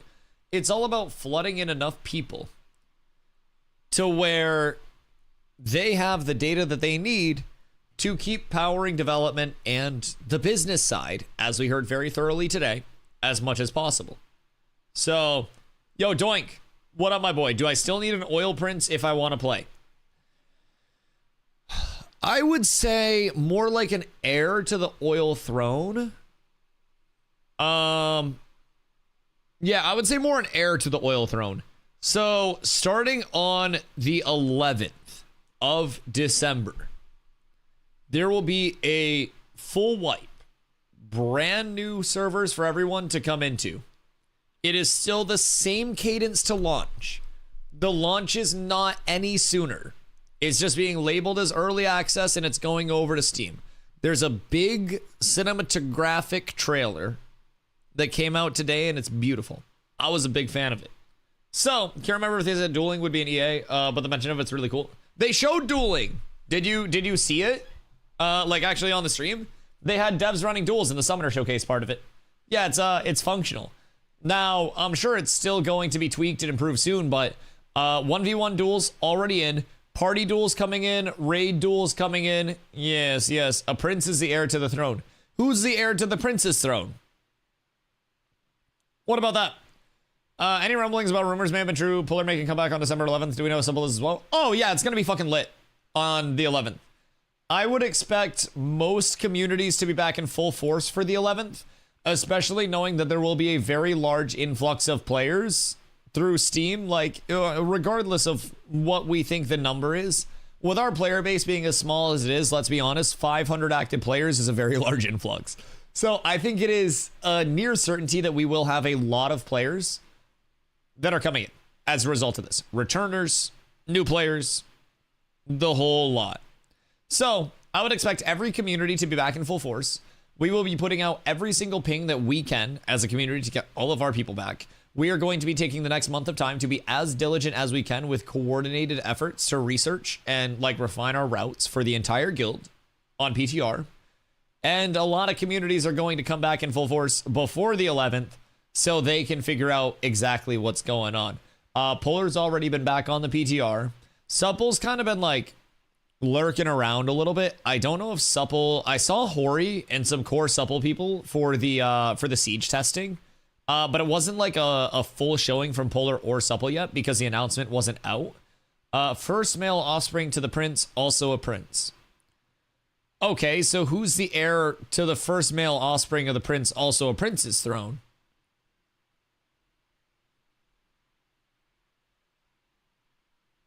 Surely it changes at some point down the line. Like, my dad and my grandpa could also be a prince if I'm a prince. It's second in line to the throne, third in line, etc. But are they all princes? Or would I be like, would someone walk up to me and be like, ah, yes, DustyWhy, second in line to the throne? Or would I be like, Prince DustyWhy? It's princes all the way down if they exist. Lame. Fucking unoriginal, bro. Lacks depth. Bad gameplay loop. Honestly. Intrepid would never. Just lacks. It's breaking my immersion. Thought the summoner stuff was just summoner things. Gotta rewatch that bit. No, they started out with duels. I don't want to say they like started out, but they like summoned their summons, and then they showed the 1v1 duels, and then Steven elaborated that it would be party duels, raid duels also coming in. And then in-game arena areas where you would be able to go to have duels. Yes. You guys had a chance to play Summoner? Yeah, it's been over on PTR. There's been a lot of testing, and Summoner was up for the siege tests. Summoner is a fucking bitch, dog. Like, excuse my fucking French, but like, fuck that dog shit class, bro. I swear to fucking Christ. It's got fucking like 15 seconds of silence that just hate fucks you. And then as I'm getting silence, they look at me and go, no stamina for you. As 6 mages are prisbeaming. And I can't even block. I'm just sitting there fucking T-posing, silenced, exhausted, pissed. Like, bro, I gotta actually just take my fucking hands off my keyboard and start fucking unstoppable dabbing for 15 seconds every time a summoner sees me. Fucking hate that dog shit class. I want rogues back. But yeah, we've had some interactions with it. Pretty cool kit. Damage leaves a little bit to be desired. Pet UI on auto, I guess, can like AFK sometimes. So play Warlock and WoW. Bro, I don't want to talk about fears in WoW, creepy. I swear to fucking God. I was a paladin tank in WoW. And High Council fight. TBC. And I'm tasked with not tanking any of the fun ones. I'm tasked with tanking the fear spam. And my entire existence, every High Council fight, was getting an undispellable fear dropped directly on my head and then trying to hold threat throughout the unstoppable fear like lapse window, and I would get 3 seconds of threat in, and then I would just go, careful, I'm feared. Careful, I'm feared.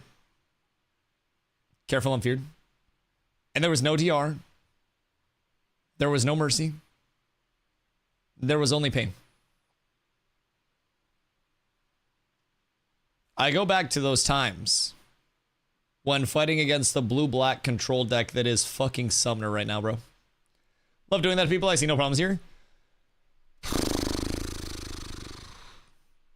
Like, I'm gonna be real.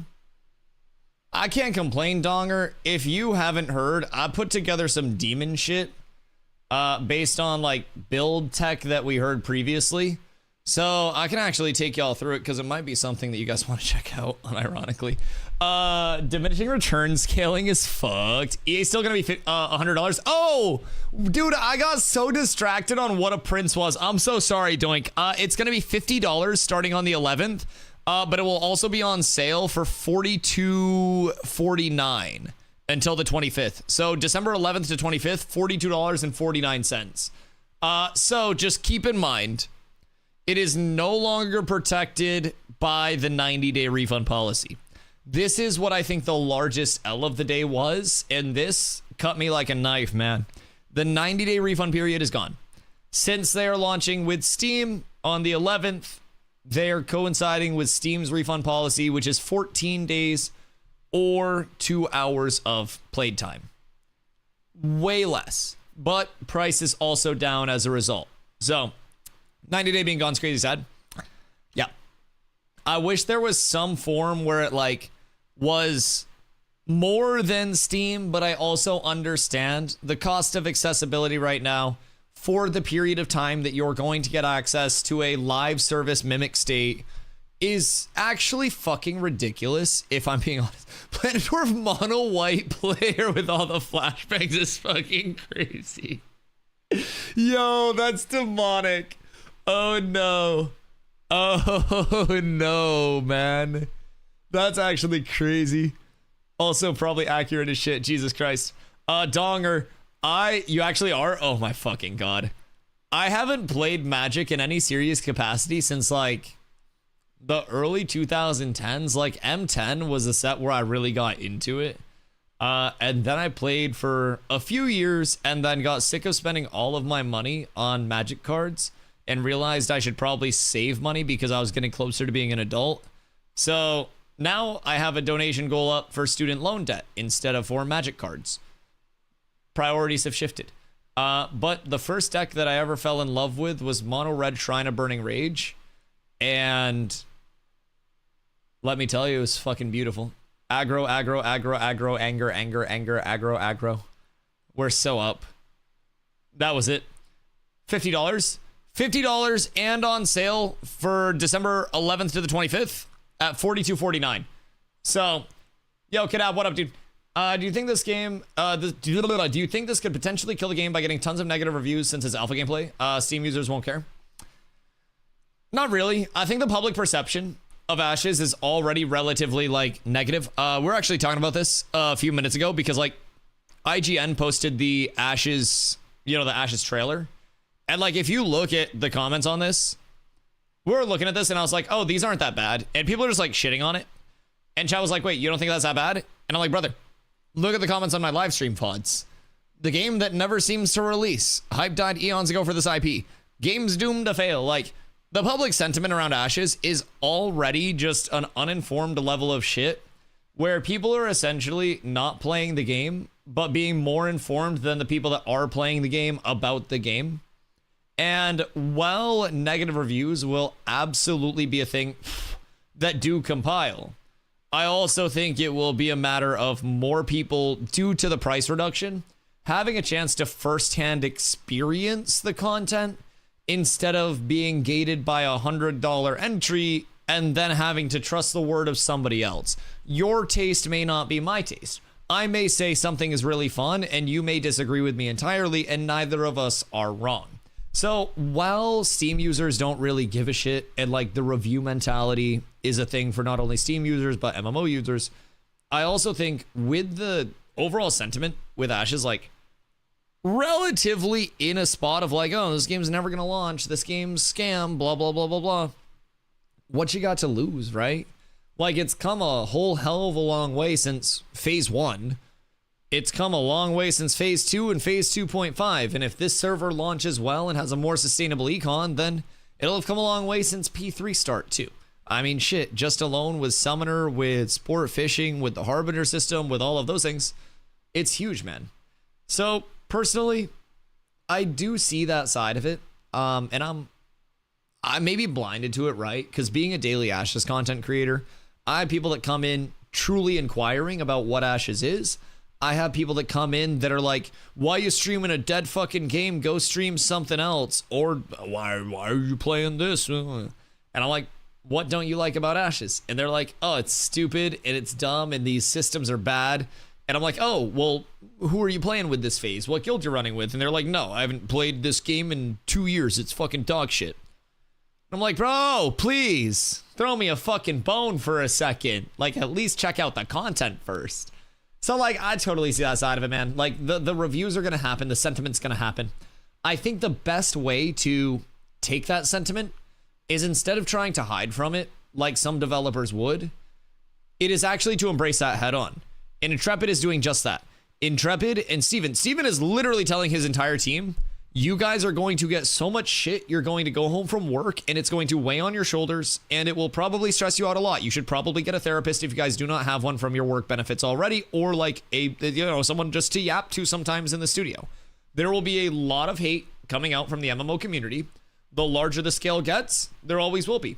There will be people that hate me more as it goes on. There will be more people that come in that have both positive and negative interactions, and across the board, that could weigh on someone, that could not. But at the end of the day, I think Intrepid is taking the most respectable route by saying, hey, your criticisms, throw them out. We're going to make it accessible, more accessible for another group of players to see the game in its current state, because we want more people to see the game in its current state, whether that's good, bad, or indifferent. And if I'm being honest, I really like this take a lot more than the like, oh, well, people aren't liking it right now, I guess we better ease up. They're saying, hey, people aren't liking it. Fuck it. We're going to keep going. We're going to make you like it. And we're going to let you give us feedback along the way. And I think that's pretty respectable and pretty commendable. So, I don't know. I look at it from that stance and I'm just like, they are literally squaring up to it. They're saying, give us a feedback. Give us a negative. We're going to put out a product that we're proud of and that they believe in. And like, bro, I'd run through a wall for that shit. I'm going to be completely honest. Very much shows me that long term, yes, they're focused on the business side of it. People can say whatever they want about that with the monetization aspect of it. It's natural, man. A business is a business. And unfortunately, I see that side of it. I would very, very, very much love if, you know, the ideal scenario of Steven having infinite pockets were true, but like, they're a business with a whole hell of a lot of employees, and California is an expensive place. So, Dude Deer, what up, dude? Any difference in the current package and what's coming to Steam? Got the package yesterday. The current package will allow you to play in between now and the 11th on the PTR testing for the build up to this deployment. The $50 pack will get you access on the 11th. The 90-day pack, if you bought yesterday, also will be grandfathered in. Sorry, the 90-day pack. Jesus Christ. The Wave 3 pack. You can tell where I'm going. The Wave 3 pack that you bought yesterday will be grandfathered into the 90-day refund period because it is purchases today and after today that have the Steam refund policy. So, I'm not a legal expert, but as far as I know from their communications, please, if I'm wrong, feel free to correct me on this. But anything that was purchased under the old refund period should still be under that refund period. So your pack would A, come with that. I think. If I'm wrong, I greatly apologize. But based on their communications, that is what I understood. Purchases after today would be impacted by that new refund period. Then from there, the biggest difference, $15 in the in-game store for skins. The new pack still has the first month of sub time when the game goes live. No sub before the game launches. when the game launches. $15, $15 each month as a sub. No box cost, no DLC cost, no anything like that. So, first month of sub time included regardless. Old pack, $15 in the currency called Embers. That's what you spend on skins in the in-game store. That will be added with this update as well. So we'll get rotating drip, cosmetics. That'll be cool. And then from there, you're in until launch regardless. And the refund period should be the difference. Again, am not lawyer, but that is how I've understood it. Personally. r/MMORPG is exposure therapy. Oh, dude. Oh my god, the Ashes subreddit too. Holy shit. Like, I have to be very selective about the Ashes Reddit and Discord because so many people are like, I don't want to be mean, but so many people are like misinformed very clearly and just have a core, like a misunderstanding of the systems that they're talking about. And you can always tell definitively as someone who has played the game a lot when people over there have not played the game a lot. And unfortunately, I see it too frequently where somebody is clearly not familiar with things, but they're yelling the loudest in the room about like, this is how I'd rework the economy. Man, why don't you play the economy first? Why don't you do that? In USA, we can refund while game not releases. 90-day refund is illegal. No. What? I don't know if that's how that works. I know a lot of early access products that did not have a refund before it was fully releasable. I mean, Steam's standard refund policy is 14 days or up to 2 hours of playtesting or like of playing for any of their titles, whether that's early access or not. Anything other than that would be at like the discretion of the studio with their refund policy. But I don't know. I'm in Maine, so like I'm an American citizen. But could anyone who bought it in the last 90 days just refund it now and rebuy it for half the price? Yeah. Yeah, you absolutely could. You 1000% could do that. You just wouldn't have like the future 90 days covered, right? So say you got it like, I don't know, 10 days ago, for example, you'd still have 80 days of coverage, which would take you far past December 11th because the 90-day refund period has been replaced by the Steam refund period, which is the 14 days or the 2 hours of playtime. So it would basically just be a matter of like sacrificing the refund period and then sacrificing $15 in terms of like in-game store credit. So, you know, depending on what you want to do, if you already know that you really like Ashes and you're going to want it in the long term, might not be the worst idea. If you do want to save the $50, definitely not crazy for that. The Harbinger and Sport Fishing and Econ changes will be in for the December wipe. The December wipe should be everything that we have been seeing on this end, we hope. That is what we've been kind of like communicated so far, is that this V.18 Harbinger update, which is what we are testing over on the PTR and will still be more testing on the PTR leading up to the update, including like the archetype reworks and stuff like that they talked about today. We'll continue to get more, and those will all be in for the update. They want this to be a very progressed state. Is there going to be another wipe with this release at some point, or is this it? There will be more. Now, again, as Pox said, inverse Dusty that shit. Inverse Dusty.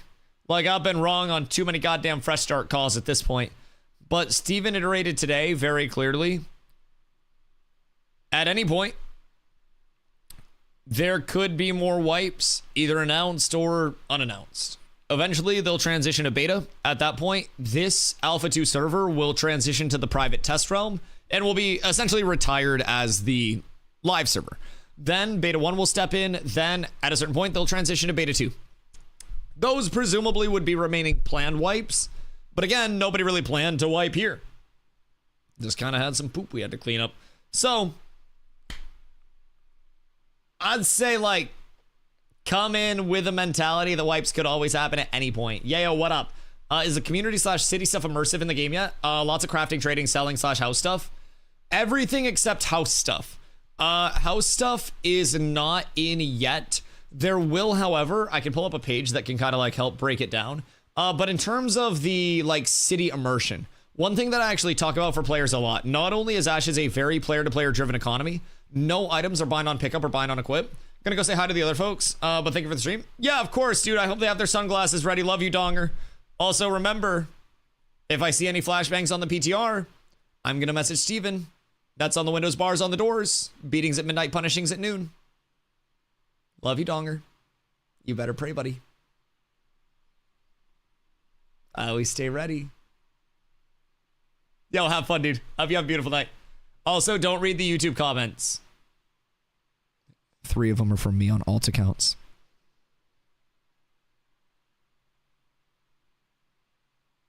So anyways, yeah. So yeah, in terms of the gearing, nothing is bind on pickup or bind on equip for itemization. Funny enough, except for your starting gear. So if you are someone, yo, thank you for the follow. I appreciate you. If you're someone who very much wants to immerse yourself in like the gathering, refining, crafting route, chat, can I get an exclamation crafting, please? From one of the fine folks out there in the peanut gallery today. Yes, yes, yes. Gluto, what up, dude? Been positive about the project for now without rejects. Can you help me see anything positive about the Steam release? Can't see it.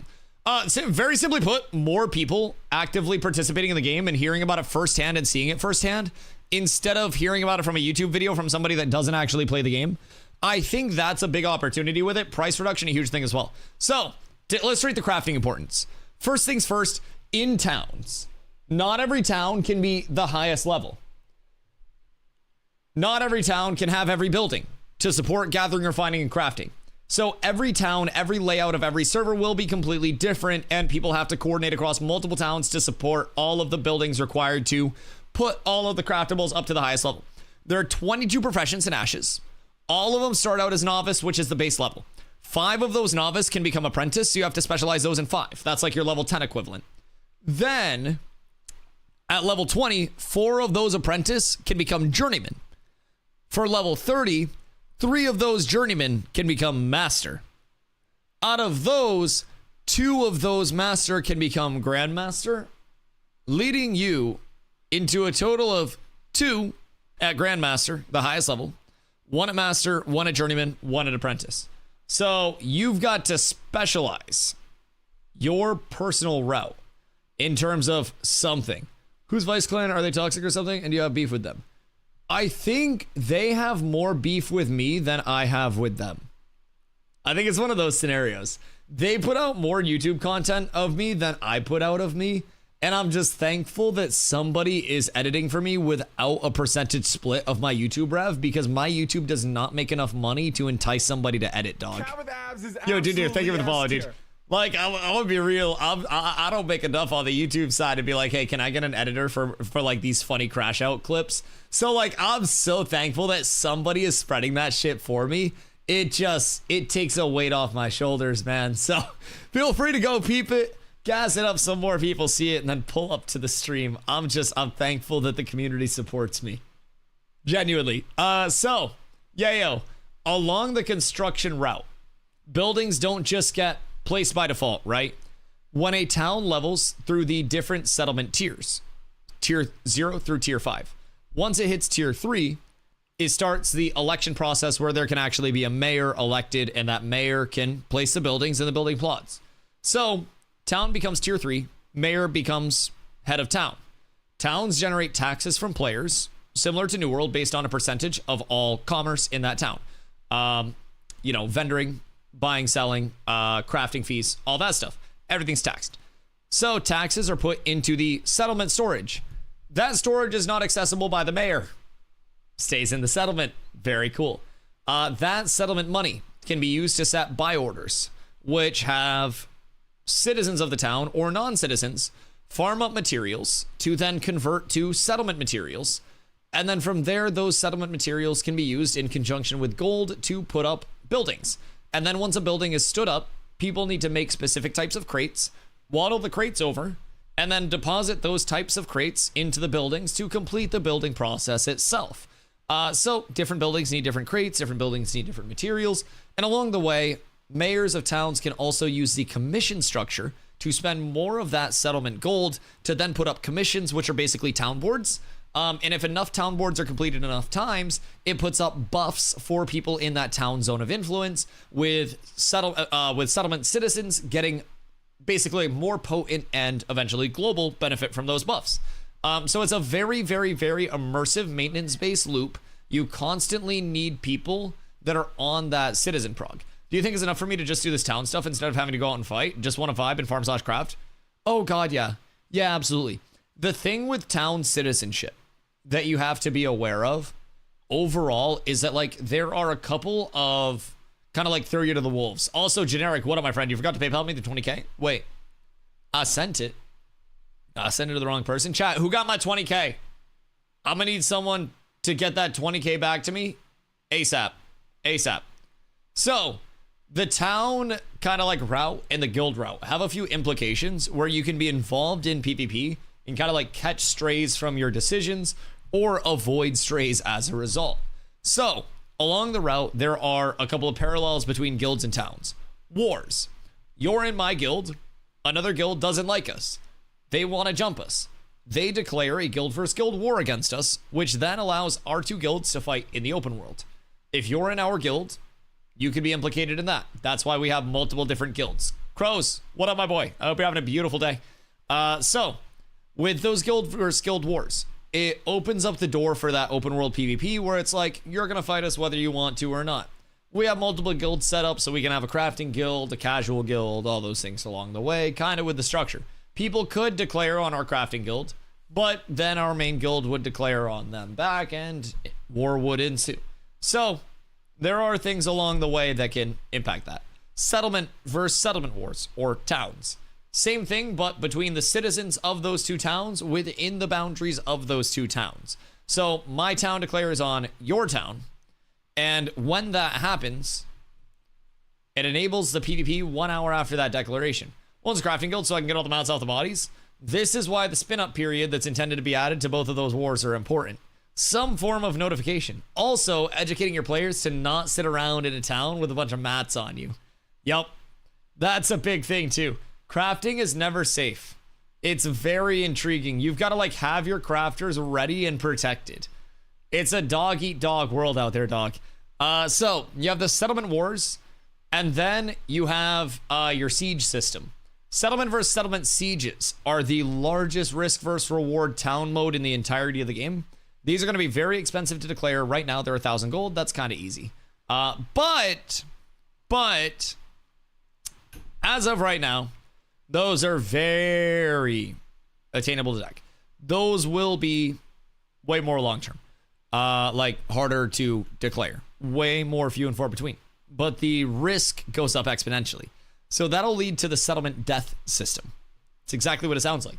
You drop a siege banner on my settlement, my node, my town, and you win that siege, my town just dies. It's gone forever. It's kaput. It's crashed. It's KO'd. Player storages become lootable.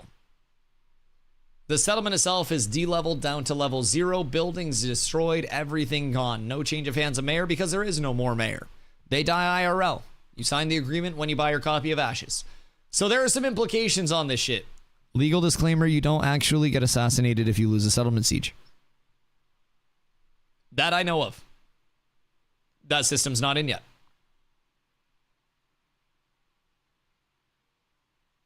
I don't know where the line's drawn. Anyways, the settlement death is not in quite yet. So, then you have the parallel on the guild side. For this, we'll refer back to, hold on, this guy. Over the course of this entire playable world, you will have 85 player ownable settlements or towns. You will also have 5 guild castles. Guild castles will oversee 1/5 of the playable world. So my guess is that the first guild castle is coming in right here, which probably means it's going to come in over here somewhere. Like, fuck me, dog. So my guess is that we'll have one here. That, in theory, would oversee this bottom portion of the world. And with guild castles, once a month, those guild castles will get sieged. None are in yet, but hopefully soon. TM. But once a month, those guild castles will get sieged. If another guild claims the throne, that guild castle goes to that guild that claimed the throne. Once a week, however, guild castles will have automated caravans, which caravans you make crates to put on the caravan, and then you have to drive that caravan place to place. The longer you drive it, the more rewards you get when you sell the crates, but players can attack your caravans along the way. Settlements or towns will pay taxes to the guild castles once a week. Those guild castles will have to escort caravans with the tax money on the caravans to the guild castles from the settlements to actually secure the money. All along the way, people can attack. People can take the tax money. There will be collusion. There will be backstabbing. There will be thievery, tomfoolery, and absolute brutality over it. So, within the towns, there's a system called vassaling. I mentioned that not every town can be the highest level. Within vassaling, once a town hits tier 3, it essentially claims vassals that cannot level to the same tier as that town. Once the vassaling network is activated, it can then grow. T3 goes up to T4. Then a T4 can have 2 T3s underneath it. Each T3 has 1 T2 underneath it, and that can represent your current vassal network. Then from there, you'll have the T5 node that comes in above the T4s, expanding the vassal network, but essentially shaping up regionality within the world. You'll have your capitals.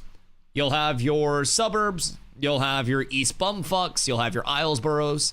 And then from there, kind of settles out. You know what I mean? So that's a pretty cool aspect of it.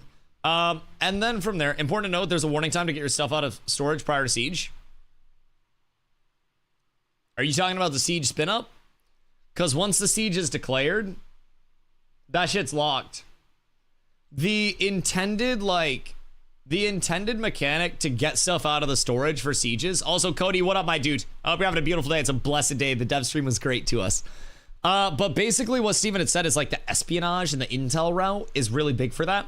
Sieges are going to be a very large spin up, and they're going to require a lot of materials, a lot of goods, and that's going to take a lot to organize. So it'll be on the settlements themselves to see, like, am I at risk of getting sieged? Do we think this is coming my way? Do I put out a call for all citizens to move their stuff to one of our vassals? Do I tell all citizens to put their valuables elsewhere? Pull down all of your buy or all of your, like, you know, your market listings, everything like that. Get your shit out. Or do I think we're safe? Do we end up regretting that? That's a part of it. So vassal, yeah, literally. So right now you have a T4 at the top. T4's a city. Sorry, T4's a town. T5's a city. Jesus Christ. T4 is the equivalent of a city right now. But T4 is formally called a town. All of this terminology fucking sucks because you misquote one thing. A T4 is called a town. A T5 above it is a city. A T3 is called a village. And then a T2, an encampment, blah, blah, blah, blah. So T3 is where the functionality actually starts to come in. So keep in mind, with a T3 taking a T2, that means that not every town will be like governable. Therefore, it will not have buildings to support gathering, refining, and crafting. So every world will have like a unique crafting set. When you said T4 and T3, I was thinking levels of crafting stations. Well, so that's kind of the limiting factor to a certain extent. So the larger the town, the higher the level, the more building plots. And instead of New World, where it has every crafting station at T1, and then you have to upgrade it, you have to pick and choose which crafting stations you want to have, and then you have to put in support buildings and then upgrade those crafting stations through those support points to the higher levels that would then enable your higher tiers of crafting. Your journeyman table is not the same as your grandmaster table in terms of what's available, and your grandmaster table requires much more specialization and upgrades and like multiple support buildings to support that grandmaster table.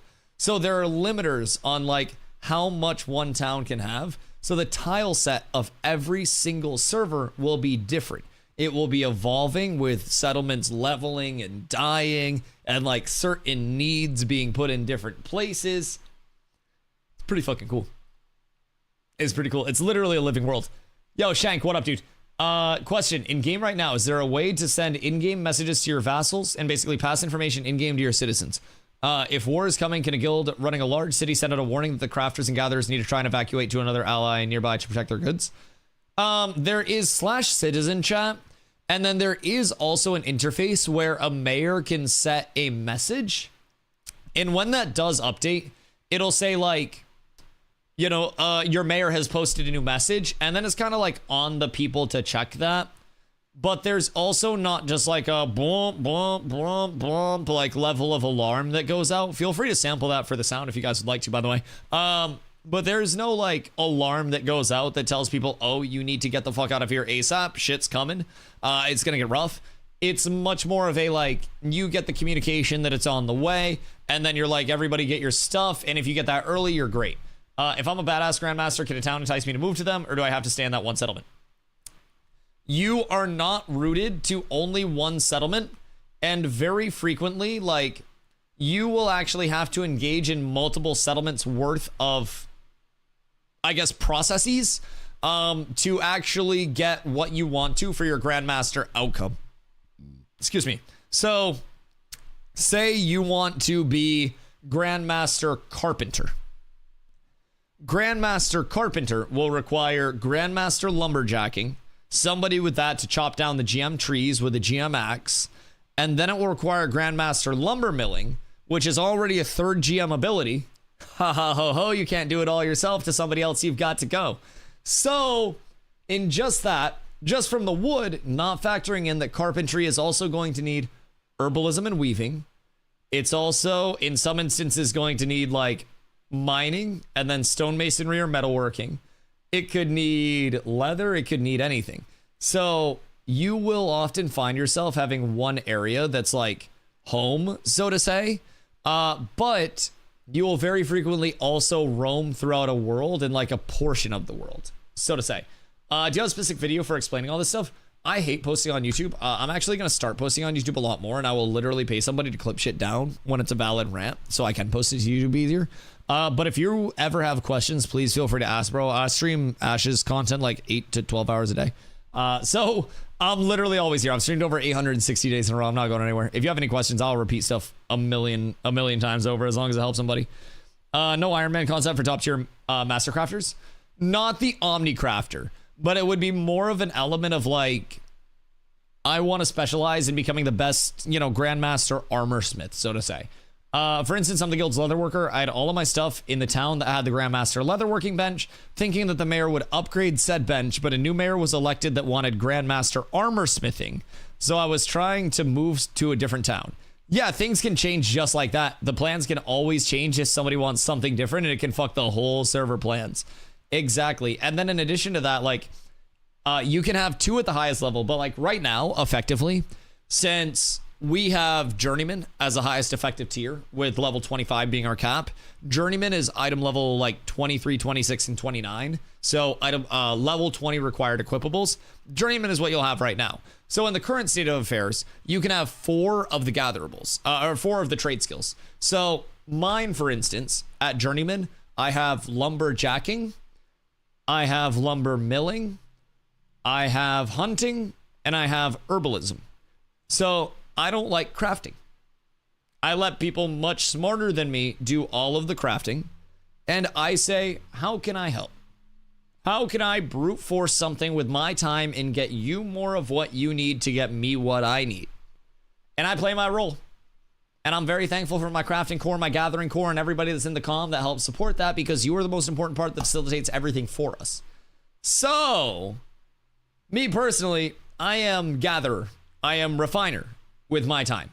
When it goes to 2 Grandmaster, I will probably do lumberjacking so that way I can hit trees, and then I will specialize in probably 1 more. I have a processing alt. Alts will get nerfed when they bind all of these to account prog, and then in terms of having multiple accounts, like, you absolutely can. You absolutely can. Third picture was saying how many people in town can be Grandmaster. Yes, this is what you as an individual can be. Exactly. So throughout the professions, you can access all of them on a base level. Now, one thing that is cool with that, I can actually show you. Sorry, I could have explained that better. One thing that's actually pretty cool. I have this pulled up in 2 tabs. There's my bingo card. What are we looking at here? Let me pull up here. So as you go up into like higher tiers of crafts, this is going to look really intimidating, but don't let it push you off. I will explain everything. We'll go into the crafting calc, and then we'll go into simple mode. So this is going to be a tool called the Crafting Calculator. Ash's Codex is made by Taken, the same person that did New World Database. So very similar layout. You'll notice it's a very familiar tool. Very great resource for figuring out a lot of like the crafting nitty gritty in terms of like what rarity do I need for this. So, does anyone have the recipe for crafting chum for fishing? Squid, if you're on the PTR, go to the sport fishing vendor. There should be one over by the harbors. I don't know if they have them anywhere else, but like the Turquoise Sea Harbor has one. There is one at Apprentice Cooking, but oh wait, are the vendors not in? Oh, the vendors might not be in because they wiped the PTR. Wait a second. All right, so out of these materials, for perspective, Yayo, ash is a novice tree gatherable at this tier. You need a shitload of it in very high rarity if you want to make something very good. It goes common, uncommon, rare, heroic, epic, legendary. And the higher you go, the better it weighs on the bow. So you can gather all of the ash for this with just novice lumberjacking, but you would need a journeyman lumber miller to dry the ash into dried ash boards. That's where I come in. So then you need braidwood. Braidwood is a journeyman tree. So you need journeyman lumberjacking and a journeyman lumberjacking axe to chop this. So you at novice could get your you could get your ash wood. I could process those. You could pay me for the braidwood boards because I can chop and process those.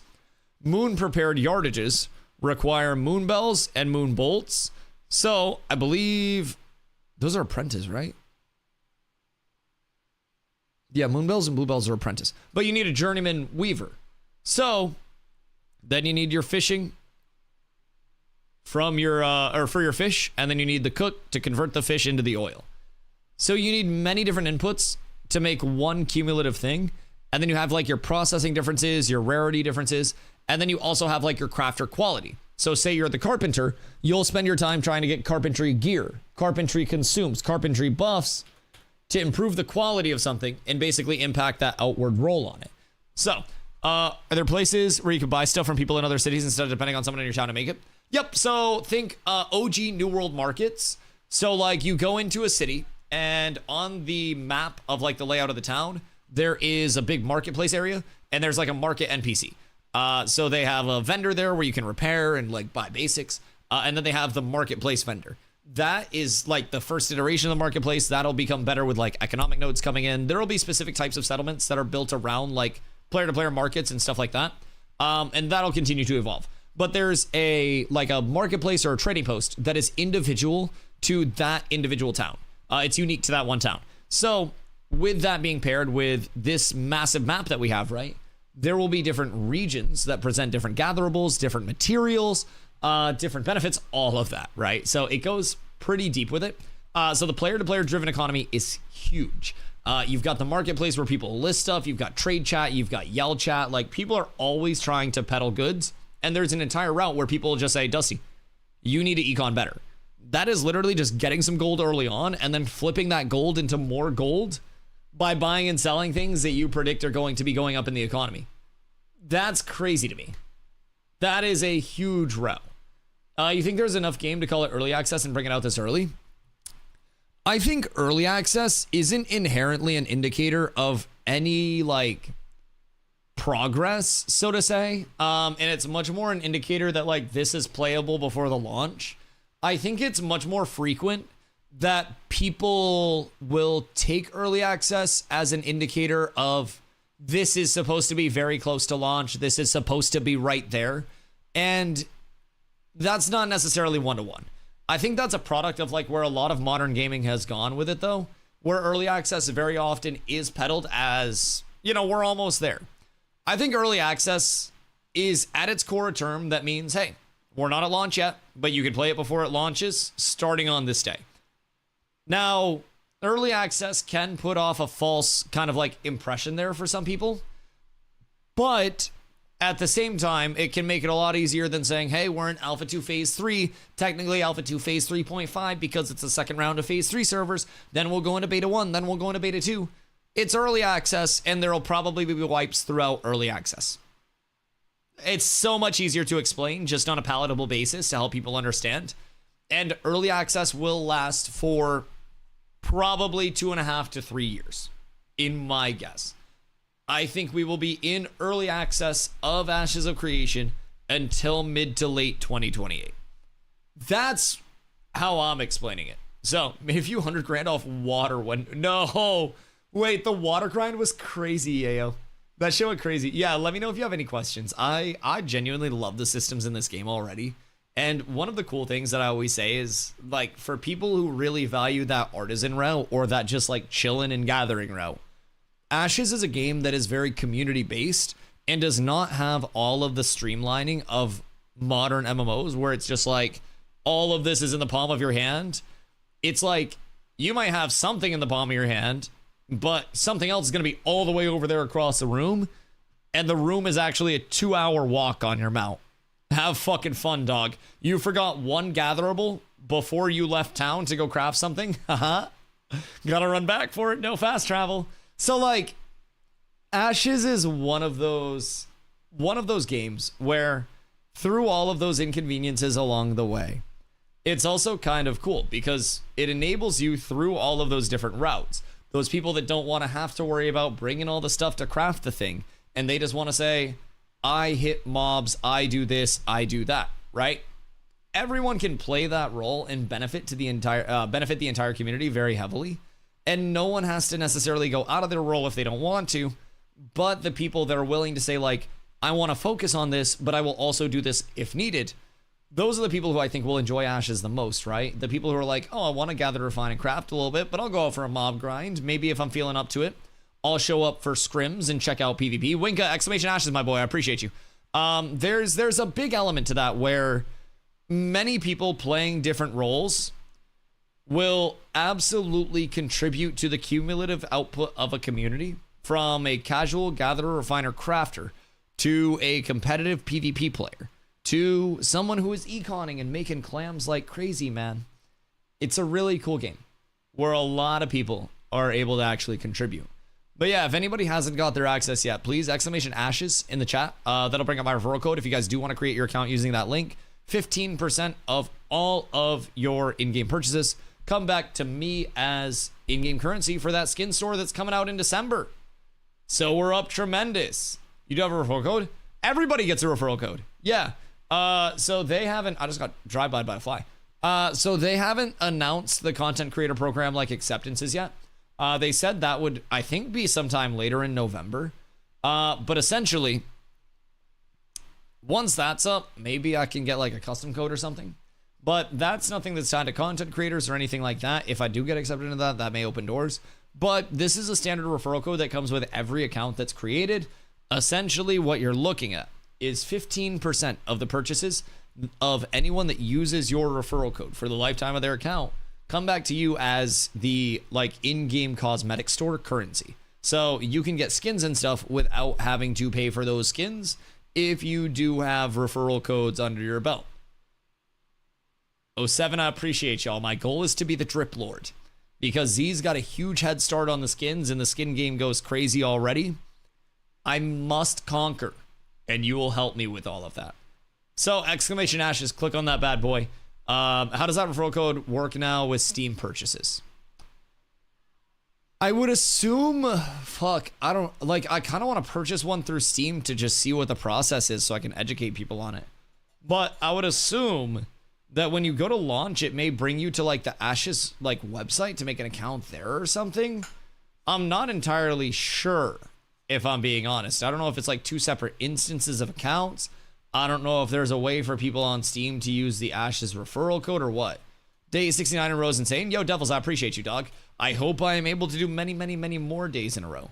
I consider myself like very lucky to be streaming in the first place. So like the fact that I've been able to do this that many days in a row without having to worry is, it's something very humbling to me. And it is something that I never take for granted. And every day that I can stream is a good ass day, man. That's literally the dream for me, and I'm living it. So I'm super grateful people show up every day. Well, Cadso's fishing raids. Oh God, yeah. Oh, absolutely. I want to focus on gambling in the tavern. Coombs, you gotta have something to gamble, brother. If you don't have money in the first place, you can't lose all the money at the baccarat tables.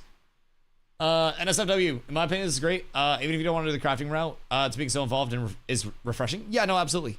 I think the ability for people to play either like one role or play many different roles, depending on what they're looking to do, is absolutely massive. Is Wipe December 10th if Steam releases the 11th? Yes. So the immediate timetable, I can go through this for you guys, and I can catch y'all up. Lock in. Oh my God. I've been on stream for 9.5 hours. We're right about the wipe. I was wrong. I'm gonna be real. I was a very anti-wipe advocate, and y'all motherfuckers were right as shit.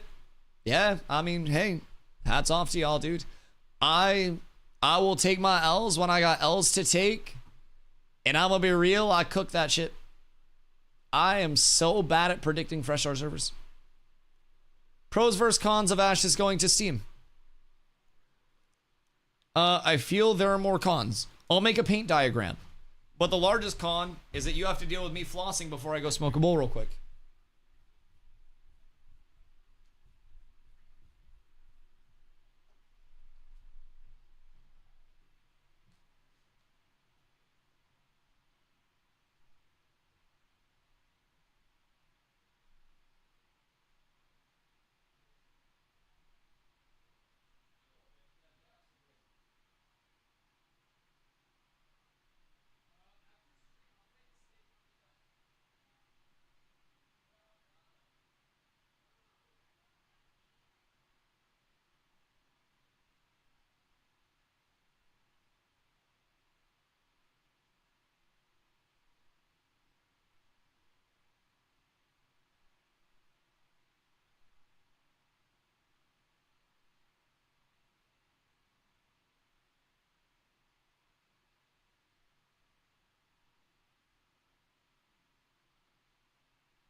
You know, not everybody gets that shit for free, chat.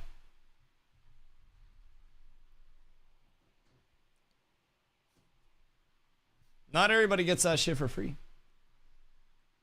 Okay. The only cons are just more negative people being negative. Yeah, we'll go through it. We'll catalog it as a chat. And keep in mind, every piece of feedback is valid here. Every opinion is valid, no matter how much I may yell at you and give you shit. Every person is going to interpret things differently, and I think it's important to recognize all sides of it, because that can lead to us all seeing it a little bit differently. So we'll take the people through this, and then we'll hit a quick paint for y'all. So, Adventures, Ashes of Creation Alpha 2 is officially coming to Steam this December. Our journey through Vera is growing, and we couldn't be more excited to expand to a platform that makes it easier than ever for testers around the world to join the adventure. By wishlisting Ashes of Creation Alpha 2 on Steam, you'll stay up to date on our latest announcements, release plans, and key updates. Wishlisting also directly supports our team and helps spread the word, so please wishlist us. Your excitement truly fuels this product. Thank you for being part of our journey. Cinematic trailer. As we prepare for our largest alpha update yet, the 0.18 Harbinger update, we want to keep you informed about what's coming next, how testing will work, and what Steam means for you and your account. But you'll find a breakdown of our upcoming schedule as well as answers to the most frequently asked questions. So essentially, on December 1st, there is a community event that is the final day of our world as we know it. Up until then, the PTR is going to be primarily available every day except for the 15th and the 16th, and then November 26th through December 1st, where in that time, the live realms will be up. Presumably with some fun stuff happening over there. At least I hope. So, the PTR testing. That is where you will be able to check out and provide feedback on the systems for this patch before they do come in if you do so desire. If you currently have access to Ashes and you are not PTR testing leading up to the 11th of December, in my opinion, shut the hell up when you play on the 11th. You had a chance to provide feedback and you opted out. So if you got a pack, Download the PTR and get your ass on the PTR as soon as you can and start providing feedback. You'll help everybody, including yourself, have a better time. Leading up to December 11th, Harbinger update and early access launch. This is December 11th. There is a full Alpha 2 wipe. Lotharian Shoal will return with potential new realms if player base demands it. All Intrepid and Steam users can play together and the PTR will continue as needed, but the emphasis will be back over at that point on Lotharia and Shoal. So, with that being said, if anybody has any questions, feel free to let me know. The largest difference is the pricing here. So, the new bundle pack starting on December 11th is $49.99 USD on both Steam and the Ashes shop. That gets you access starting on the 11th, all through the remainder of development, and also includes access to the PTR 1 month of game time when Ashes does launch. There will not be a sub before then, and a cosmetic cloak. So that's kind of cool. That's kind of dope. All current Alpha 2 testers will automatically receive the early access cloak. Special note that our Steam page will offer harmonized pricing, so those are going to be on the same side. For December 11th to 25th, the bundle will be 15% off at $42.49 USD. Again, this gets you in until Ashes launch. My guess is we're not launching anytime before 2028. My guess is late 2028. But I've been wrong on a lot before, so lock in. But from that side, I think it's really good value if you look at a year-over-year value, dog. That's a really solid purchase in terms of the playable hours. So, cosmetic items will also be available for purchase individually on both platforms. The existing third wave bundle will be retired at that time. Is it 43? It's $42.49 from December 11th to December 25th. That is the new price. And then after this sale ends, it will go to $49.99 USD. 2,160 hour refund window reduced to 2 hours is no bueno. I agree. I think that is the largest, sad part about it. And I feel as though that's probably facilitated by, Steam's refund policy more than anything and harmonizing with that. I will absolutely here. Let's pull up a list. So, if I go... This should take out the boats, right? Yeah. All right, hold on. All right. Pros.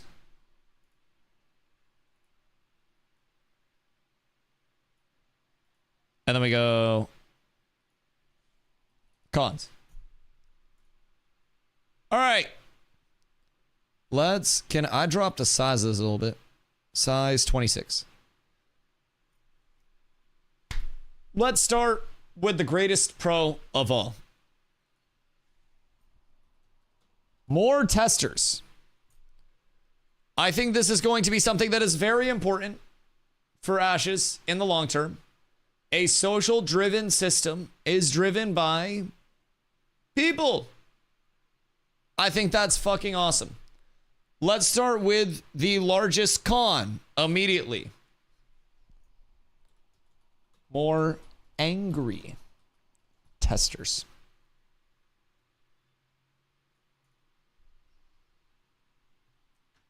It's not perfect. Shit ain't about to be perfect. We about to have a whole lot of pissed off people. So, this is also confused testers.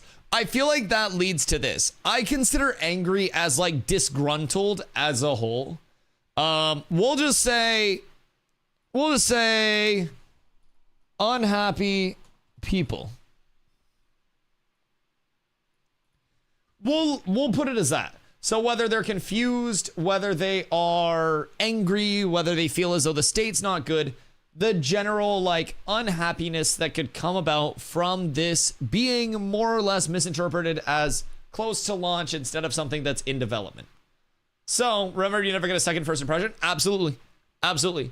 And that is absolutely something that people have to keep in mind. The accessibility to Steam can be a two-headed beast in the sense that it is accessibility. It is essentially me getting a fucking Gamer Supps waifu cup out of nowhere. You know what I mean? It's that level of accessibility where it can just bump you right up a little bit. That is great, but that also comes with a lot of stresses with it. So that is the big element of it. For launch games, I think that matters heavily more. Yes, I agree. I think long-term perception sticks a lot more when your game is launching poor, like a New World, comparatively to when your game is off to a rough and bumpy start. Here's hoping the unhappy people are at least less unhappy for having bought in at half price. Hey, shit. I can agree with that, GP. I will say, just from my standpoint, you know how I am. I will always have something to say. I'm so sorry. The 90-day refund period will be missed. I understand why it had to go, but going from that to this for a refund period to say, hey, playtesters, this is what you got, does suck. Just to not frame it as anything else. It's really unfortunate. Refund's a big blow, worst part of the news. Agreed. I think we'll put that under con. Refund policy change. I would say that is, in my opinion, the largest con right now. Not having the refund policy change is, having the refund policy change basically makes it a risk in a higher degree, even with the lower cost to hop in, because previously you had 3 months of insurance to play any amount of hours that you want. As Emu said, 2,160 hours is the 90-day refund policy coverage for that 24/7 playability.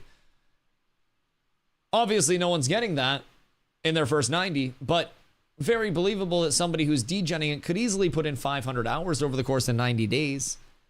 It's 250 times the refund policy that's currently being offered. So I don't think the refund change will be a giant problem for the gaming public, though, as I think people consider Steam policies generous already. I agree. And I think from the general gaming public, if you don't know, then you don't know type thing. And I think going to a standard policy isn't the worst. Like, it's like going from a Lamborghini Urus to my Honda Civic. You still got a car that's dependable. Nobody's mad about driving to work in a Civic, but you'd be a lot happier driving to work in a Urus. And for me as a content creator, it was really dope to be like, hey, you have the best refund policy to hop into this. Alphas are very tough. Early accesses are very tough. You have the best refund policy. That was cool. And I think knowing what was and what is now is absolutely the immediate blow. But I do agree. I don't think it'll be a giant problem for the outside community.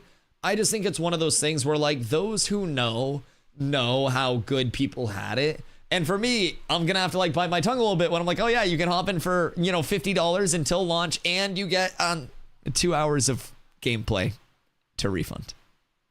2 hours is like barely making it out of lion hole, dog. Like, it's one of those things, I'm not mad about it. I understand why they had to do it, but I do feel as though it is absolutely unequivocally a step down comparatively to what was offered before. 2 hours is like not having a refund. With something that presents as much depth as Ashes of Creation, yeah, it's essentially nothing, man. 2 hours in Hollow Knight, awesome. 2 hours in Ashes, drop in the bucket. It's your first time user experience if it's done well, dog. If you got that Gorilla Grip coochie of a first time user experience, Player Count Tracker Pro.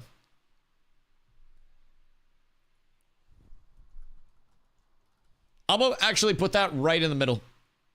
And do you want to know why? I'm going to put this right in the middle. Because this could be the largest pro or con in human existence, depending on who is looking at it. And my source for this is the fact that I was a New World content creator through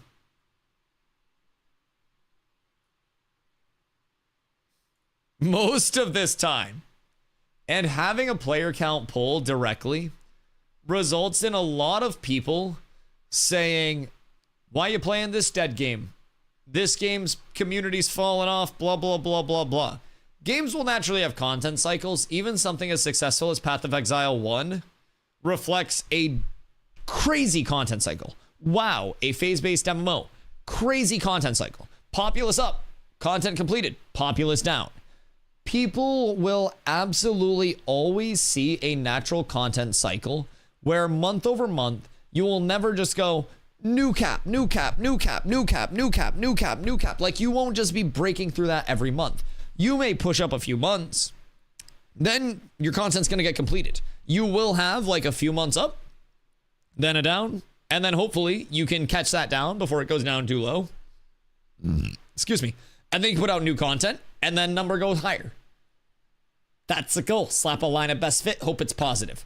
That's what you're hoping for. So I do fear that people will use a player count of an alpha to say, man, Ashes can't retain players. Ashes can't hold players. Look at how bad the end game loops are. Clearly, it's not good. Based on new content deployments bringing people in, people completing the new content deployment on the way to it being a well-rounded game, and it could present a lot of issues. Ashes is going to have a Steam chart now and get that treatment. Oh my fucking God. Hear me out. I want you guys to clip this right now with this in context. Oh, not that. That's our old patch notes. With this in context. If a player count for an API pull is added a few months after the fact, at most 3 months after it's added, there will be a YouTube clickbait thumbnail and video that says Ashes of Creation losing players already about the December update. I will bet any amount of subs on it. 3 months max. Ashes of Creation falling off. New update not hitting. Pepega. Every single time, dog. It's a content cycle. It's going to happen. So while it can be a nice resource for people, it can also be one of those things that is used for the outside hive mind, right? It'll be cool to watch it grow over time. Absolutely. And some people will absolutely say that. Some people will not want to watch it grow over time. Some people like a shower, not a grower, and some people don't want to invest in that. You know what I mean? So I think that's a big element of it where it can be taken either way. I guess put Steam reviews in the middle.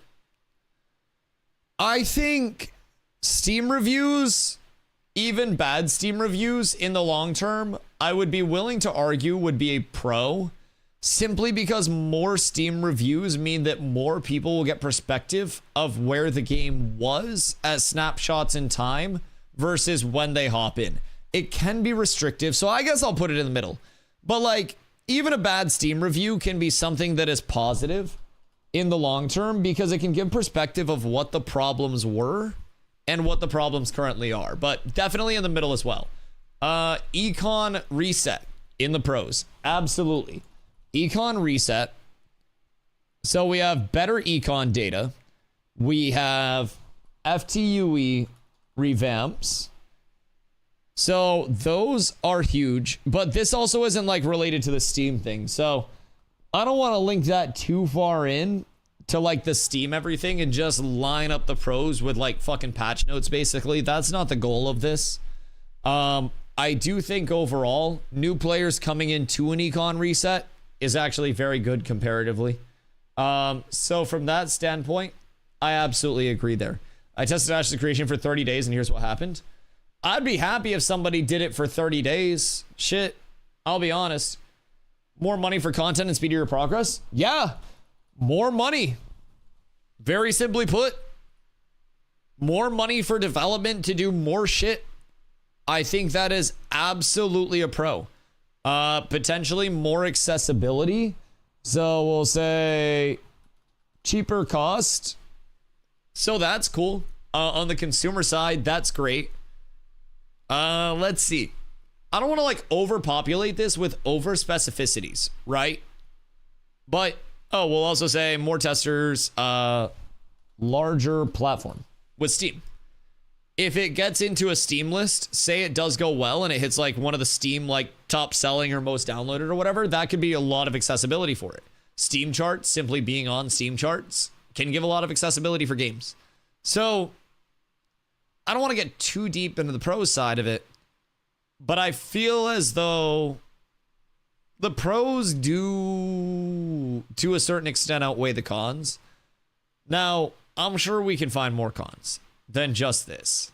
right?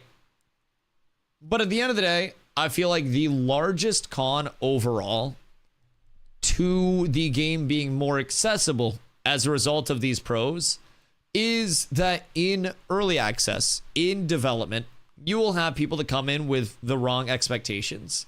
Not in the sense of like, you're stupid, you should expect different things, but honestly, kind of in a sense of you're stupid, you should expect different things. People will come in expecting it to be fully polished, fully finished, fully put together, and that only sets them up for disappointment. Whereas coming in expecting things to change, whether it's something you like or something that you don't like, isn't going to set you up for disappointment. Rather, it's going to set you up for an immediate level of, okay, this sucks, but I understand that it sucks and it's only going to get better. Let me feel it out and stick it out in the long term. And I think that is the healthy mentality to come in with. That is my take. I really, really, really personally feel as though the worst thing that we are going to see is more unhappy people. But like I showed in my fucking YouTube comments, people are already unhappy, dog. We already have people like that without being in early access. Yeah. We're getting more of what we already have. Way more unhappy people, but that's okay. The thing about it is I think over the course of something leading up to a true launch, right? When the expectation is to be in development and keep building, there is a certain aspect of you're unhappy with it. You're either going to stay unhappy with it because you're not going to see the things change, or the things you're unhappy with are going to change, and then you're either going to have to make up something else to be unhappy about, or you're going to get the fuck over it and you're really going to like it. And that's what Intrepid keeps saying. Either you will be unhappy about so much that you just won't like Ashes in the first place, or you're really going to have something that appeals to you along the way and something that you believe in. Unpopular take, new players might really like the game, even though it's incomplete. I think if the first time user experience is done well, the combat system, like everyone, not everyone, some people want to shit on Tab Target and say it's like a dated combat system. Tab Target is predominantly the most popular combat system in MMOs right now.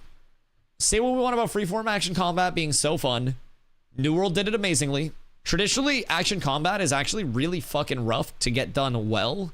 Tab Target is really, really, really traditionally successful. Very successful. So, I think people will come in potentially to a first-time user experience that gives an introduction to a very vast world, and they will hopefully have a bit of linearization to between like the Destiny system, between the first-time user experiences in the areas that will exist, Lionhold, the Anvils, all that shit, right? That would be enough to introduce them to it in an element of like, okay, I understand the feel of this. Personally, I like that a lot. Action combat belongs to games like Devil May Cry, not an MMO. I think action combat in New World was actually kind of solid because there is an appeal to both. Like action combat with like a 3-button MMO like New World was really easy for new players to grasp because there wasn't that intimidating level of like, Dusty, why do you have so many binds? And that was a really like good point of accessibility where it was like, oh, you put your crosshair on someone and then you click and then it does damage. Wow. That makes sense to people. So like when done well, it can be very good and fluid, but action combat is hard to do fluid. You know what I mean? So I 1000% agree though. Not many MMOs have ever done it well. Played mostly only in P3. And the game has a lot to be desired right now. That being said, I was hooked from the vision. Yes. And I think that's fair. I think that's accurate. The game has a lot left to be desired, but if you're someone that believes in the vision and you're somebody that enjoys what we have right now enough to get by, we're providing feedback on and shaping the future of Ashes, no matter how long that goes on for.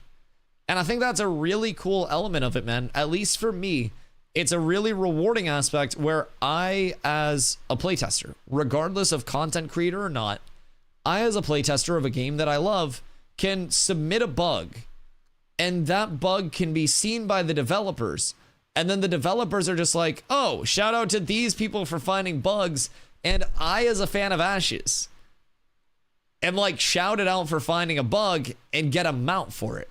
That was such a cool moment, content creator aside, Steven has come down from the sky and given me a mount.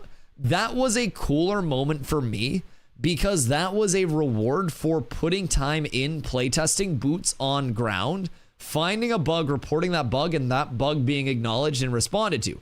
I was so fucking smitten with happiness from that because that's a direct thing of like, if that snuck through, if people didn't do Steel Bloom, if it was something where nobody did Steel Bloom enough to get those drops, or maybe whoever was doing Steel Bloom didn't actually report that bug because everybody said, oh, somebody else in the group will do it, or nobody wanted to report it, that could have fucked the entire econ of our next server.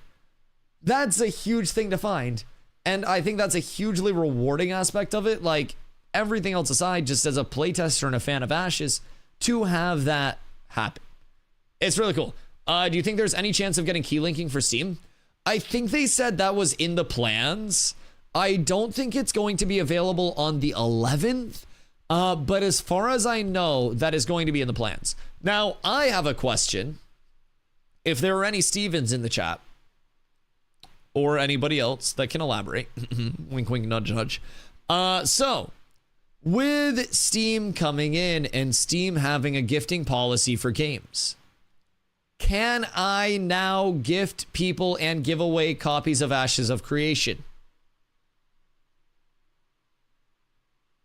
When gifting interface on website? Or do I have to gift people Steam codes?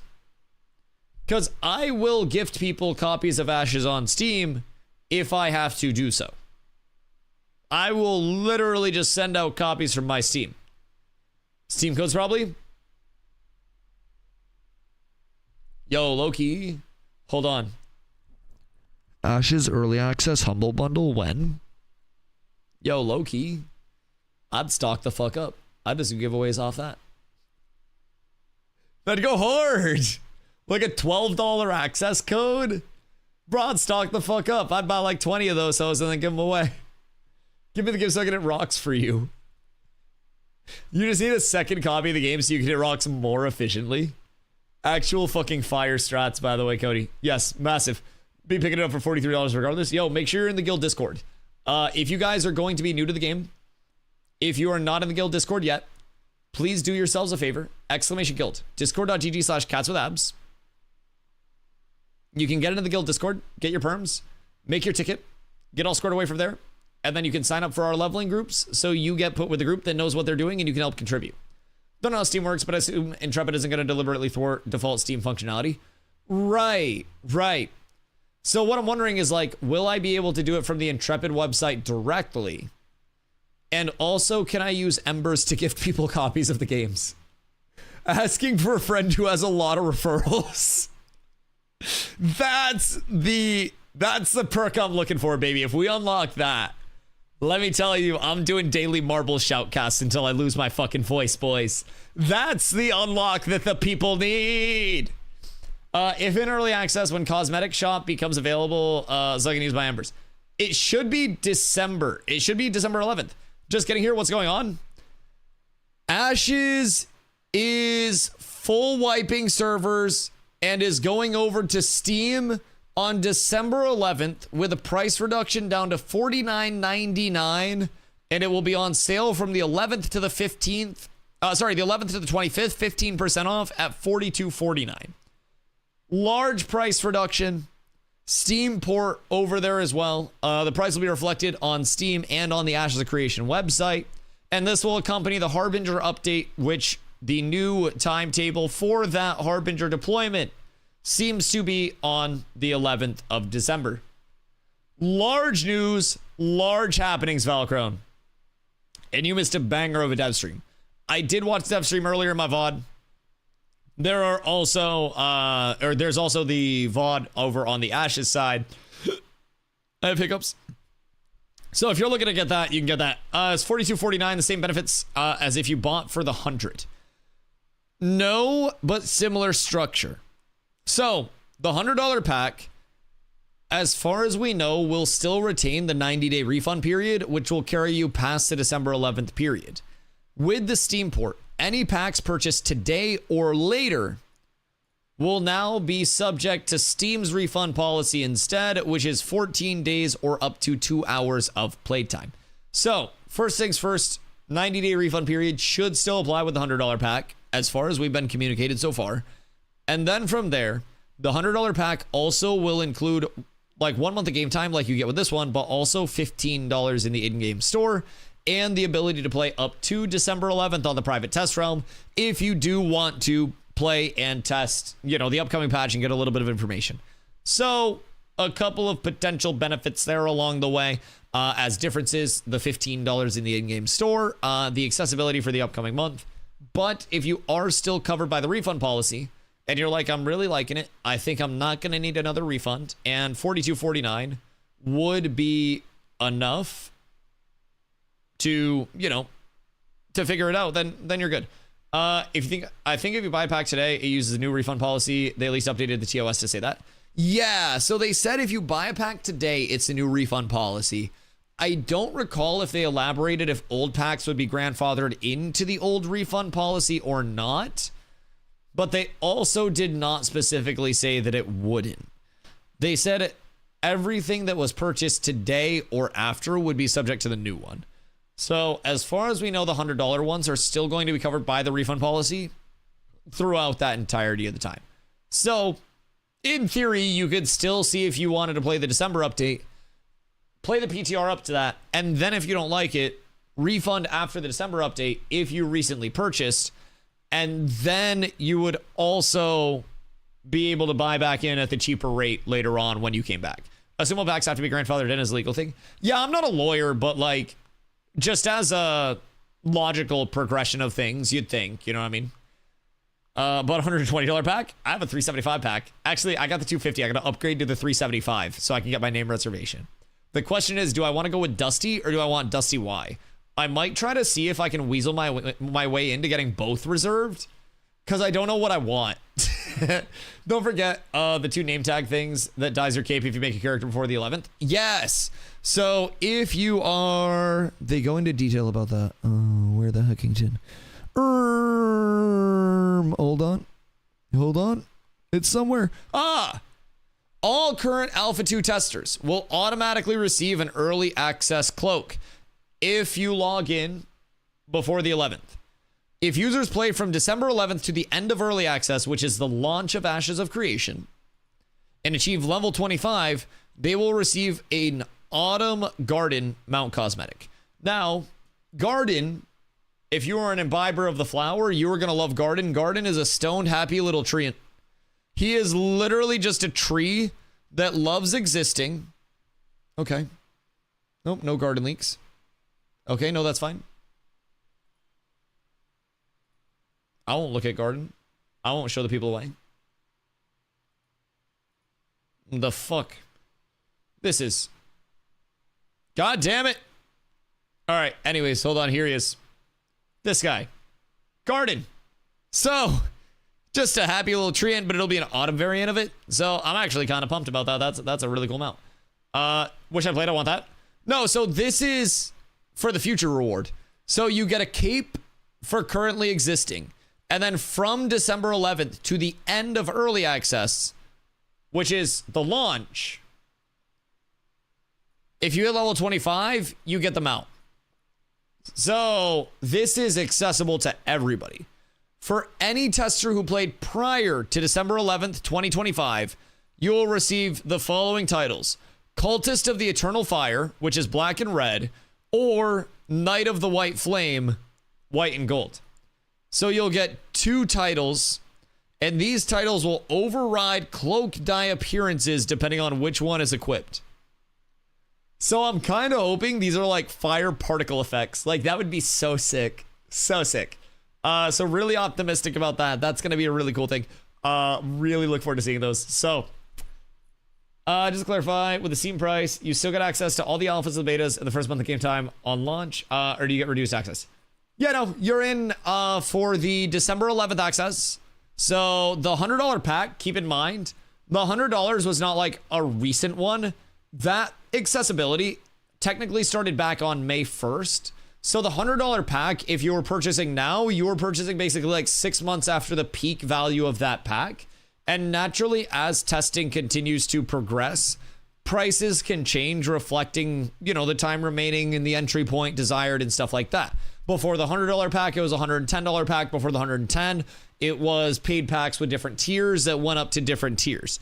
So like along the way, the accessibility cost has gone down, and that has kind of had an impact to the, you know, the player base going up from there. So it's unfortunate to the people that have dropped 100 plus within the past few days, but also that's where the 90-day refund period is good, because if you bought a $100 pack recently, you have the 90-day period, which covers you after the December 11th launch until like, what at this point, February something, for 90 days from now, where you would be able to refund. The Steam Access people are only covered up to 2 hours of playtime. So you get a better refund policy. You get more accessibility and more time that's actually covered. And you will be able to figure out if December's right for you, if the update after December is right for you. And if it's not, then you can just refund and you can buy back in later on at that reduced price.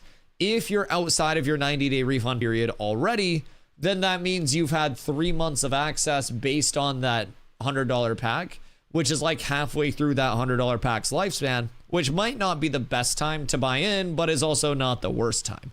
So that's kind of how I look at it. You know, people that hopped in before May 1st were paying 110. People that hopped in May 1st to now were 100. Discord broken accounts with abs. No way to create a ticket to request to join. Post in public. Get your perms from posting in public. You'll see like the request to join channel. Post in there. We don't have like an application or anything. We to make it easy for people to onboard. Once you get your perms, then you'll see the create a ticket, and then you create your ticket. Officer will reach out, probably Nin if Nin's not passed out at this point. Cultists represent. Yeah. Show this for the fall theme for Canopy Skin. Oh, yeah. So combine this with the colorations that. Yep, absolutely. Fisherman outfit with the big hat they showed earlier, the Nakua outfit. Yeah, that shit's drippy. Pac actually made like a hook to go along with that from the Nakuan lore. So it's pretty cool. People are absolutely going to need hand-holding. Oh, yeah.